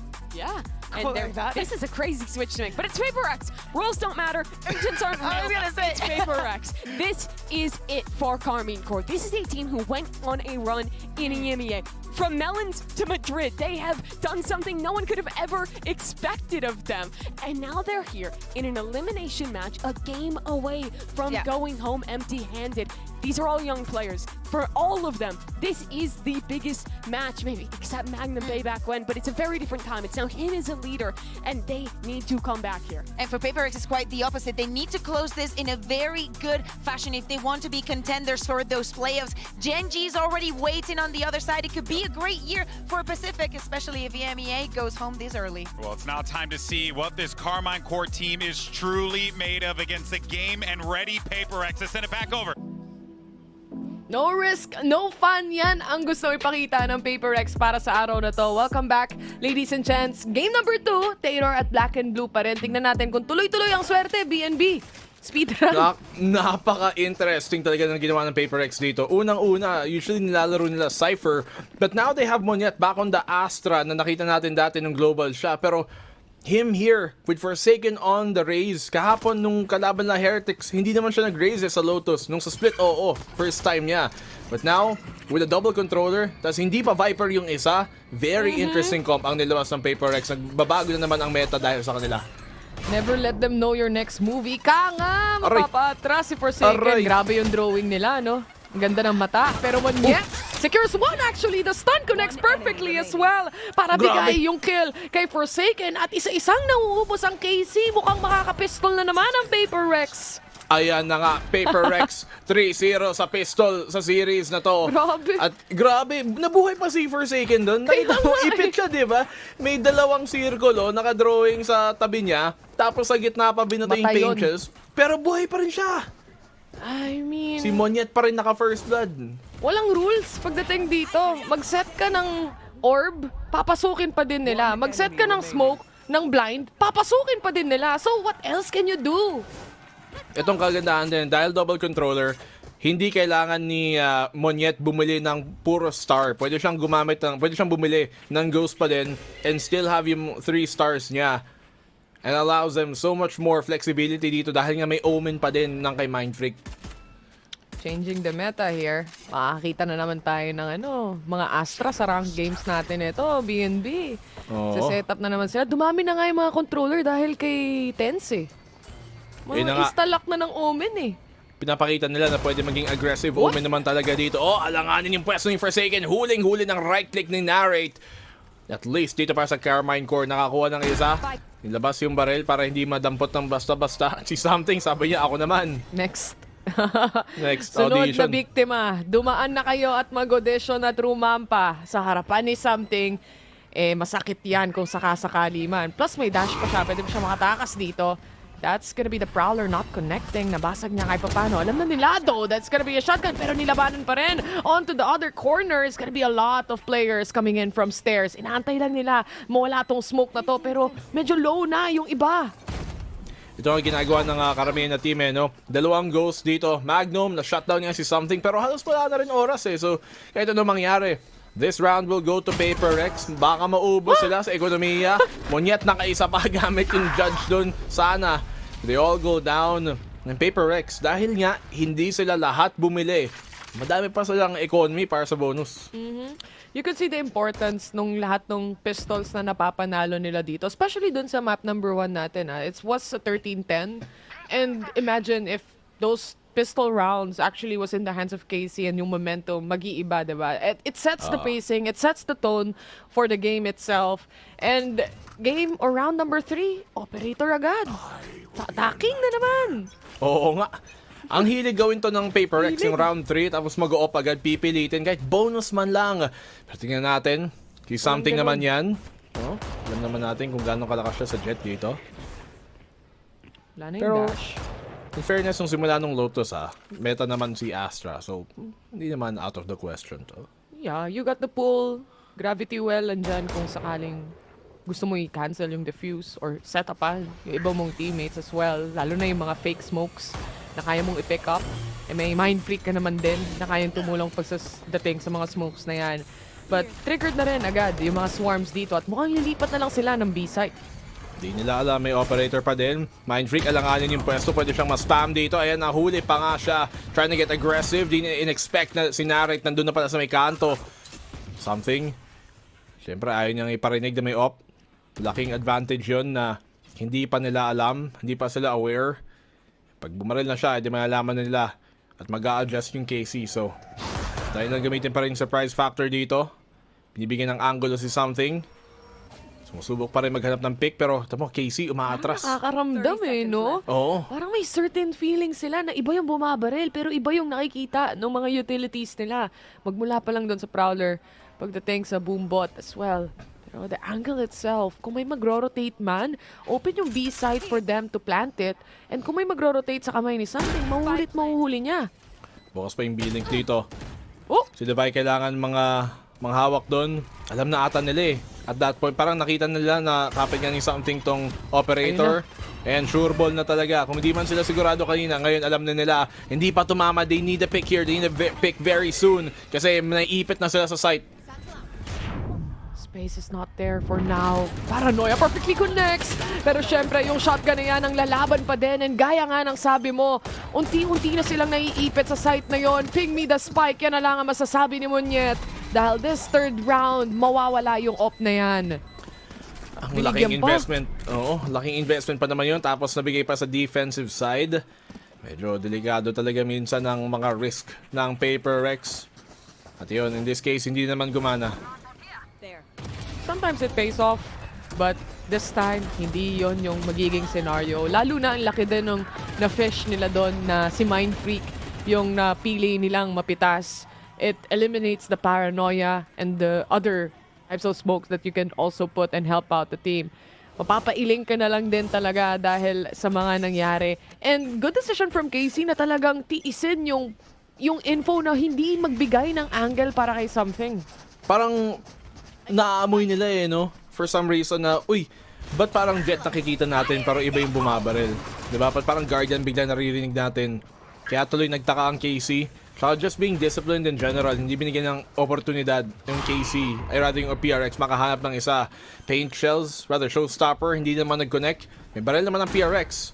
Pero tingnan natin, post-plant hold dito, naka-judge si Something. Patience is key. Yung rotation ni Monyet dito maganda kung hindi siya mahuhuli. Yung operator ni Shin, naghahanap pa rin ng angle. This might be a paranoia setup actually, pero hindi na nila magagawa as they clear out the angle. Thanks to Monyet's lurk right there. 5v2 na ngayon, BNB at ipit na ang dalawang miyembro dito. But Monyet was shut down. Hinahanap na nila kung nasa kanila ulit ang operator na to. Something moves away. Hinahanap nila isa-isa. Hunting it is. Tingnan natin, device shutdown kay Tomazi. Narrate na lang natitira. Nilipat na siya dito galing sa duelist kanina. Ngayon siya na ang fade. Something hindi pa rin makatama gamit yung op niya. Sinarate. Save na lang dito. PRX. Buti na lang din. Kahit naka-op sila nung kanina, nadampot na naman. Natakuha ulit. Ang ganda ng lurk ni Monyet Naipit nila at least yung dalawang players dito. Kahit hindi tumama yung pangalawang shot, ang important si Something ay mag-push forward with that help as well. So, kung makikita mo talaga, this W gaming style, it works out greatly, especially kung yung comms mo, pasok na pasok din at mabilis mag-react yung kasama mo sa team. At saka dahil dun sa second round nila, na hindi lahat bumili, yung dalawang naka-ghost lang, naka-afford pa sila ng full buy dito sa round 4 Kahit medyo magastos yung round 3 nila yung bonus. Forsaken naka-isa, sige na-tag siya pero may heal naman si Divide. Wala lang armor. Yan yung wala ang KC. Wala silang Sky dito. Kagaya ni Davai na may Seekers din available for now. Again, they're still playing this operator. They try to clear out some of the angles as well. At ang daming naka-stack towards A kung tutuusin pero naghahanap pa rin sila. Magnum secures the kill on that classic shots. Parang lahat ba ng miyembro dito ng PaperX may pocket shorty? Parang Kahit sino lang kahit hindi lang si Something at si Forsaken, pati yung controller nila may shorting hawak. At least PaperX dito. Ay! They get the early advantage. Lahat na lang nasa scan. Lahat na lang! Anyway, nangyari na rin sa akin yun. Tagal kasi dumampi nung hunt na yun Ang tagal bago mawala. Pero yun nga, si Something muna mawawala. Stinger pang naging killer na doon. And Forsaken with 2 HP. Still alive and kicking. Post-plant scenario nila dito. Mapapagana pa ba? Davai is the only remaining player. May angle naman siya. Meron siyang ulti. Ayaw niyang gamitin. Nating pa nga niya. Narrate na wallbang pa nga. Divide taken down. May konting oras pa para sa defuse dito. At KC nakabawi pa galing sa eco buy. Sinatsahan niya lang si Davai doon. OMG. Napakanipis talaga ng pader pagdating sa Lotus. You just couldn't be comfortable enough na kahit wala ka na sa angle, tatagos at tatagos pa rin yung bala. Okay. Okay. Okay. Coach, nagets naman namin. Huwag kang mag-alala. 3v1 yun. At nabitawan pa ng PaperX. Off na naman kay Something. Pero, feeling ko hindi gumagana yung off dito early on. I think if this doesn't work again, bitawan nila yung off sa attacking side. Kailangan nila ng medyo aggro push. Kagaya nung nakikita natin sa bind kanina kung saan mas, syempre, yung advantage nila is yung firepower, yung push, yung W gaming nga. And naiiwan yung isa dahil sa isang operator setup. Speaking of op, napitas din kahit si Forsaken dun sa angle na hinahawakan niya. It's the one-way smoke. Yung flash hindi pumasok ng sight. It's barely there even. Walang makasunod, walang maka-breakthrough. Kasama si Forsaken dahil naka-op nga to si Something. Oo, nakaisa siya pero at this point, low impact frag na yan. Wala din nagagawa masyado. Gets another. Tignan natin. He finds a third kill. Di ba pa yung pang sabihin, sige. Pero malay natin. May blades pa nga siya. Naman Nasa kanya naman yung spike. There's still a chance. But a very, very crucial round para sa side ng PaperX. Napakadelikado ng ginagawa at plano nila dito. Kailangan din yung kumilos Walang oportunidad binibigay ang KC dito makahanap ng pick si Something. Paplanta lang din niya. Try niyang hawakan pero madami pang utility dito ang KC. May paranoia pa nga at saka dalawang smoke. Feeling ko kaya, BNB. May chance si Something dito. They gave the space. They have no clue kung saan siya manggagaling and they think it's actually a plan for long as well. Doon sila nag-smoke. He has the angle. He smoked off. First pick down! Ito na yung knife! Sayang! Doon pa nag-double pick pero yun na dapat sana para kay Something. Good effort para sa kanya. Pero syempre, hindi niya makuha yung isa. We've seen incredible clutches galing kay Something mismo pero sa sitwasyon na to, KC pa din.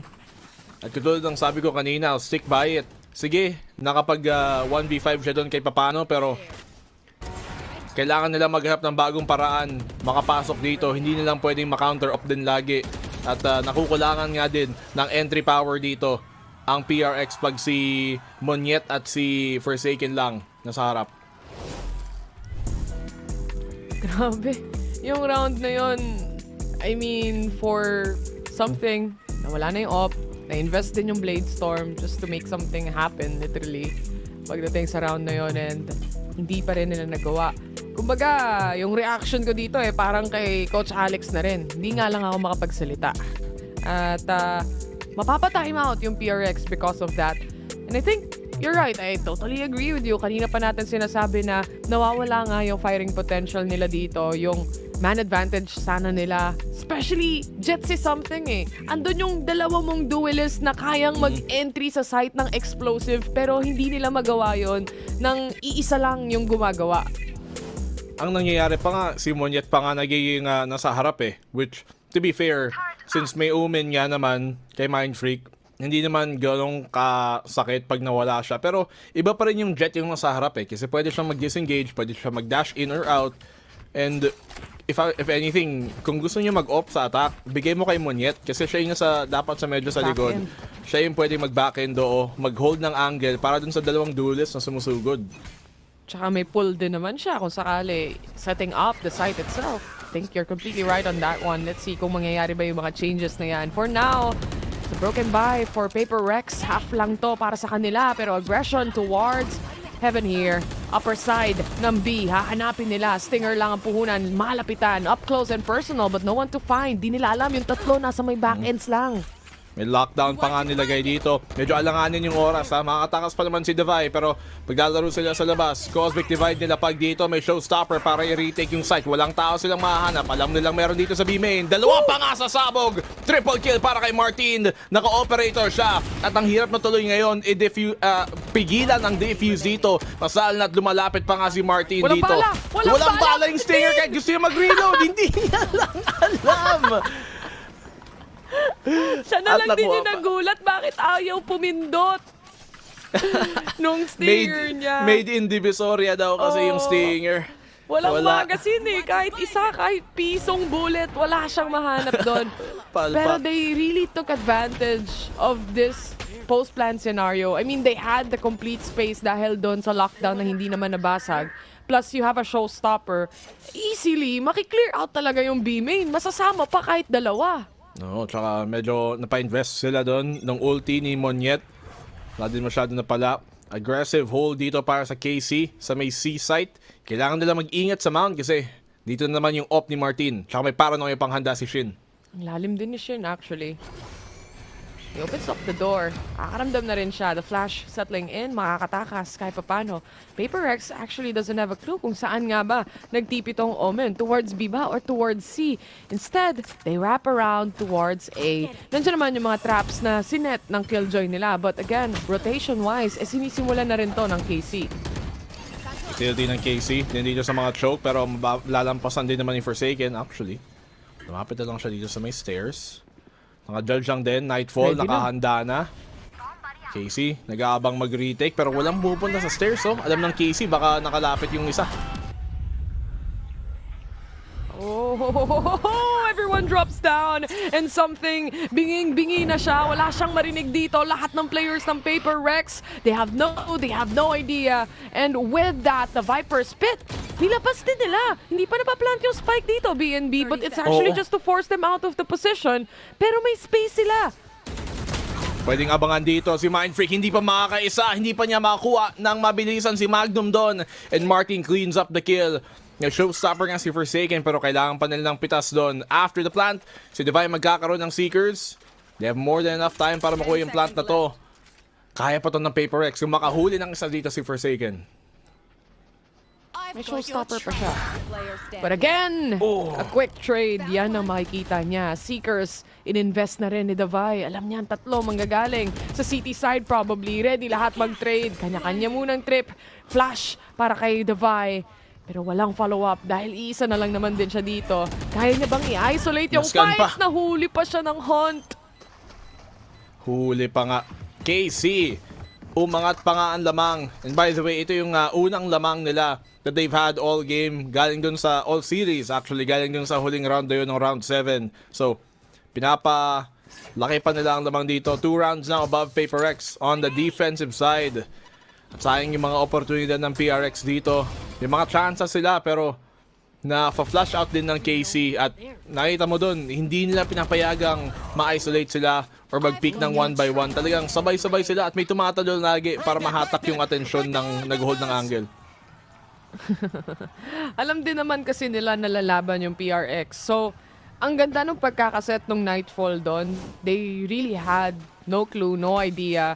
They happily invest a Viper's Pit just to secure the round. But again, the more rounds you get here on the defense as well, mas maganda parang pangitain para sa inyo. But anyway, itong Flash, at least magko-connect. Forsaken! Hindi niya na mapapop yung showstopper na yon. Si Something yan doon pa sa kabilang side kaya wala makakuha ng trade. Hirap na hirap ngayon ang PRX. Masalat na wala si Forsaken. Sayang yung showstopper niya. Baka nakadalawa pa nga sana doon kung medyo mas maaga niyang nilabas. Na PRX 4v5 ngayon. Nagsusubok mag-rotate sa B site sana or at least i-fake yung intention na yon. A site nakabang pa rin dito si Magnum. Swarms waiting. Alam niya, pasok na. Na-cancel kahit papano yung isa. Wala rin namang tao sa 3. So, they're really to take the space here. Monyet is on that trail as well pagdating sa kanyang lurk potential. 4 or actually 5 sa players dito ng KC all the way from CT side. Pero dahil sa Trailblazer to, expect na tuloy dito ng KC na may tao dito. Ayun nga, alam nila si Something, medyo lumapit, medyo mabante. May lurk si Monyet, kaso napakalayo. Nakaisa pa nga si Something noon, pero they need more. Si Narrate pa naman, pinatumba si Levi, but Mindfreak holding on! Naging 2v2 pa nga. Meron pa siyang ulti para mag-reposition dito. May pull din si Monyet. And now dito, matetesting ang kanilang post plant. Low on HP. Monyet, mawawala muna. Pero tama yung swing. Kaso, si Shin pa rin ang mananalo sa duel na yon. 6-3. Abot ba? Umabot perfectly for that defuse. Okay na sana yung timing. Kung nagano lang siya, nag-delay ng konting oras. Baka mas sure ball pa. Hindi naman sa mali, pero hindi lang din tumama. And PRX, nasasayangan na naman ng oportunidad. Time out na naman para sa PaperX. Ang bilis mag-trade ng KC dito actually. I think they found a solution to very much a lot of their problems from doon sa game number 1 kung saan makikita talaga natin na isa-isa silang napipitas. Pero ito, at least kahit papano, na-alleviate yung pressure na yon dahil immediately napipin down nila kung sino man yung nakaabang sa posisyon. Kahit gaano pa kanipes yung angle, ang bilis nilang rumusponde as well. So, with KC having a good of a round here coming in sa first half natin, PaperX, they have to map out, plan ahead. Paano nila maiibsan? Paano nila masusolusyonan at least yung ganitong scenario na mabilis silang ma-trade off? Mag-isa din dun si Forsaken na lumapit siya rather sa may mount, to be honest. Kung siguro may isa pa nga siyang kasama, ang pinakakalakasan ng PaperXW Gaming is pag nagkakasama yung mga duelists nila Pag death ball talaga yung balak nila. And in that case, magkahiwalay yung dalawang duelists. Yung isa mount, yung isa nag-lurk. Sana kung si Monyet na lang nag-lurk doon, baka mas abante pa nga. Pag na-isolate ang PaperX, mahirap talaga mapagana yung mga napaka-aggressive na style nila. Mas madali tuloy nagiging oportunidad mapunish. Di nila nakukuha yung mga multi-kills na hinahanap nila dito. Bilis pa shutdown. And baka ito na, yung round na yan, sinasabi natin, sinasabi mo, BNB. Sabay-sabay na lang daw sila. Strength in numbers. Yan ang gusto nilang ipakita. Tanggal agad yung strong. haunt. Yun na lang. Kumbaga, parang Curry lang. Ano? Strength by numbers. Anong Curry? Di ba kay Stephen Curry yun? Basketball ko kasi, Curry. Baka chicken curry pa. Iba atang NBA yung napanood ko, man. PBA yata, men. Baka kay. Pero dito, at least PaperX nakuha nila yung plant. Naka-hold na ngayon dito sa may pa-stairs. At least may konting control din sila sa may rubble. Huling-huli ni Something. Kahit na hatak ng Seas, wala siyang katakot-takot.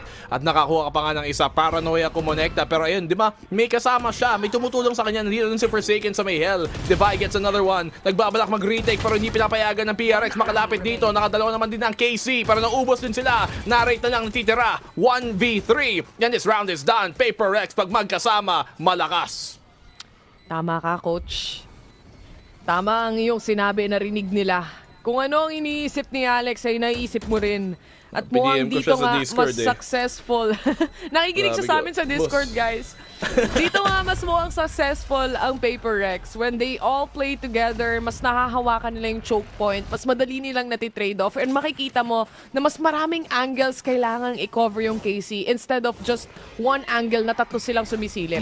Tsaka may taga-barrel siya ng util. Alam niyang hindi niya kailangan problemahin yung isang angulo kasi may naka-hold at least. Yung simpleng fact na yon na hindi na sa likod ng isip mo na, uy, baka may mag-pick doon sa kaliwa ko, walang naka-hold. Yung simpleng fact na kailangan mo pang isipin yun eh. Nakakatanggal ng tutok yun. Nakakatanggal ng kalma sa magulong sitwasyon. At yun, tuloy, Paper Rex, naintindihan na nila. Pag magkasama, mas malakas. Ayun, Masakit patay. to! Buhay pa! Buhay pa! Yan, Sige, kala ko pwede pang itapos na. ma-heal. Easy ka lang muna, Forsaken. 80 HP pa naman siya. Bumalik na ang kanyang buhay. Pero hindi makakatawid si Monyet. And they go for a skirmish on towards A main. Dalawa, laban sa dalawa. Sige, laban nyo! Oo, trade lang ng trade dito. Naka-angulo pa nga, 1 HP pa si Shin. Naka-bulldog pa nga siya. So, kaya pa to. Actually, kaya pa rin ng KC itong mabawian sa totoosin eh. Ulti papunta sa may seaside si Mind Freak. Nako, kailangan niya mag-ingat. Naghiwalay pa nga. At nabigyan ng pagkakataong mag-clutch pa dito ang KC. Si Divine na lang natitira. Yun ang masakit. Ang bilis makapag-react ng KC. Alam nila, nabasa nila na available yung ult ng Omen. They're probably gonna hyper-rotate fast. And that's exactly what they did. Quickly read by KC here. May turret setup pang nakaabang kung sakali man. And hindi na lalabasin to ng KC. They're gonna play for that initial pick mula sa turret nga. Naririnig to ni Davai. Naabangan niya, sinasaiko niya, ika nga. Pero paranoia, naka-ready na rin. Sasakto pa para sa kanya. Dog ang magiging puhunan for the meantime. Pero it's no one he sees here. Ang hirap. Magandang hatak dito. Save na lang. Para kay Davai, save na lang. Sayang yung round na yon. PRX, nagka-trade-an pa nga. Siguro kung napatay agad nila doon ni Mind Freak o ni Divine si Shin, nung lumaban siya sa 3, baka iba pa yung nangyari. Pero nag-open plant din siya, hindi rin safe plant doon sa C-site. Nakabawi pa tuloy ang KC. Pero nakikita mo naman na at the very least, pag magkasama ang PRX doon, kahit magulo, gumagana pa din, naging 2v2 pa rin yun. Kumbaga, nagkatalo na lang doon sa decision making, which is not entirely wrong to hyper-rotate towards C. It's just read by KC. That's the thing. Mas maganda lang basa nila. Mas maganda lang yung basa nila.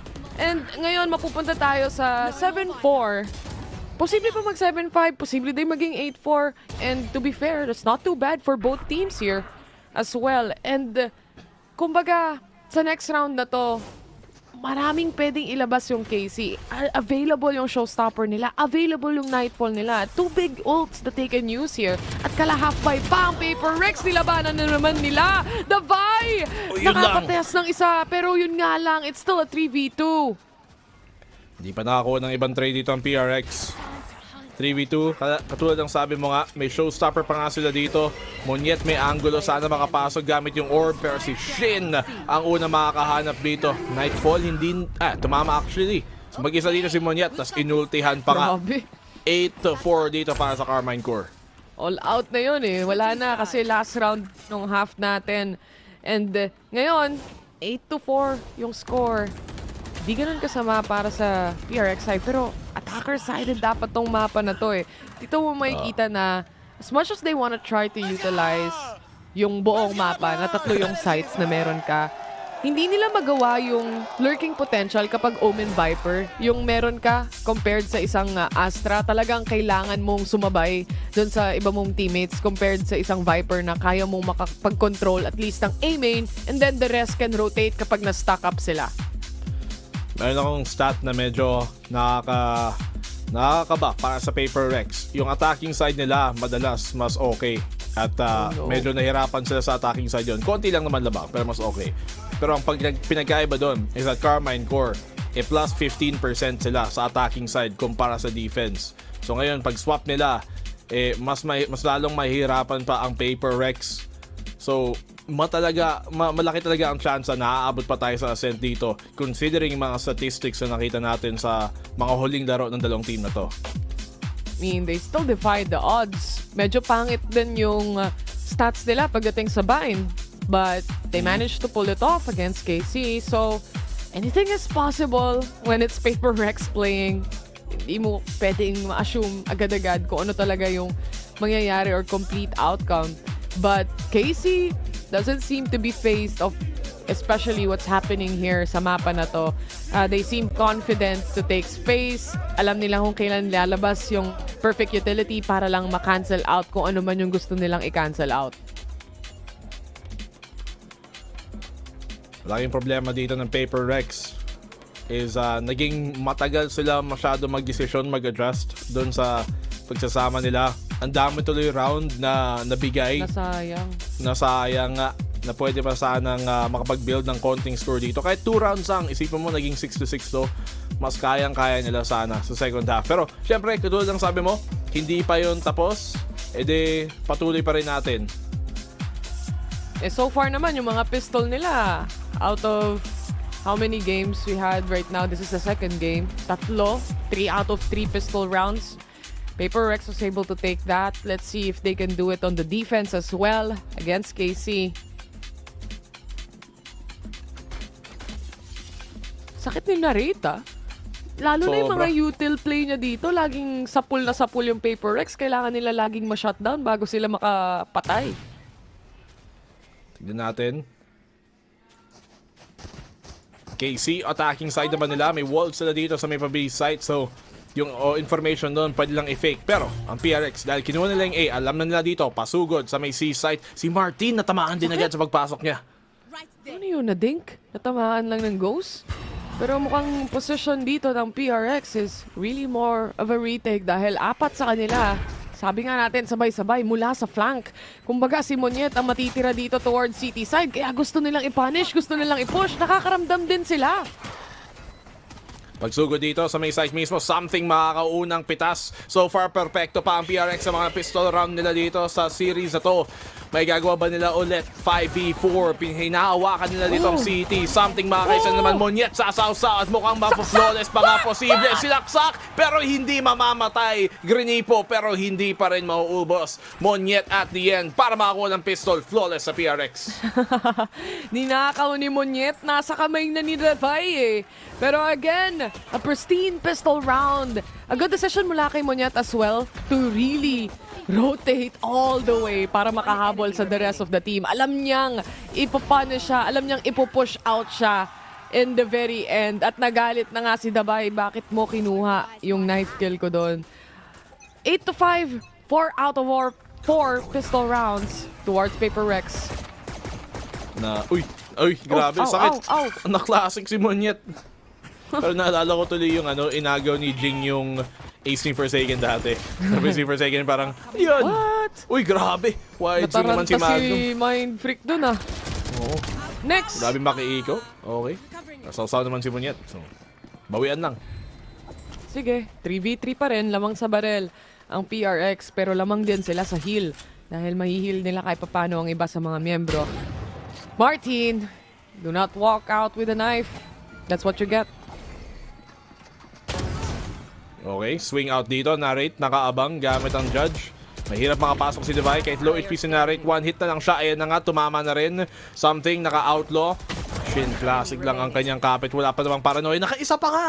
Kahit naka-classic lang. Kailangan niya makalapit dito. Judge ang kanyang gamit. Shin nandito sa kanto. Makikita ba niya sa ilalim? Yes, he does. And something gets the one. Medyo magastos yun para sa PRX. Mas masakit ang burst ng isang judge kesa sa isang classic. Lalo na sa positioning wise as well. Hindi mo matatamaan yung ulo, 'di ba? And something on the other hand, he knows better. Multiple times napunta na sila sa ganitong scenario. And he proves na hindi pa tapos ang lahat para sa PRX. Simula pa lang to para sa magiging comeback nila kung sakasakali man. It starts with that pistol. Very important one as well. Ngayon, kahit pa paano, 8-6 sila and looking good pagdating sa kanilang magiging bonus as well. Isang Phantom, isang Vandal, 2 Bulldog. Not too bad. May bonus nga, katulad ng sabi mo. Early aggression dito sa may puntang mount. Si Something na paatras nga dahil doon kinagat pero hindi naman masakit. Mabubulag lang siya ng saglit. Yung Season naman dito. Hindi naman tatama pero naiipit pa rin si Something. Low HP na tuloy siya. Hindi pa makahanap ng isa. Si Shin hindi makalapit at na-shutdown na rin ni Magnum. Kinailangan niya ng isa doon. Pati si Monyet yung unang sasabak. Monyet ready to step on the plate here. Kahit paano, nabawasan din nila si Narate. 43 HP remaining on to him.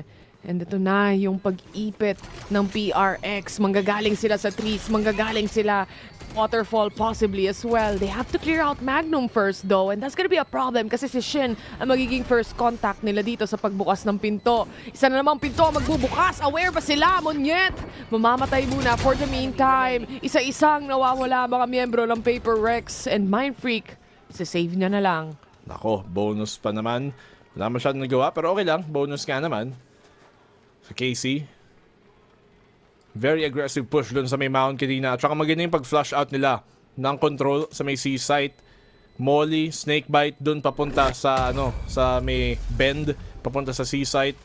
Tapos naipit lang din tuloy si Something. Si Monyet lang nakahanap ng isang 1 dig gamit yung Sheriff.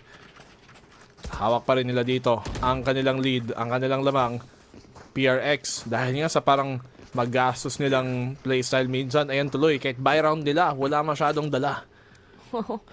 Magastos eh. At dito mo makikita na syempre yung aggression, yung press W gaming na yan, it's all fun and games until one team actually answers you back. That's KC right now.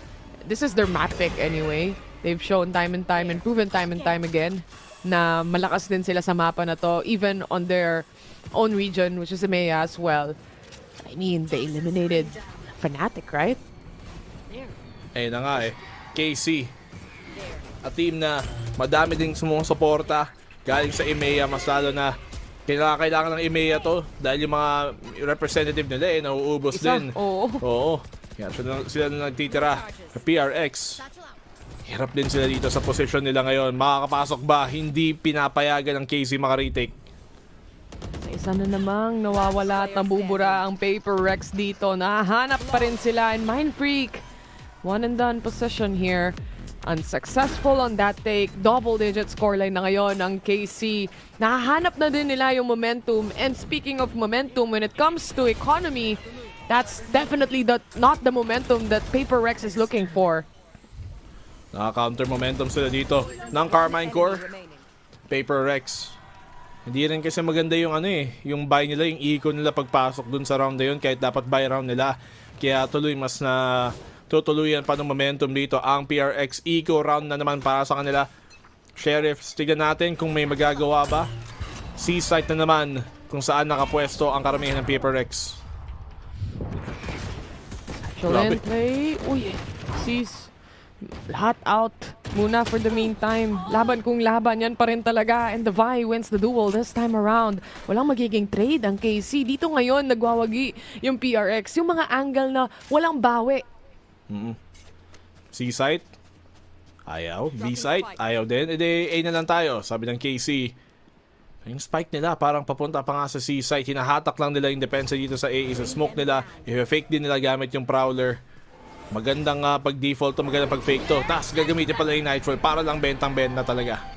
Grabe lahat all in to. Para sa kanila, para lang talaga mabenta. Pero ito na, sisimulan na rin nilang umatras. But I think for Paper Rex, they still have more than enough time para ma-realize na peke lang to. Kasi matagal din pumasok yung nasa C-site eh.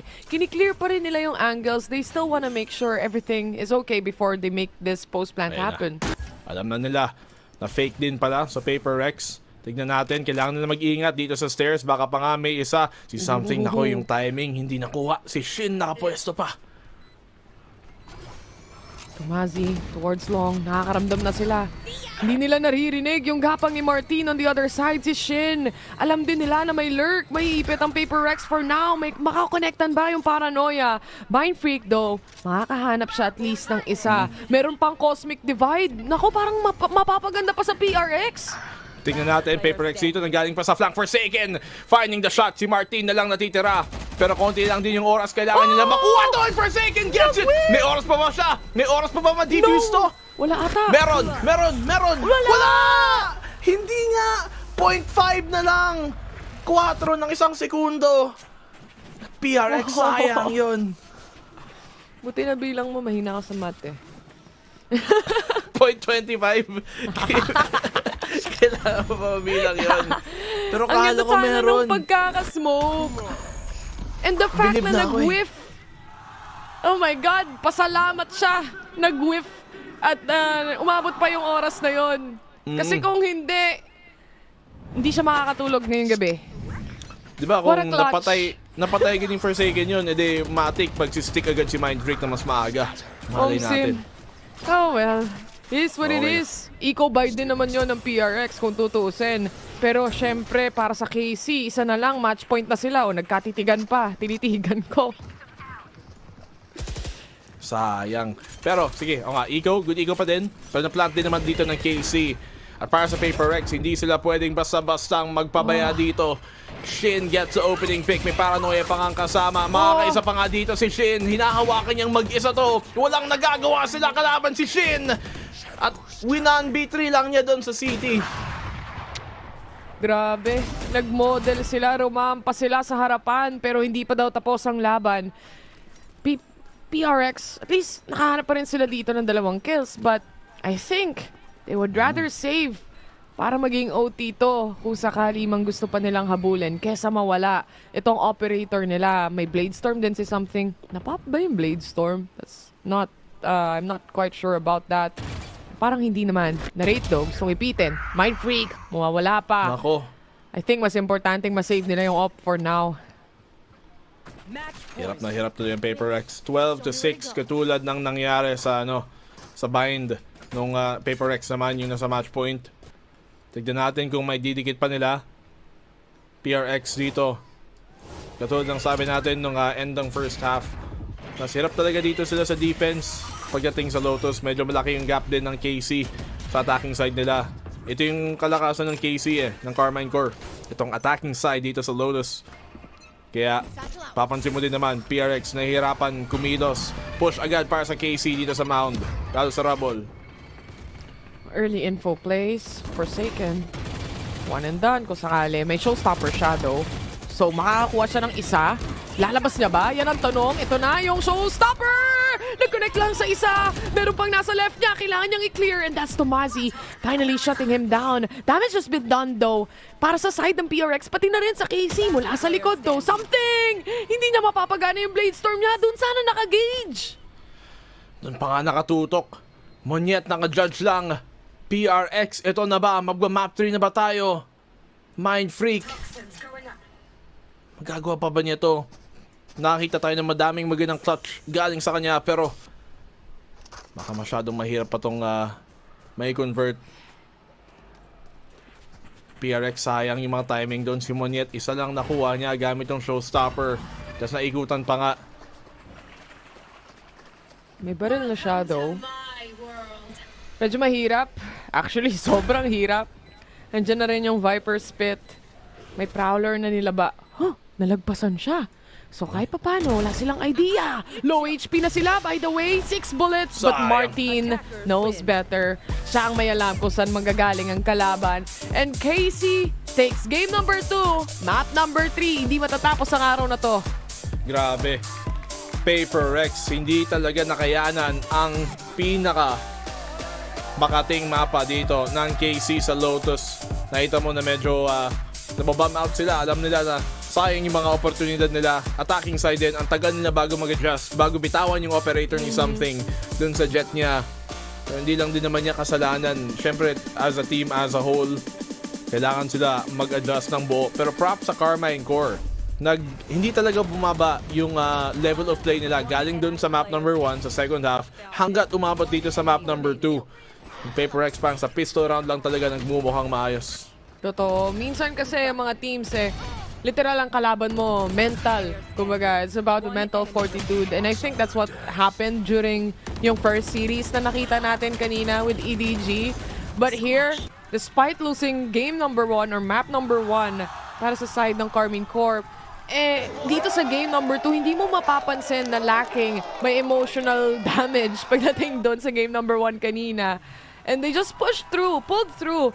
And again, for Paper Rex, gaya na sabi mo kanina, BNB, daming mga nasayang na rounds dito as well. Even yung mga buy rounds or even yung bonus rounds dapat nila, na invest sila ng invest kahit sa operator, it just doesn't work. Paulit-ulit na hindi nagko-connect din yung shots ni something doon.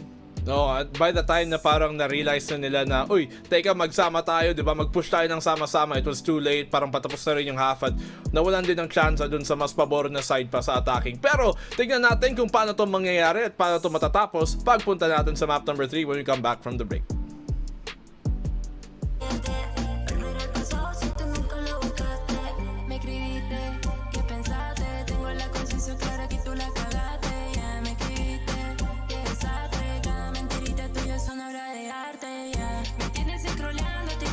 Mi mente no se apaga y fuiste tú el error. No entiendo qué le di al amor. Un puto laberinto que va contra el reloj. Ya, ya, en el cuello ni glue. Aquí el que pierde el juego se dirige al menú. Ya, ya, ya, ya, no volví a Bluetooth. Y mandando señales yo te acerco este Q. Ya, ya, no sé tú qué pensaste. Mi número borraste y me bloqueaste en toda parte. Ya, te llaman el desastre. Ni haciendo chavo diario tú te compro un pasaje. Anoche me escribiste, ey, pero baby yo puse en silencio tu mensaje porque ya no estoy pendiente de volver al pasado si tú nunca lo buscaste, ey. Anoche me escribiste, ey, pero baby yo puse en silencio tu mensaje porque ya no estoy pendiente de volver al pasado si tú nunca lo buscaste. Llenas el DM de mensajes sintiéndome con quién y que va a conquistarme. Qué mala ilusión la que solito tú te haces. Cansada de escucharte el día que tú me ofreces, ey. Un día vuelve y al siguiente tú te vas, pero siempre estás activo con mi foto en Instagram. Tú pensándome de noche de manera brutal, pero baby no me afecta, me volví inmortal. Anoche me escribiste, ey, pero baby yo puse en silencio tu mensaje porque ya no estoy pendiente de volver al pasado si tú nunca lo buscaste, ey. Anoche me escribiste, ey, pero baby yo puse en silencio tu mensaje porque ya no estoy pendiente de volver al pasado si tú nunca lo buscaste. No sé tú qué pensaste. Mi número borraste y me bloqueaste en toda parte. Ya, te llaman el desastre. Ni haciendo chavo diario tú te compro pasajes. Sin preferencia, vamos a darte mi igual y la moto te va. Ya, no puedo olvidarme.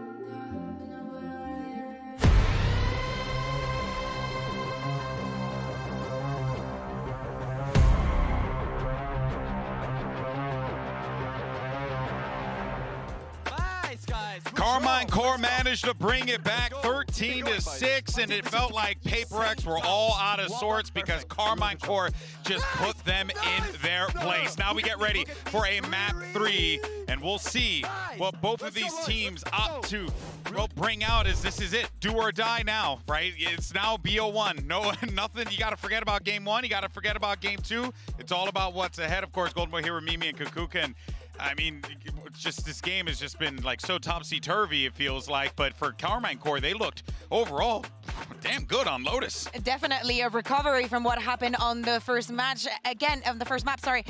Again, we see the KC that is very good understanding what is necessary in the map, and also more specifically, understanding of how to break this composition that has so many holes. You're playing on a map that has 3 sides with no Sentinel. You don't even have a Viper, right? You're playing that double duelist with double controller, but it's Omen and Astra. There was a lot of things that were lacking on that defensive side. The PaperX could only surpass by doing one thing, and is being aggressive. Yeah, I feel like that fundamentally a lot of the issues with PaperX come back to this composition. And in particular, I think that Karmine Corp called a really excellent defensive side around it. They were playing these really passive style, letting PaperX get onto these sites, knowing that they only have that Sky Youth, so they have nothing to stall you out once they're into the site. And then setting up and playing these beautiful set retakes. And most of the time, honestly, PaperX, they're not the most disciplined team. They're going to be fighting forward, they're going to be taking risks into you, and Karmine Corp was capitalizing off of that, and then fighting back in and winning these rounds. Even the last 2 of the half,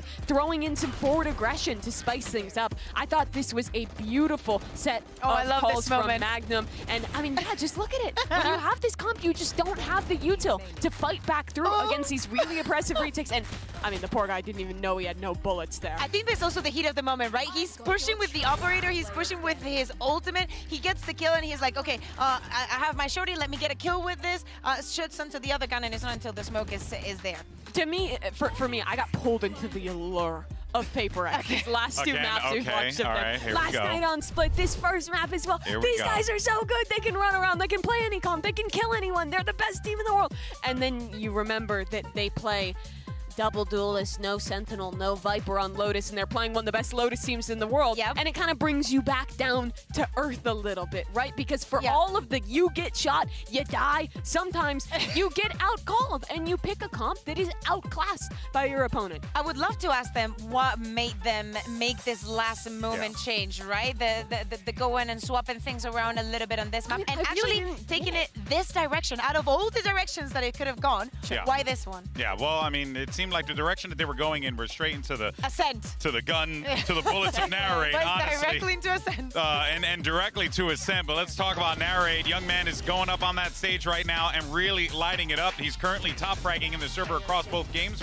at this current time, and that is what is expected out of this star player. This guy's been so good. Remember the NA Tier 2 star showing up to EMEA, winning there, and honestly, he's been so good at the International as well. In map 1, playing the Raze, following up off of his teammates' Eurowalls, and here as well, I mean, just ruining Alex's day with some of these clutches. I am loving this montage because it's just Narrate playing with such an important and key part. The information deafening their opponents, and Alex just losing at every single round. There were some rounds that Paper X were winning, and Alex was just not happy with it. He was like, no, this was not the way, this was not what I thought. But definitely something that we need to keep in mind is that, okay, that happened, it is over. It is surprising that it has been this one-sided, and I would say both maps have been this one-sided, and still the scores do not resemble it as good. But then in Ascent, I feel that we also have bigger questions for both of these teams, right? Because Casey only played it once during the kickoff,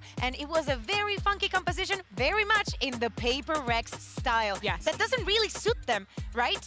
So the question is, moving into this third map, what composition are we going to see? Let's see it. Do they continue with the crazy comp we saw, or do they go to normalcy? No, something different. They're playing a triple initiator comp. We've seen this in the past. DRX ran this comp. In Tier 2 NA, M80 nearly won Ascension playing this comp. It is a very strong composition built off these util combos, and if you're a team not expecting it, it's honestly really hard to play against. Very aggressive, extremity reclears on defense, and very, very strong retakes. Yeah, exactly. Look at it. The Omen, the Breach, the KO, so much utility. Even Tomasi, right? Everything to help Martin in this situation. Narrate, we know what he can do in all of this initiators, but for me, this map for them is a new frontier. As I'm saying, no Sentinel for either of these teams. Yes, Paper X has that Viper. Well, it's been a comeback already for Karmine Corp on this second map. The squad who impressed everyone in EMEA has made it this far. Now they're in an elimination game. It's either them or Paper X for that last spot in the final, in the playoffs. Darn right, Mimi. It's do or die. Let's see how the chips fall here and who's going to be sent home. Let's send it back over to Hypoc and Pansy for the call. Ito na nga mga kaibigan, do or die dito para sa Paper X versus Karmine Corp. Manalo, sila papasok sa playoffs. Matalo, tanggal at uwi agad. Ako si BNB, kasama ko dito si Terror. And Terror, grabe naman yon, bakbakan ng map number 2 na napunta for the most side dito sa Karmine Corp.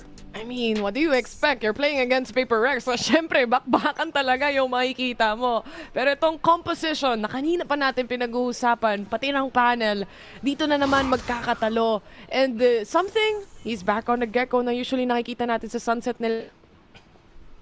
Forsaken naman nag-fade. It's interesting na yung parehong team dito nag-shy away sa paggamit ng Sova na lagi natin nakikita sa mapa na to. Pero tignan mo to, si Martin, nakadalawa pa nga gamit yung fault line doon. Patience is key. Nag-aabang lang din ang KC sa entry na gagawin dito ng Paper Rex. Alam nila, may disadvantage na pagdating sa manpower, and that flash na tumama pa perfectly para kay Forsaken as well. Help them pave the way. Ngayon, si Monyet na lang ang natitira. Ito na nga ba ang unang pistol round ng KC na mananakaw nila against Paper Rex. Low yung Sees tatlo. one. Low yung tatlo. Pero kailangan labanan niya. Isa, one man out. May kasunod pa! Oy! Suntikan pa! sayang. Kahit kung alam lang niya, edi binody shot lang niya sana doon si Narate. Tsaka si Magdom kung nagkasunod pa. Pero KC with that opening pistol win. Yan yung unang pistol win nila sa buong series na to. At map number 3 na tayo. Kaya at least sa Karmine Corp, nakuha na rin nila. Pero defensive side to, mas labang syempre ang defense dito sa Ascent ever since nung year number 1 hanggang ngayon pa rin. Wala naman nagbago. Wala naman nagbago. Pero maganda yung breach pick nila dito. Madaming silang magagawa na mapahirapan ng PRX. Oh my goodness. May outlaw rin sila dito for the next one. One-way smoke towards A main. Hindi nila lalabanan at all. Instead, it's more of a control towards that orb. At aatras na ang mga miyembro ng PRX and si Mindfreak ang mangunguna sa pagro-rotate na yan. Karmine Corp, dito din sa Ascent in the past few months, perfect 2-0 sila so far sa mapa na to. Pero, syempre, ngayon lang natin nakita yung comp na to mismo na nailabas nila. So, iba din ang pwede mong ma-expect makita galing sa Karmine Corp kumpara sa PRX na ito din nilaro nila kalaban ng Genji. At huwag natin kakalimutan na 5-13 sila kalaban ng Genji nung Pacific League sa Ascent. At least this time, binabasag na nila. And Tomazi, ready to push that seize away. Aware ba siya na nakatawid si Monyet dito sa smoke na to? Naku! Alam na niya. Ngayon, na-timingan pa nga. Siguro kung diniretso agad ni Monyet, ginapang niya agad. Kasi hindi ata alam ni Tomazi nung simula Pero nung bandang huli na, nabasa na rin. Pick na naman kay Martin dito. Ngayon, 3v5. The dry peaks. Lalo na wala silang armor. And at least may nakuha yung Dizzy. Aware sila. Nilabanan nila. And again, the gun disadvantage proved its point. KC to secure the second point nang walang namatay sa kanila. Isa tong mapa na hindi din paborito ng PaperX May punto din, binaban nila yung mapa na to. Hindi naman permaban, pero isa sa mga binaban din nila, PRX. Not the best position para sa kanila dito na pwede pa silang mga reverse sweep. Considering yung mapa na to, hindi pa nila nalalaro sa tournament na to. Yung huling beses nilaro nila, talagang nahirapan sila versus Genji nung Grand Finals mismo. At hindi lang maganda yung picture dito para sa PRX. Pero tingnan natin kung may magagawa silang iba. Double controller nga ang kanilang gamit. Wala silang Sentinel. See. Initial smoke. Wala kay Mindfreak. Pang-iwas lang sa mga early pickoffs kahit papano. Still hold control here in B main. Tomazi. Sakali man ang unang makakahanap ng kill. Pero iwasan nila yan. Martin even happily investing the updraft just to make sure kung may tao pa o wala. Yung sa kanto si Shin, hindi na scan. Kailangan lang ingatan to. Prowler din. Pumunta sa kabila. Pero sa mid to B sila, nagbabalak dito. I-split nila. May outlaw. Hindi naman tumama. Forsaken gets the opening pick dito. Paranoia kumonekta sa Sabrosa. Si Shin matutumba din ni Divay. Tomazi na sa loob ng backside. Nahuli pa nga siya ng seize. May prowler lang para makalaban ng konti. Tomazi gets 1. Pero yun lang makakuha niya. 2v4 na ngayon. Na-rate ng galing pa sa flank. Ang gulo ng laban ngayon. Ang gulo. Oh my God. Kanya-kanya silang kills. Kanya-kanya silang pickoffs dito. Na-rate na lang ang natitira all the way from mid. Di alam nila actually ng PaperX kung saan manggagaling o saan posible gumapang, especially with the info coming in from Forsaken here. May ibang utility plays pa naman kayang gawin si Narate, and some or Forsaken actually quite low on the HP as well. Pop flash, wala rin naman, medyo malayo yung angle na hinahawakan ng PRX dito. 2-1, successful on that, pero medyo masakit sa ekonomiya. Low HP pa dun si Forsaken. Kung namatay siya doon, baka na-spray transferan pa si something pag nanggaling siya sa B main, pero at least nakuha ng PaperX ang kanilang bonus. Pero ang gulo nga, ang daming Pati ito si Davay no? Oo, muntikan pa nga. Well, nakaisa siya at least. Tumumba na rin. Yung Karmine Corp, hindi sila takot kumuha ng space dito sa Ascent sa defense. Pag alam nilang papunta sa kabilang side yung PaperX, talagang iipitin nila. I mean, ginawa rin naman nila yun sa bind kanina kung saan ang bilis din nilang mag-flank, diba? So, gives a lot, at least. Pero hinahabol na nga ng mga info. Kaso sila ang hahabulin ng bala ni Martin. He secures 2 kills out of that. Mawawala si Monyet, pati na rin si Davay. Nanggaling yun sa fault line, sa stun dito ni Magnum din kasi bigla silang napapigil doon sa may choke sa B-main at mukhang flawless round pa nga to ng Karmine Core. Karmine Core, 4K para kay Martin. PRX, bigla na lang napatigil. Nawala sila parang bula. Literal. Parang Kahit bula. mag-smoke ka pa, lalabas at lalabas lang din si Martin sa smoke na yan dahil medyo tight yung corner ng smoke na yon. And he's happy to take the space, lalo na kung meron siya makaka-trade off. Kahit nga bulag na pala siya, nakuha niya pa rin lahat eh. Grabe. Utility play. At saka malaking bagay talaga yung breach dito. Isa siya sa magandang mga counter talaga sa playstyle lang Paper Rex. The fact na may stun ka para pigilin bigla yung death ball. At dito, ganito yung punto na pwede mong sabihin, sige, subukan natin mag-default, subukan natin ilabas yung op. Kasi pag nag-rush sila, hindi nila basic masusugod yan dahil nga sa stun at hindi na tuloy sila double duelist. So, kung ako ang Paper X ngayon, now's the time to default, maghanap ng paraan, maggamit yung utility na maaga, sunugin nila yung fault line para pag nagamit na yun, pwede silang maghanap ng posisyong makalaban. Di na sila masyado masa-stress sa possible stunts na pwedeng ilabas dito para sa side ng Karmine Corp. But yet again, itong mapa na to, which is Ascent, alam naman natin, you go back to the foundation of Valorant, you go back to the play for picks kind of scenarios, and PRX, that's not their style, but they're dealt with these cards and they have to deal with it. Ngunit naman, may showstopper ng available na pwedeng gamitin. So kung makaka-initialize sila ng magagandang picks kahit papano, baka magamit nila to para magkaroon ng advantage. But let's see, because Karmine Corp seems like defense-wise, mahirap daanan. Binan din ng Paper X City yung split eh. Kala ko mas pipiliin pa na yung split para sa map number 3. Pero sila nag-ban sa decider. Pinaabot nilang makapunta din dito sa Ascent. So, Paper X. Lakas kasi ng Casey dun eh. Malakas din naman sila, in fairness. Muntikan pa kahapon, pero Magnum, good find para kay something na nakatingin sa langit. Pero walang dumating. Walang sumagot. Isa-isa ulit sumisilip ang players ng PRX. Isa-isa na naman silang nahuhuli, hinihimay na ng Karmine Corp kung saan nga ba sila posible manggaling. Forsaken has to swing out and Shin is ready to take on the kill. Next victim. Turn mo na. Ayan. Okay. Salute. Mind freak. Basang-basa nila eh, no? Oo. Alam na alam nila. Hirap yung Paper X ngayon maka-default kahit naka-Viper sila. Ito na naman, si Something naka-off na naman siya. Wala nang, wala nang armor to. Para sa isang gecko pa. I mean, kung dito yung mapa, kung default heavy nga naman, maybe. Pero, wala eh. Kulang na yung duelist mo. Marami kang initiator, pero isa lang din yung mas really makakapag-set para sa isang duel mo. Para sa akin talaga, medyo nag-aalanganin na dito sa nangyaring veto para sa PRX. Masala na Ascent, yung map 3 natin. Punyet, nandito sa taas, hindi ata nila alam. Siyempre, expect nila yun kay papaano. Paranoia din nilabas dito. Showstopper, walang kumonekta. Pero nandyan agad si Punyet, naka-triple kill! Hindi nila inabangan, hindi nila na-expect. Galing sa langit, lumanding sa lupa. At doon niya sila pinadala.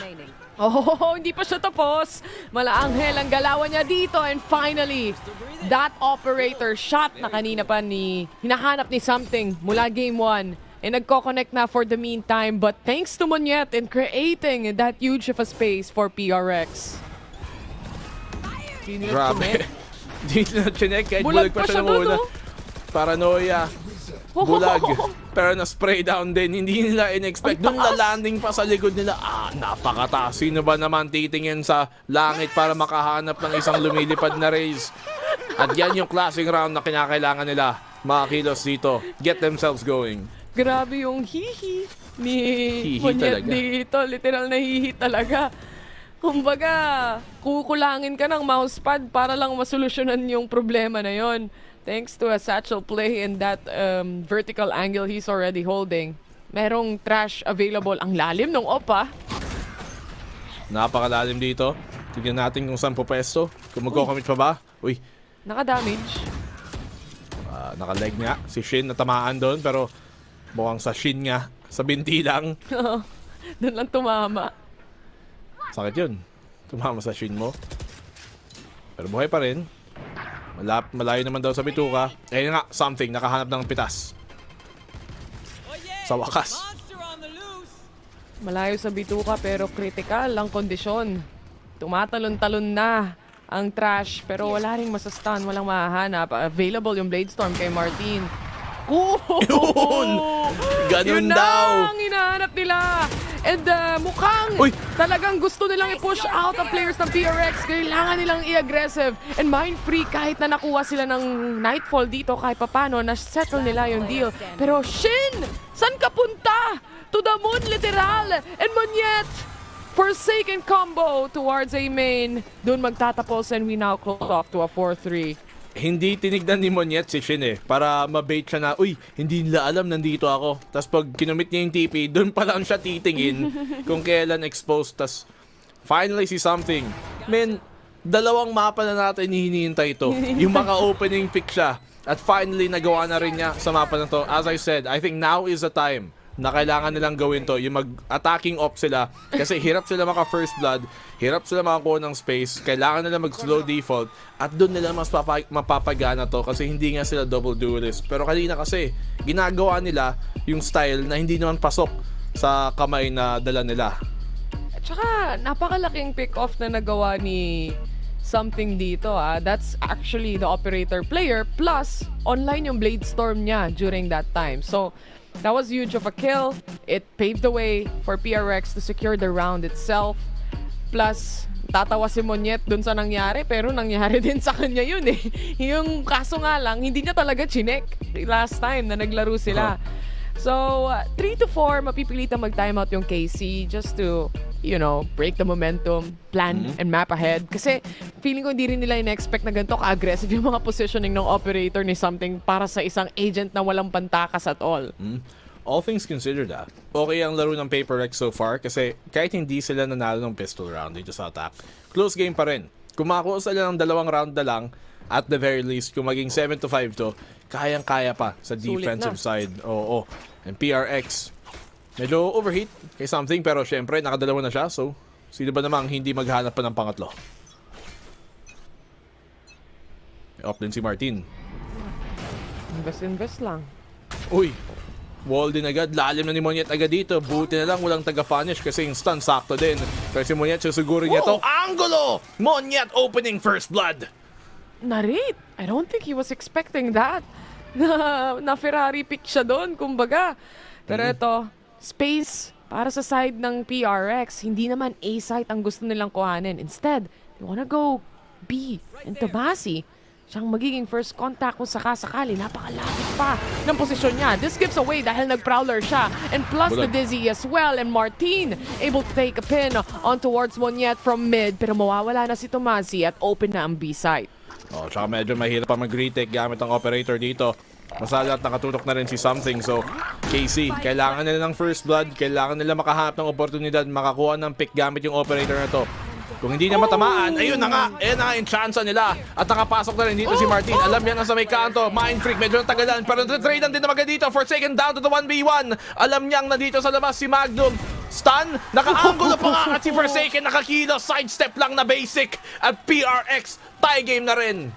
Pwede na palang mag-NBA si Forsaken. Kaya na sa sidestep dito at 2 points para sa side ng PRX. And grabe naman yung pagpalit niya pa ng op just to make an angle pick happen ng isang shot lang just to secure a kill here and change to that Vandal. Plus again, the outplay from that sidestep. Kung iba lang yung positioning niya dito, B&B, the story would have been different. Kung flash yun, the story would also be different. So, PaperX, in that kind of 1v1 scenario, too close for comfort, but KC still loses that. May pera pa rin naman sila. Ina-expect na nila yung early push mula kay Monyet as well. Pero in this case, nga, inabangan na nila. Expected nila kasi ginawa ni Monyet doon nung huli. Ang PRX, nawala na naman ang isang miyembro ng maaga. Naka-double hold pa naman sila dito. Medyo mahirap. But Nabuksan nila yung pick. Alam nilang nandito dun si Shin. So, ito-check nila to. Wide swing, nakapangatlo na naman dito ang PRX. Dire-diretso. Narrate, hinahold niya yung angle. Pero 1v3 na naman si Something finally nabubuhay dito. Gamit yung op niya. Bring me the spike nga. May ulti naman siya. Nakuha din naman. Mindfreak may timing din. At huling-huli si Tomasi. Planta lang sa pera. PRX, they take the lead. Ang ganda ng pag-clear nila towards a short, I mean, na-miss out ng Prowler yung right side, but it was meant to be. It was meant to just choke the right side of it and walang makukuhang trade-off yung magiging crossfire sana nila dito. They were able to clear that out perfectly as well. All shots connecting and even yung swing dun sa up-low or high-low positioning nila na punish pa rin ng PRX. Exactly what they need right now. Mindfreak, available na yung Viper Spit. Nandito pa rin yung op. Walang pera ang KC. PRX slowly but surely kumambak sa mapa na to. And this ascent map, this one na kumakuha na yung attacking side, napakamalaking bagay yon. Monyet opening up na naman, showstopper, kinawit lang kahit sa eco para lang makasecure, para lang makasure ball, makuha nila yung site. And PRX looking for a 6th round. Daming beses na rin kasi nilang na-eco to So, okay nang sure. Maaga pa naman sa rounds and kaya pang bawiin yung mga orbs na yan pagdating sa ult. But Ferrari peek from Martin. Good on a double even. What a shot mula sa kanya. Kaya pa ba ng isa? Yes indeed. Knives are out pero Mindfreak to shut him away. Eco round? Hoy, sabay nag-drop. Sabay pa sila. Bulaga. Galing sa itaas, galing sa heaven. Grabe nga yung retake. At nagsimula yan bago yung retake mismo Si Martin, nakadalawang, one dig shot, dalawang one tap gamit ng Sheriff. Shoutout. Pero, naka-angulo pa nga. At naubos din ang PRX yung backline nila bago pa makahanap ng pagkakataon. Ayun 1, 2. Tapos pangatlo pa pag out ni Something, hindi siya nakaputok. Ang linis ng shots mula kay Martin. Makikita mo yung pagkakalma na meron siya dito. I mean, nothing to lose para sa side ng KC, di ba? Wala silang pera during that time. It's all about how calm can your shots be and how it can connect against Paper Rex, and it perfectly did. Something available na yung trash nila dito. Mag-aggressive ba sila, yan ang tanong. Andito si Shin and again, magre-repossession sila, canceling out and maybe trying to delay as much as they can.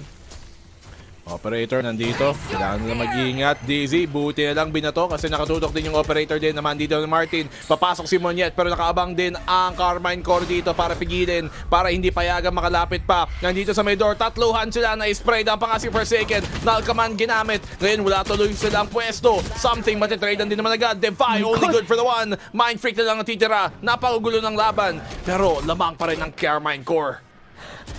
Si Mindfreak, mapapatanong na lang siya. Ano nangyayari dyan, guys? Hunt, detected na. Hindi na. At least nalabas yung Viper Spit dito. Pero grabe yung paglaban nila para sa isang breakable door. Lahat ng kills nandun.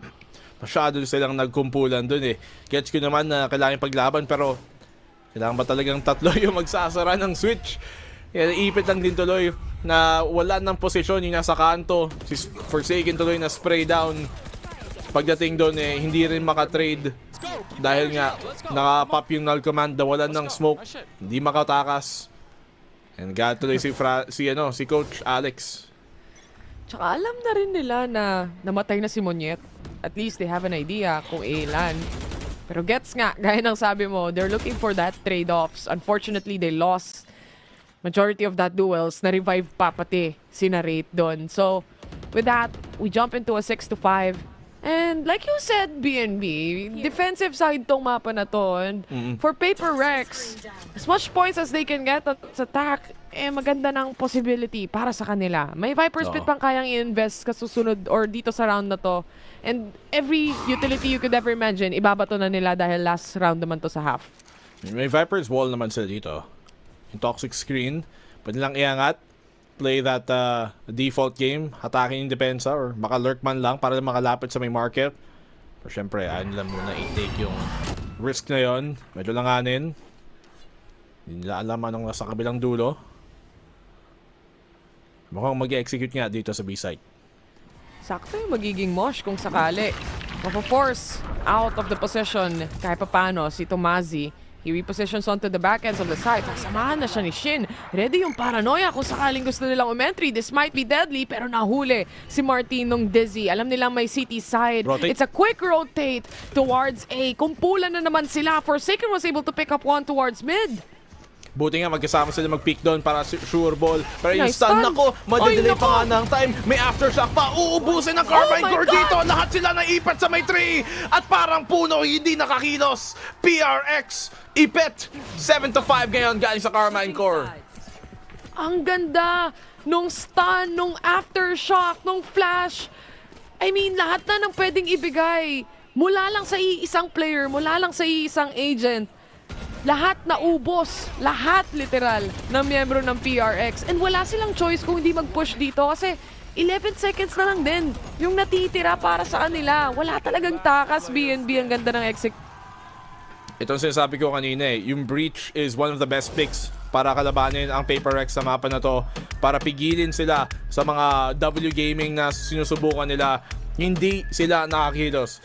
Galing sa isang stun lang na napaka-on time, napaka-perfect ng timing. Sakto pa naman kung saan niya binato. 3 silang natamaan. Tapos aftershock pa, ipit si Forsaken. Hindi siya makatakas. Napakaganda ng composition din na nilalabas dito ng Karmine Core at saka kung paano nila ginagamit. At the fact na sobrang late yung rotate ng Paper X doon. Medyo talagang kailangan nila mag-commit na doon sa rotate kasi wala na rin silang oras. Understandably, mahirap yung take ng PRX doon. Lalo na itong breach comp. Ang kati talaga, lalo na pag nasa defense yan. Maybe a story change pagdating sa offense. Though, it's still a lot. Lalo na sa isang team na lumalaban din sa loob ng site kapag nandiyan na yung Rolling Thunder, kapag gusto na nilang mag-deny ng plant or ng defuse rather. Andun din yung aftershock. So, a very wide take pa pagdating sa flashes. So, they really have to be careful and make sure the second half itself, kumbaga, the most important pistol life of their life. Pistol round of their life. Kung yung kabila may Rolling Thunder, tingin ko kailangan dito ng Paper X. Rolling Thunder naman para makabawi pag itong oras ng umaga. Yung in and out nila, dun sila nahihirapan. Wala silang disengage na kung saan sila sanay. Si Monyet lang yung talagang may disengage pero wala silang jet. So si Something, pag nag-commit siya ng push, hindi siya makaka-atras. Si Forsaken din, hindi siya naka-Yoru, hindi siya naka-jet, hindi siya naka-chamber, anything of that sort. So wala silang, or even Reyna, wala silang disengage. And kailangan mas mag-ingat ang Paper X. Especially knowing may breach sa kabila kasi yun nga, hindi sila makakatakas once nag-commit. Wala silang reposition na gano'n. Na ngayon, final half at final pistol round ng series na to, ng araw na to dito. Manalo ng half na to, pupunta sa playoffs, matalo, uwi agad. Walang Do laba. or die. Mawawala bang laundry ng Paper Rex? Dahil yon ang sinasabi nila kanina na nakasalalay pagdating sa game na to. Look at this patience play mula sa KC. Talagang inaabangan nila yung aggression ng Paper Rex. But PRX is not gonna do that. Instead, mag-aantay lang sila sa loob ng site. Alam nila na KC, kahit pa paano, nababasa na yung W gaming nila dito. Gagawa ba nila to? Ng dalawang naka-anchor man lang, Hunt, ibinato, para lang siguraduhin. Sakto, nagparinig na rin sila. Suppress, may matatamaan ba? Oo, sakto. Si ano pa natamaan dun, si Mindfreak. So wala na ngayon Snakebite. Pagbaba niya, Forsaken good for the one. Sasaw-saw din naman dito si Mindfreak pero hindi siya makakuha. Nevermind, gets the one. Buhay pa rin siya sa backside. Full HP pa din. Something nakadink dito sa B main. Si Divine nakaabang. Martin on the trade. 2v2 na ngayon. Nandito pa rin sila sa may B side na one-way pa nga. Natamaan pa nga na low HP pa yung dalawa. At ngayon may oras pang mag-rotate ang Karmine Core papunta sa A side. Pantay ang laban, guys. Anything can happen. 15 seconds remaining. Kailangan na talaga nilang itakbo. Ang pinagkaiba nito, wala silang stun kagaya kanina. At ito na nga, mukhang it's gonna be that A take. Abangan ba ni Mindfreak o lalabanan niya? Mukhang gusto niya na agad labanan. May iiwan ata ang isang miyembro dito ng PRX kung sakaling mawala siya. Antayin niya pa rin yung rotation ni Something dito. Walang ibang utilities. Hindi na napulot yung Dizzy. Walang DZ, walang snakebite, walang kahit ano-ano. Lahat sila, smoke lang ang pwedeng ibato. Shin using that para makuha ng konting concealment, konting space. Manggaling dito sa 3. Kaso hindi na expect ni Something at si Martin pa makakakuha ng pistol round dito sa mapa na to. KC 2 for 2 sa pistol. Important pistol. 50-50 fight. Pero in the end, KC, dahil nga din naman sila yung may isang utility, which was actually the smoke pa. At least, they had good coverage towards Heaven here and a very clean shot actually towards doors as well mula kay Shin. So, malinis na malinis mula sa KC side. Muntik na sila doon sa B. Actually, yung sa side ng PRX, dapat nga full HP pa sila doon eh. Nadaplisan pa sila ng mga bala. Oo nga, nung nag-pick sila, biglang na one-way pa ng Cloudburst eh, no? Malas lang din ang timing. Pero good reaction yon galing kay Martin.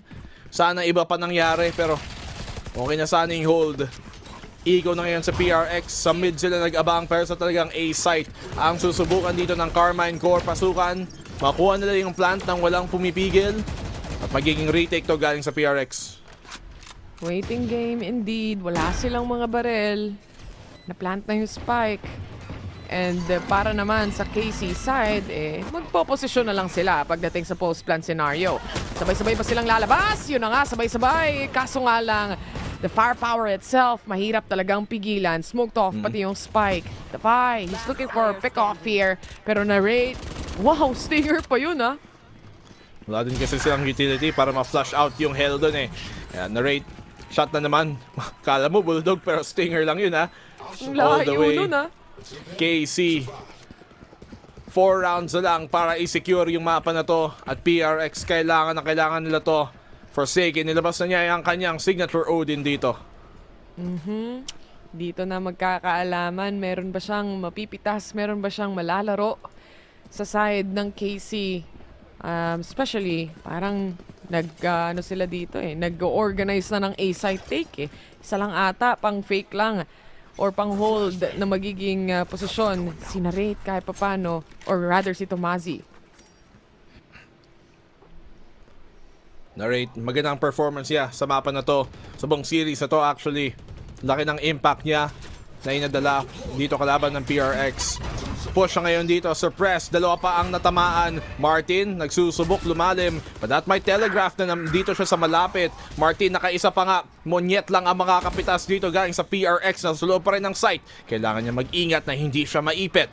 Martin, hinahatak lang din dito ang depensa pero nagsusubok sila mag-push ng 3. Iniipit na nila ngayon. Sinusugod pa rin. PRX though. Good shutdown galing sa kanila. At kinontra pa nga. Mind freak nandun lang para lang isalba si Monyet. Naligtas pa. 9-6 dito. PRX against the bonus. Ang ganda ng pag-ipit nila, especially doon sa 3 control. And lalo na kung Odin pa ang makakatapat mo. Good thing nakasurvive sina Mind Freak doon and napigilan din ni Monyet. Ganun pala yung pagkakatipi ni Shin as well. Medyo nagkamali siya doon kaya nahuli at huling-huli talaga siya sa akto. But nonetheless, PRX still alive. Pagdating sa mapa na to, they secured this round kung saan nakabili sila. And for the next, KC, happily to invest this Blade Storm and Stinger lang muna for Martin. Abang-abang onte, Paper Rex.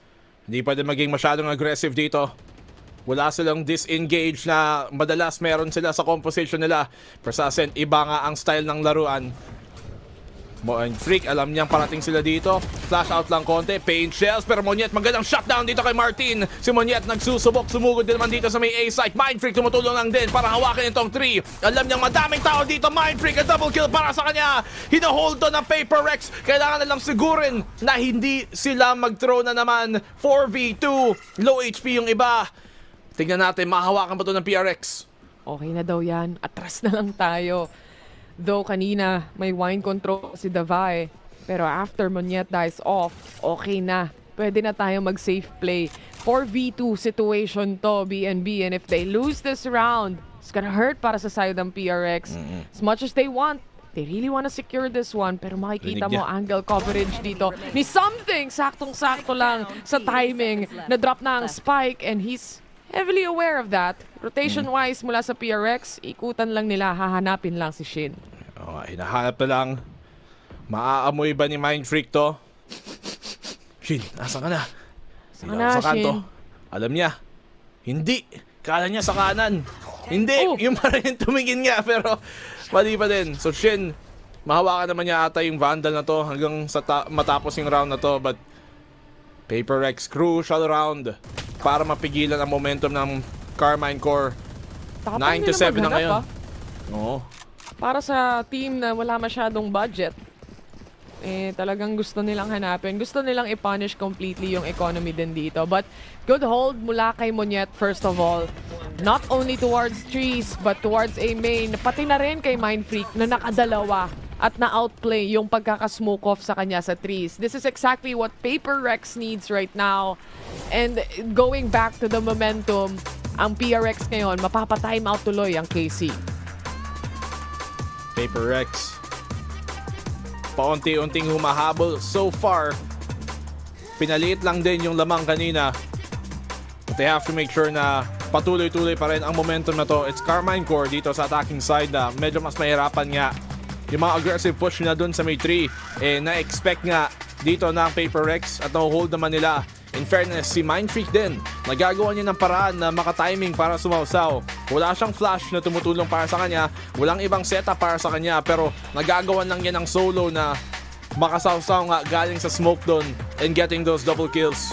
Pagdating sa 3, hinahawakan niya na maigi. That was very important para sa PRX side. And kung magtutuloy-tuloy yung at least yung pag-engage and disengage nga dito ng PRX na nakakahanap sila ng pitas, malaki pa rin ang chance na makabalik sila. Lalo na for this next round, it's actually just 2 rifles here, 1 stinger. The rest, pistol lang ang puhunan nila. Dito yung Odin ni Forsaken, so baka meron silang mahuli kung sakali man. Balik na naman tayo after the timeout, round number 17. Medyo hindi maganda yung buy dito yung ekonomiya ng KC. Naku, naipit pa nga ng C's, nahuli ng C's kamo. Martin nakatakas pa, hindi na spaman. Sayang kung ayun na sana yun. Dami nga pero walang natatamaan. May nakaabang dito si Martin, nakaisa. Kala ko makakapagalawa pa nga pero something will stay alive. Get the trade happening. Nakaabang na siya dito sa may stairs position. Sisigurado niyang hindi siya maipit. Si Monyet, uultihan pa niya. Walang katakot-takot. Wala siyang tinitipid dito. Gusto niya lang i-sure ball. Hindi nila alam. Nakapasok din pala si Tomasi. Baka mahuli pa sila. Yun na Ayan nga. na nga. Hoy! Likod! 1v1. Hindi out. Tatama kay Tomasi, hindi. 1v1. Monyet, nasa iyo yung spike. Nakatago si Monyet.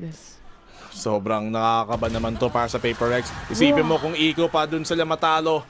Muntikan pa. Monyet gets it at the end. Hindi ata naibilang ng tama kung sinong nakapasok at sinong hindi. Masyado magulo kasi. Oo, masyado magulo. Ang dami kasing nangyayari. At grabe yung KC doon, nakabawi pa konti. I wonder, yung trash papunta kasi sa B main din. So, natakasan din nito yung nasa stairs, which is something na nagsaset up nga nung Grabe trash naman. na yon. Binasura mo naman si something. Hindi naman porkit trash agad. Trash no? Medyo din kasi, ano tawag dito? Nakalimutan ko na. Medyo late din yung pag-ikot ni Monyet doon, ha?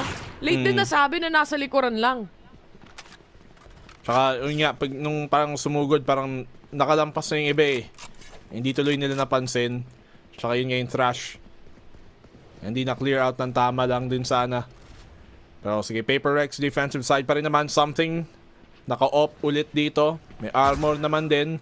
Prowler, makakahanap ng impormasyon kahit papaano. Null command, pero ang ganda ng C, saktong-sakto kay Forsaken. Nabigyan po tuloy sila ng oras para makapag-adjust. Naspaman pa nga niya dito sila Wraith.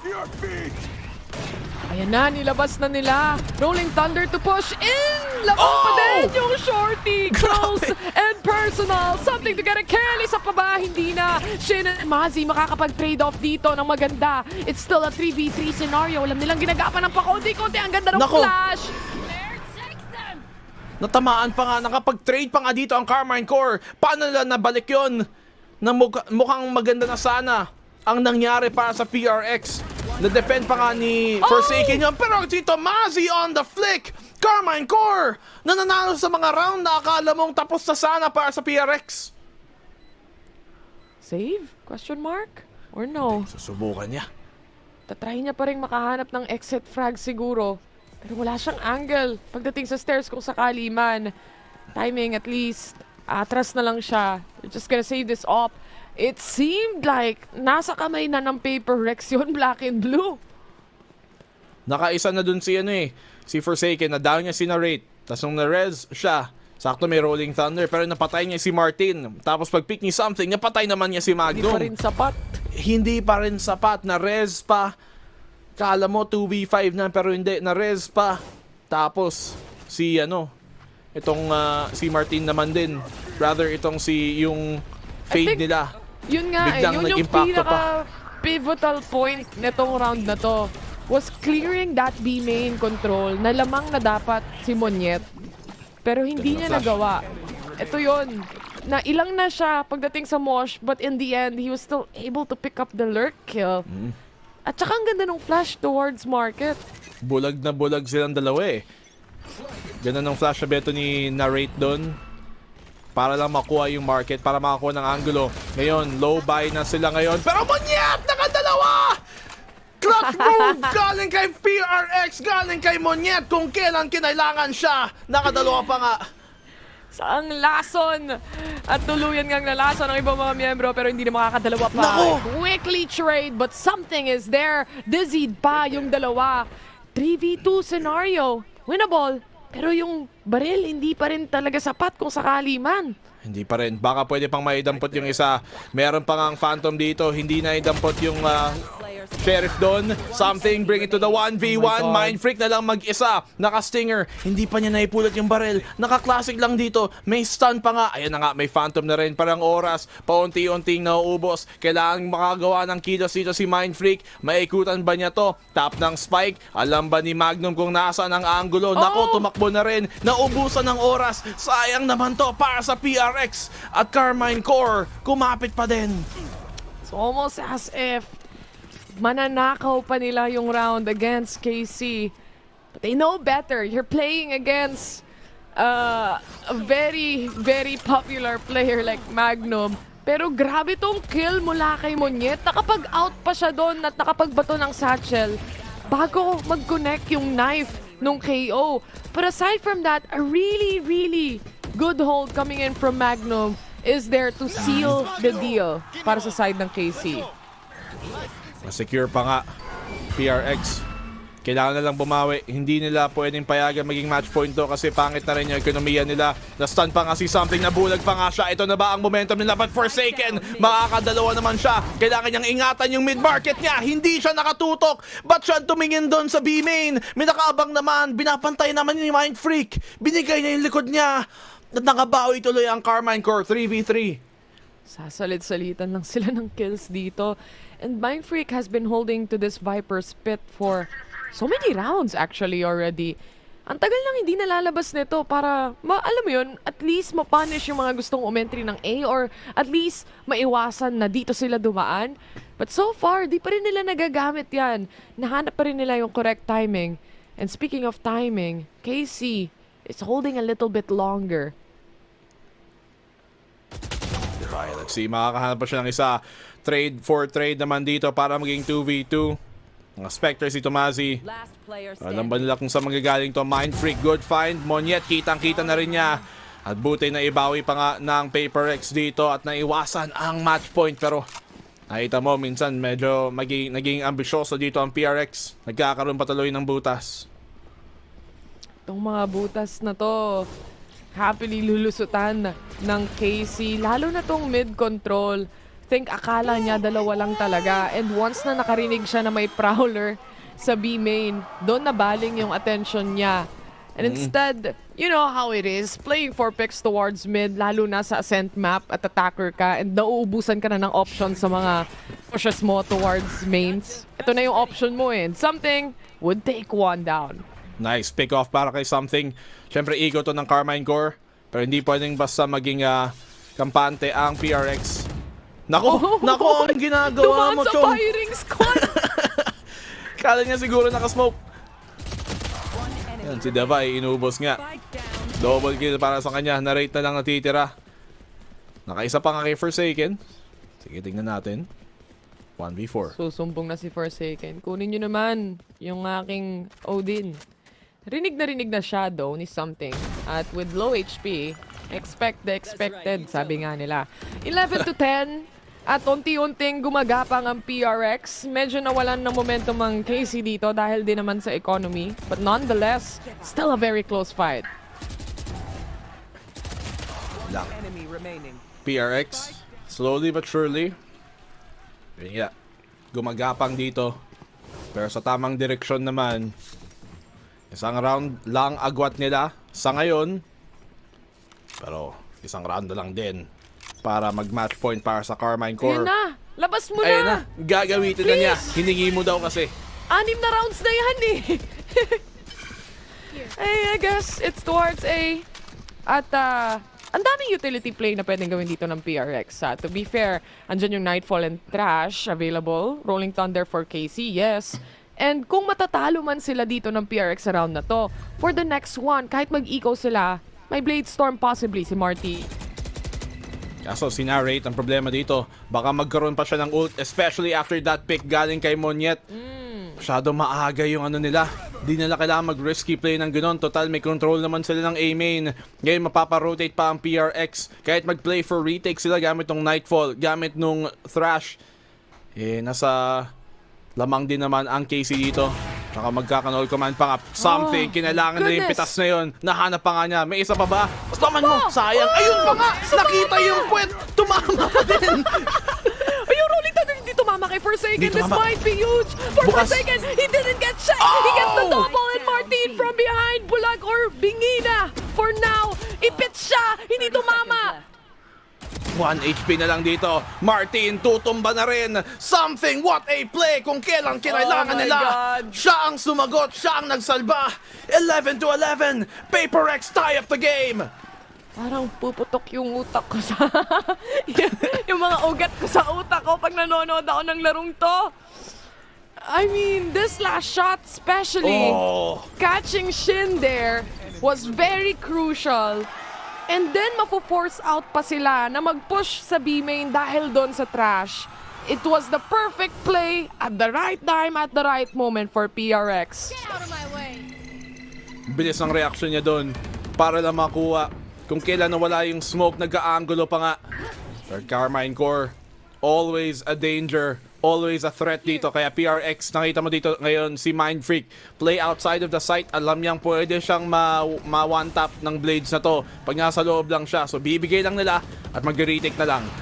Wala na siyang updraft ha. Nagamit niya agad yun to clear out B-main angle. That advantage. Makakancel man ang ult mo pero masyadong malayo pa rin si Monyet para makuha mo. They still have a chance to revive him. Blade Storm perfectly connects. And now with the Nightfall, tuluyang mapapatras sa mga members ng PRX. Mare-revive din nila at magkakaroon sila ng space for narrate. Binigyan ng smoke din para maka-retake. Pero PRX nahihirapan nga dahil doon sa null command. Hindi nakagamit ng utility nila. Naka-thrash pa naman, rather naka-operator pa naman dito si Something. Kaya mas mahirap mag-retake para Forsaken opens things up, getting the first pick. Kailangan pa nilang siguro ito. Ubusan na rin ng oras. Time is ticking. Mindfreak gets another. The trades are coming in for PRX. Meron naman silang wingman para mag-defuse dito. Mindfreak gets another. Clutch rounds dito. Shin, can he hold on? No, he can't. There's more than enough time para ma-secure nilang defuse. At match point para sa PaperX. Bumaliktad ang mundo ng Karmine Corp. This time around. Oh my goodness. Parang aakalain mong nasa kanila na yung advantage at lahat-lahat. But when it comes to this pressure moments, PaperX just shows over and over again that they can do it. It's match point. It's not yet the end though.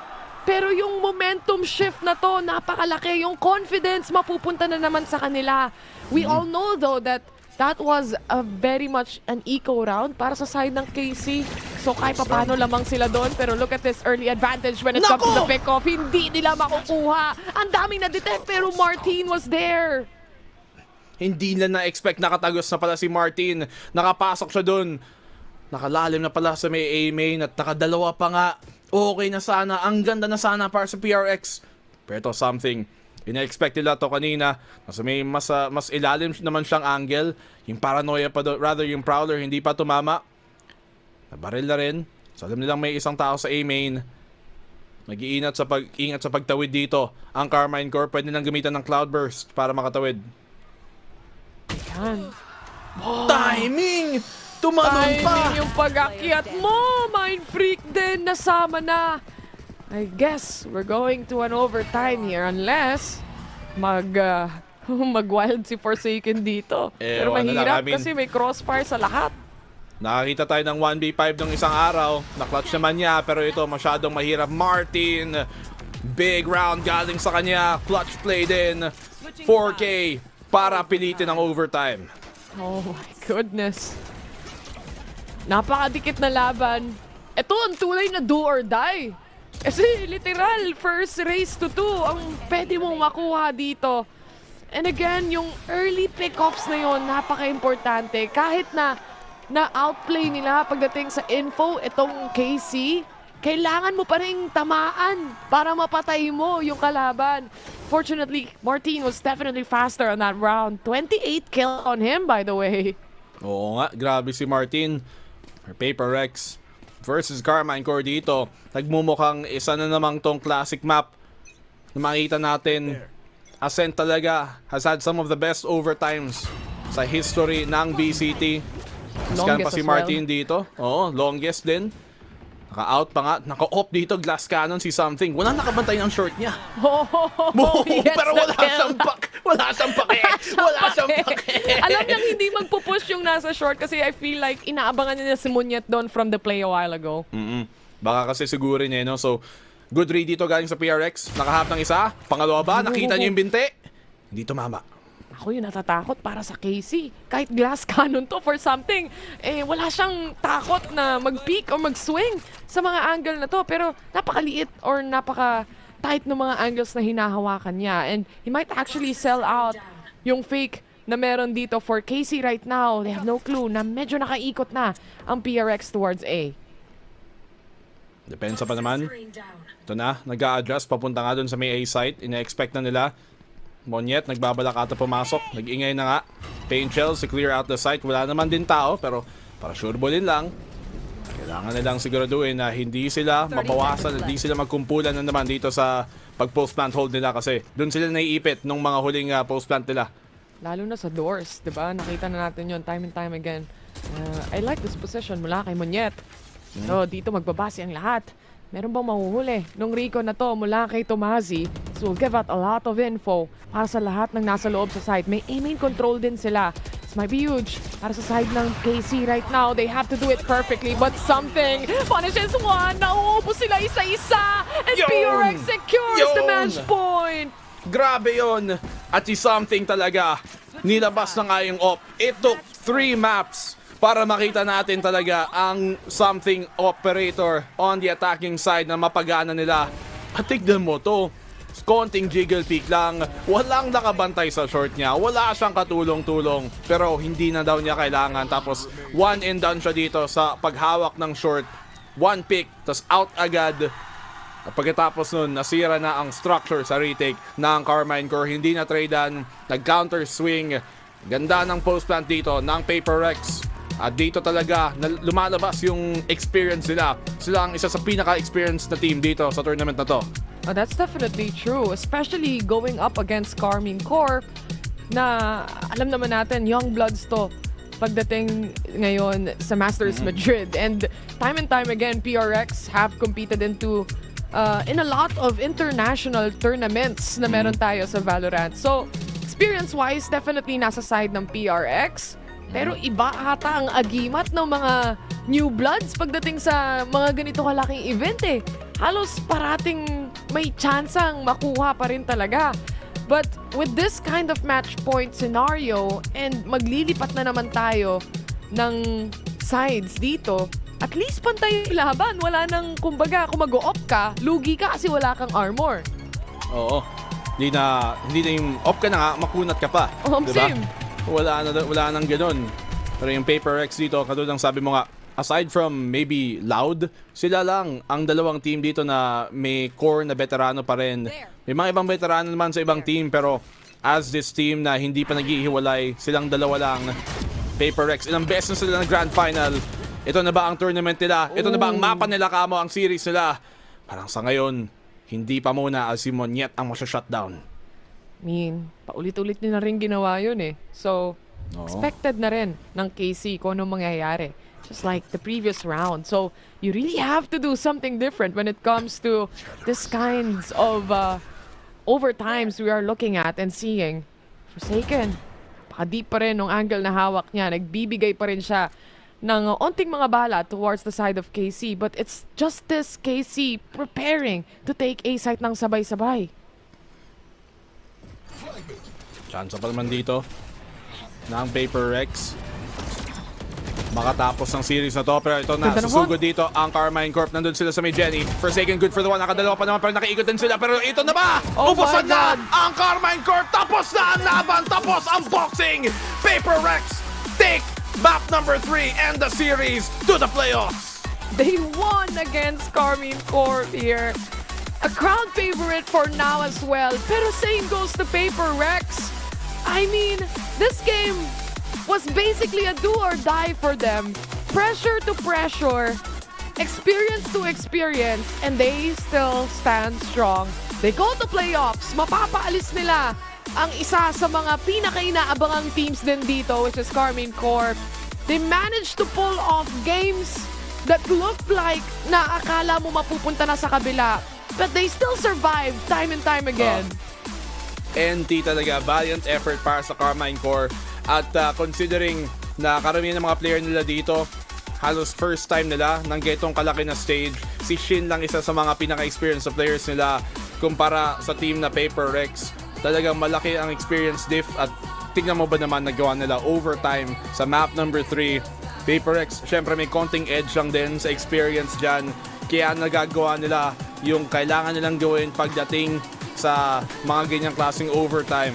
Pero ang talagang masisisi ko dito ay si Ray Ray. Kasi nung first series, hindi siya nanonood. Sabi daw niya nung second series, taga, manunood na ako. Kasi naglalaro na si PRX eh, kaya manonood na siya. Ayun, nag-game 3 tayo. Pero maganda, panalo ang APAC at natanggal na paalis ang ating mga EMEA players dito. At kung iisipin mo, dalawang representatives natin from Asia Pacific are still alive and onto the playoffs. For the first time, walang EU representative, walang EMEA representative at all dito. Kahit China natanggal na. Kahit China.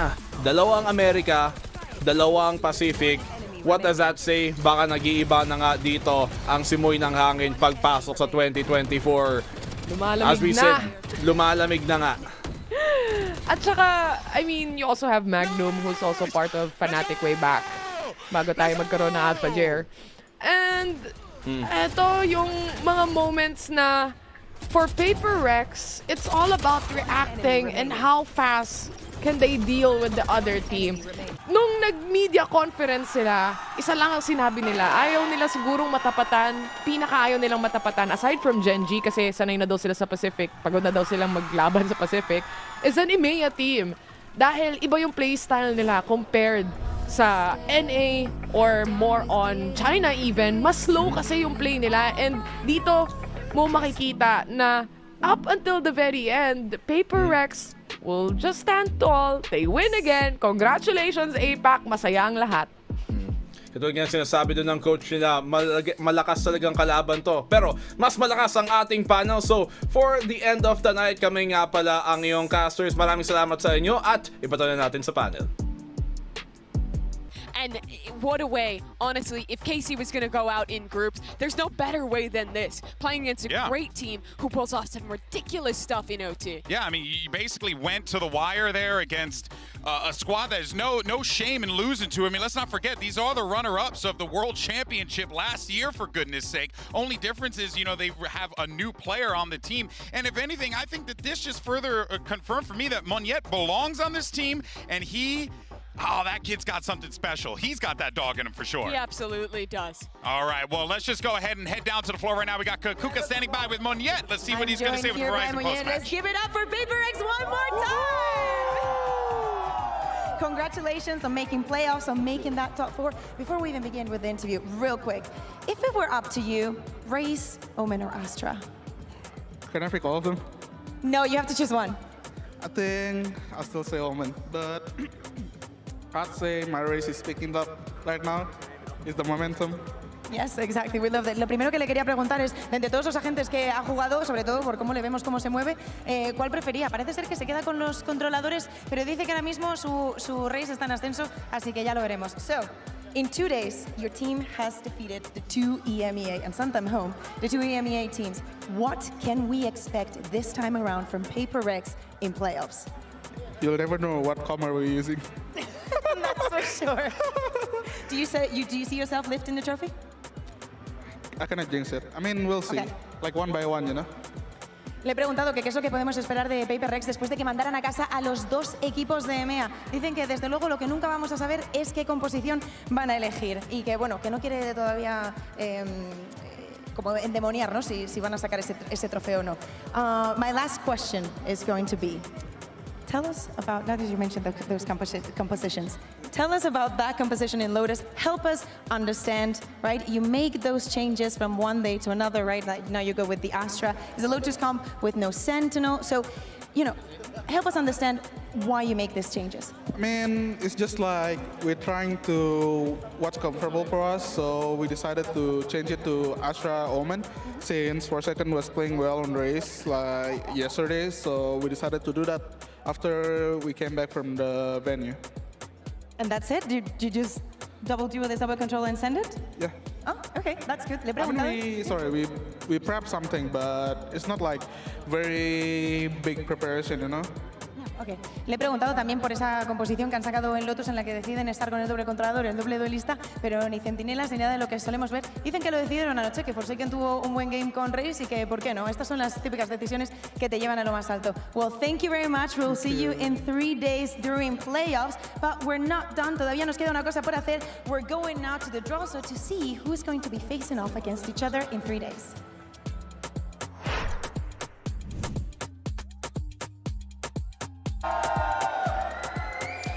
Hola a todos chicos, estamos aquí para ver quién va a jugar en los playoffs, para ver cuáles son los primeros equipos que vamos a ver dentro de 2 días.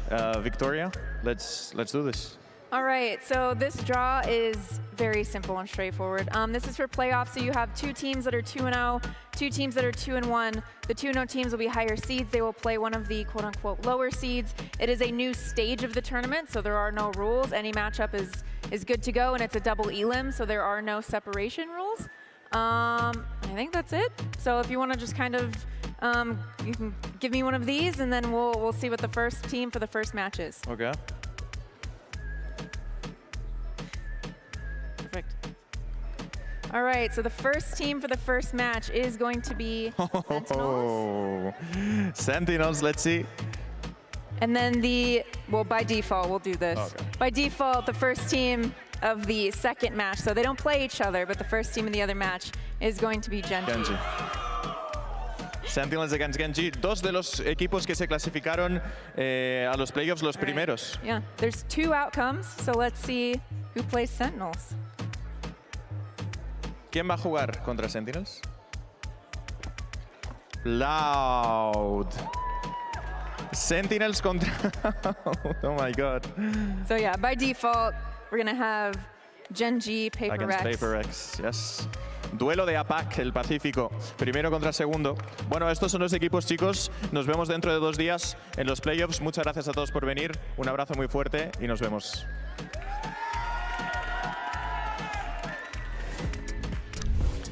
Thank you so much for that, guys. And that was never was not bound gonna to happen. happen, There Matt. was no world where Like- Sentinels and Loud didn't play each other first I round. mean, at some, like I was saying, I was like, you know, I'd be fine if it was like, you know, yeah, a little America's fight, a Pacific fight, America's fight, Pacific fight. No, instead we're just gonna. It's just 2 finals. Let's run it back. Let's run it back. Let's run it back. Let's Yeah. run our regional finals back. Oh my word. Firstly, Mike, good to have you here, pal. That was insane. From a color commentator perspective, just so that we can give the viewers at home just a little bit of context. How fun is it to commentate those games? I said this in the cast as well. It's always nice to hear that insight from Eng, where it's just like, yeah, we don't really know what they're going to do. And it's like that when you're watching it, you're like, whoa, bro, what is going to happen next? Moniette literally said to Kakuka, we didn't know what we were going to pick. So it's like, how can you know what you're going to do when your opponent? Exactly. And the number of times we've seen examples of this on the international stage from PaperX, it just goes to show, again, you can't really take much away from KC. Like, they played an outstanding series of Valorant today. They absolutely did. I mean, in particular, I was so impressed by that Lotus. Don't get me wrong, the PaperX comp. Yeah, there were other discussion Not topics. the finest showing, but I did think their calling on that map was on point. We saw a lot of these players step up. The rookies, honestly, on this team, Martine and Narite both having exceptional series here against PaperX, and throughout this tournament, people will walk away from this and be like, oh, they got grouped, it's that one thing. But both matches, Sentinels, 2 or 3 rounds difference, they win that game. This game against PaperX, same damn thing, it's overtime. Literally 1 round difference in OT. That's all it would have been. It's a bit of a heartbreaker for Karmine Corp, but it's not an indication of this team. They just happened to run it. They got introduced to the big leagues because they ended up meeting this PaperX team first time, and you're just getting shenanigans. I mean, look at the run they've had to face here. They're up against Sentinels, who are looking in insane form, and PaperX, who, like we said, were an international veteran. Like they've come to events time and time again and put up these sort of explosive performances and tested some of the best in the world.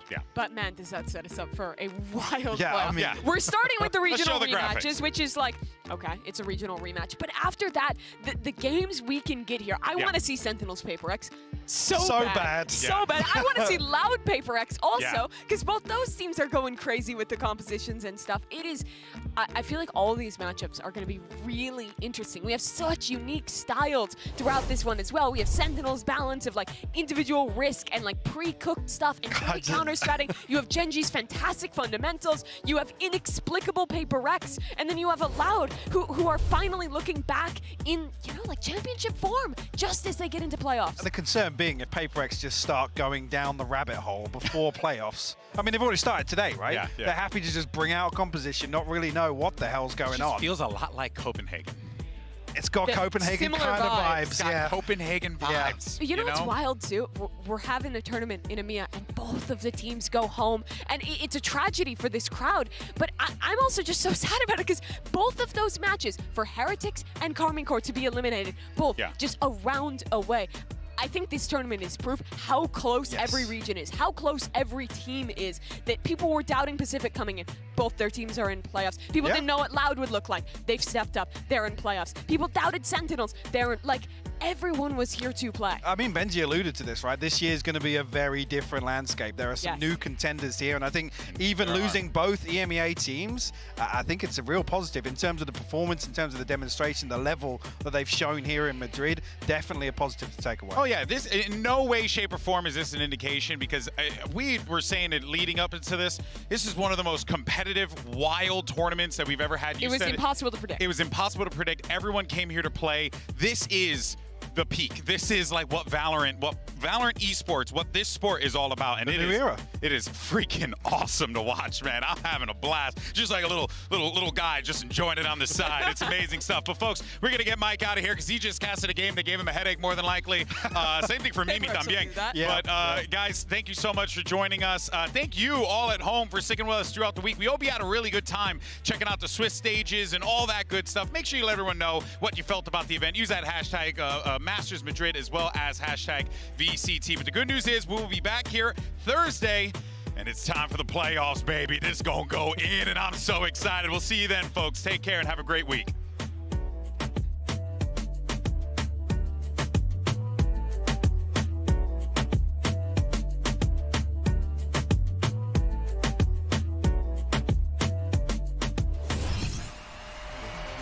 It's the rubber band match between two teams that could very well go the distance. Two teams synonymous with their regions. EDG has been the #1 Chinese representative, and Loud was the one to stop them last year. They have a chance to do it again. They've got to be extremely careful. Tui's needs to time this just right. Over from 4v3, it might be down to just one. Very few defenders left standing. In fact, now just one. Smoggy's on all fours. Aodong tries to get back towards him. No. Be right up behind them. First kill's free, and he'll close it. Loud come in with one of the most dominant performances we've seen in the tournament. They are one step away from making it to the top 4. We've hit a reset point. We've gone into sunset. Man, am I worried about EDG. This is a confident-looking Karmine. Combat, Haodong though wants to take down Les, forced forward, and Tui's was waiting. A quick double for him, a triple in fact. The spam almost eliminating Haodong, wallbang in, it's just one left. They're cleaning house. It's left all onto nobody, and the fact is nobody is standing in Loud's way, closing out this series. A obliteration of EDG as Loud make their way to the playoffs. Both teams here looking to move past their opponent in this competition. This is going to be a tough game. Corp, they've been tested before, but this is going to be something they've never experienced in EMEA. Monye going to be put to test, put to task. Oh, that's rough. Blinded, and Monye just popping up over towards Shybox. This guy's on for it. He's absolutely on the money today. Forsaken going to play forward. Paper X still starting to thrive, going alive. Divide and Forsaken in unison. They're not going. Oh, they do swing ahead. I mean, it's Paper X. Narrate can see you just fine. It goes in for more. Karmine Corp just about staying alive. Monye is getting audacious, but Paper X get to 13 and claim map 1.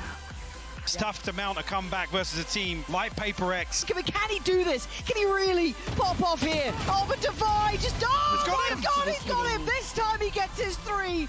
Oh, he didn't get caught with a stun! The showstopper's huge! Monye can't hit the shot on the cross, and now it's all on mine. What a way to come back in! Karmine Corp in here. That's a freebie! And now there's problem. Oh, Martin! He's caught him! Karmine Corp are in the server. We might actually have a game on our hands. Forward, Paranoia landed, but was one of the players ahead of it. I'm waiting to see. Oh my god! No! Come off it! I think the operator posting up here, who wins out. It's Martin to find another pin. Down, ringer, Rosie, Magnum playing with. Oh, it's perfect! Back to business. There it is. Finds Tomasi. That's got to be so revealing. Oh my god. Oh, another one, something! Switching out to the shorty is Divine Forsaken, racking up bodies! They've held them back! They're on the verge! I can't believe it! Paper X taken to OT, beating Karmine Corp.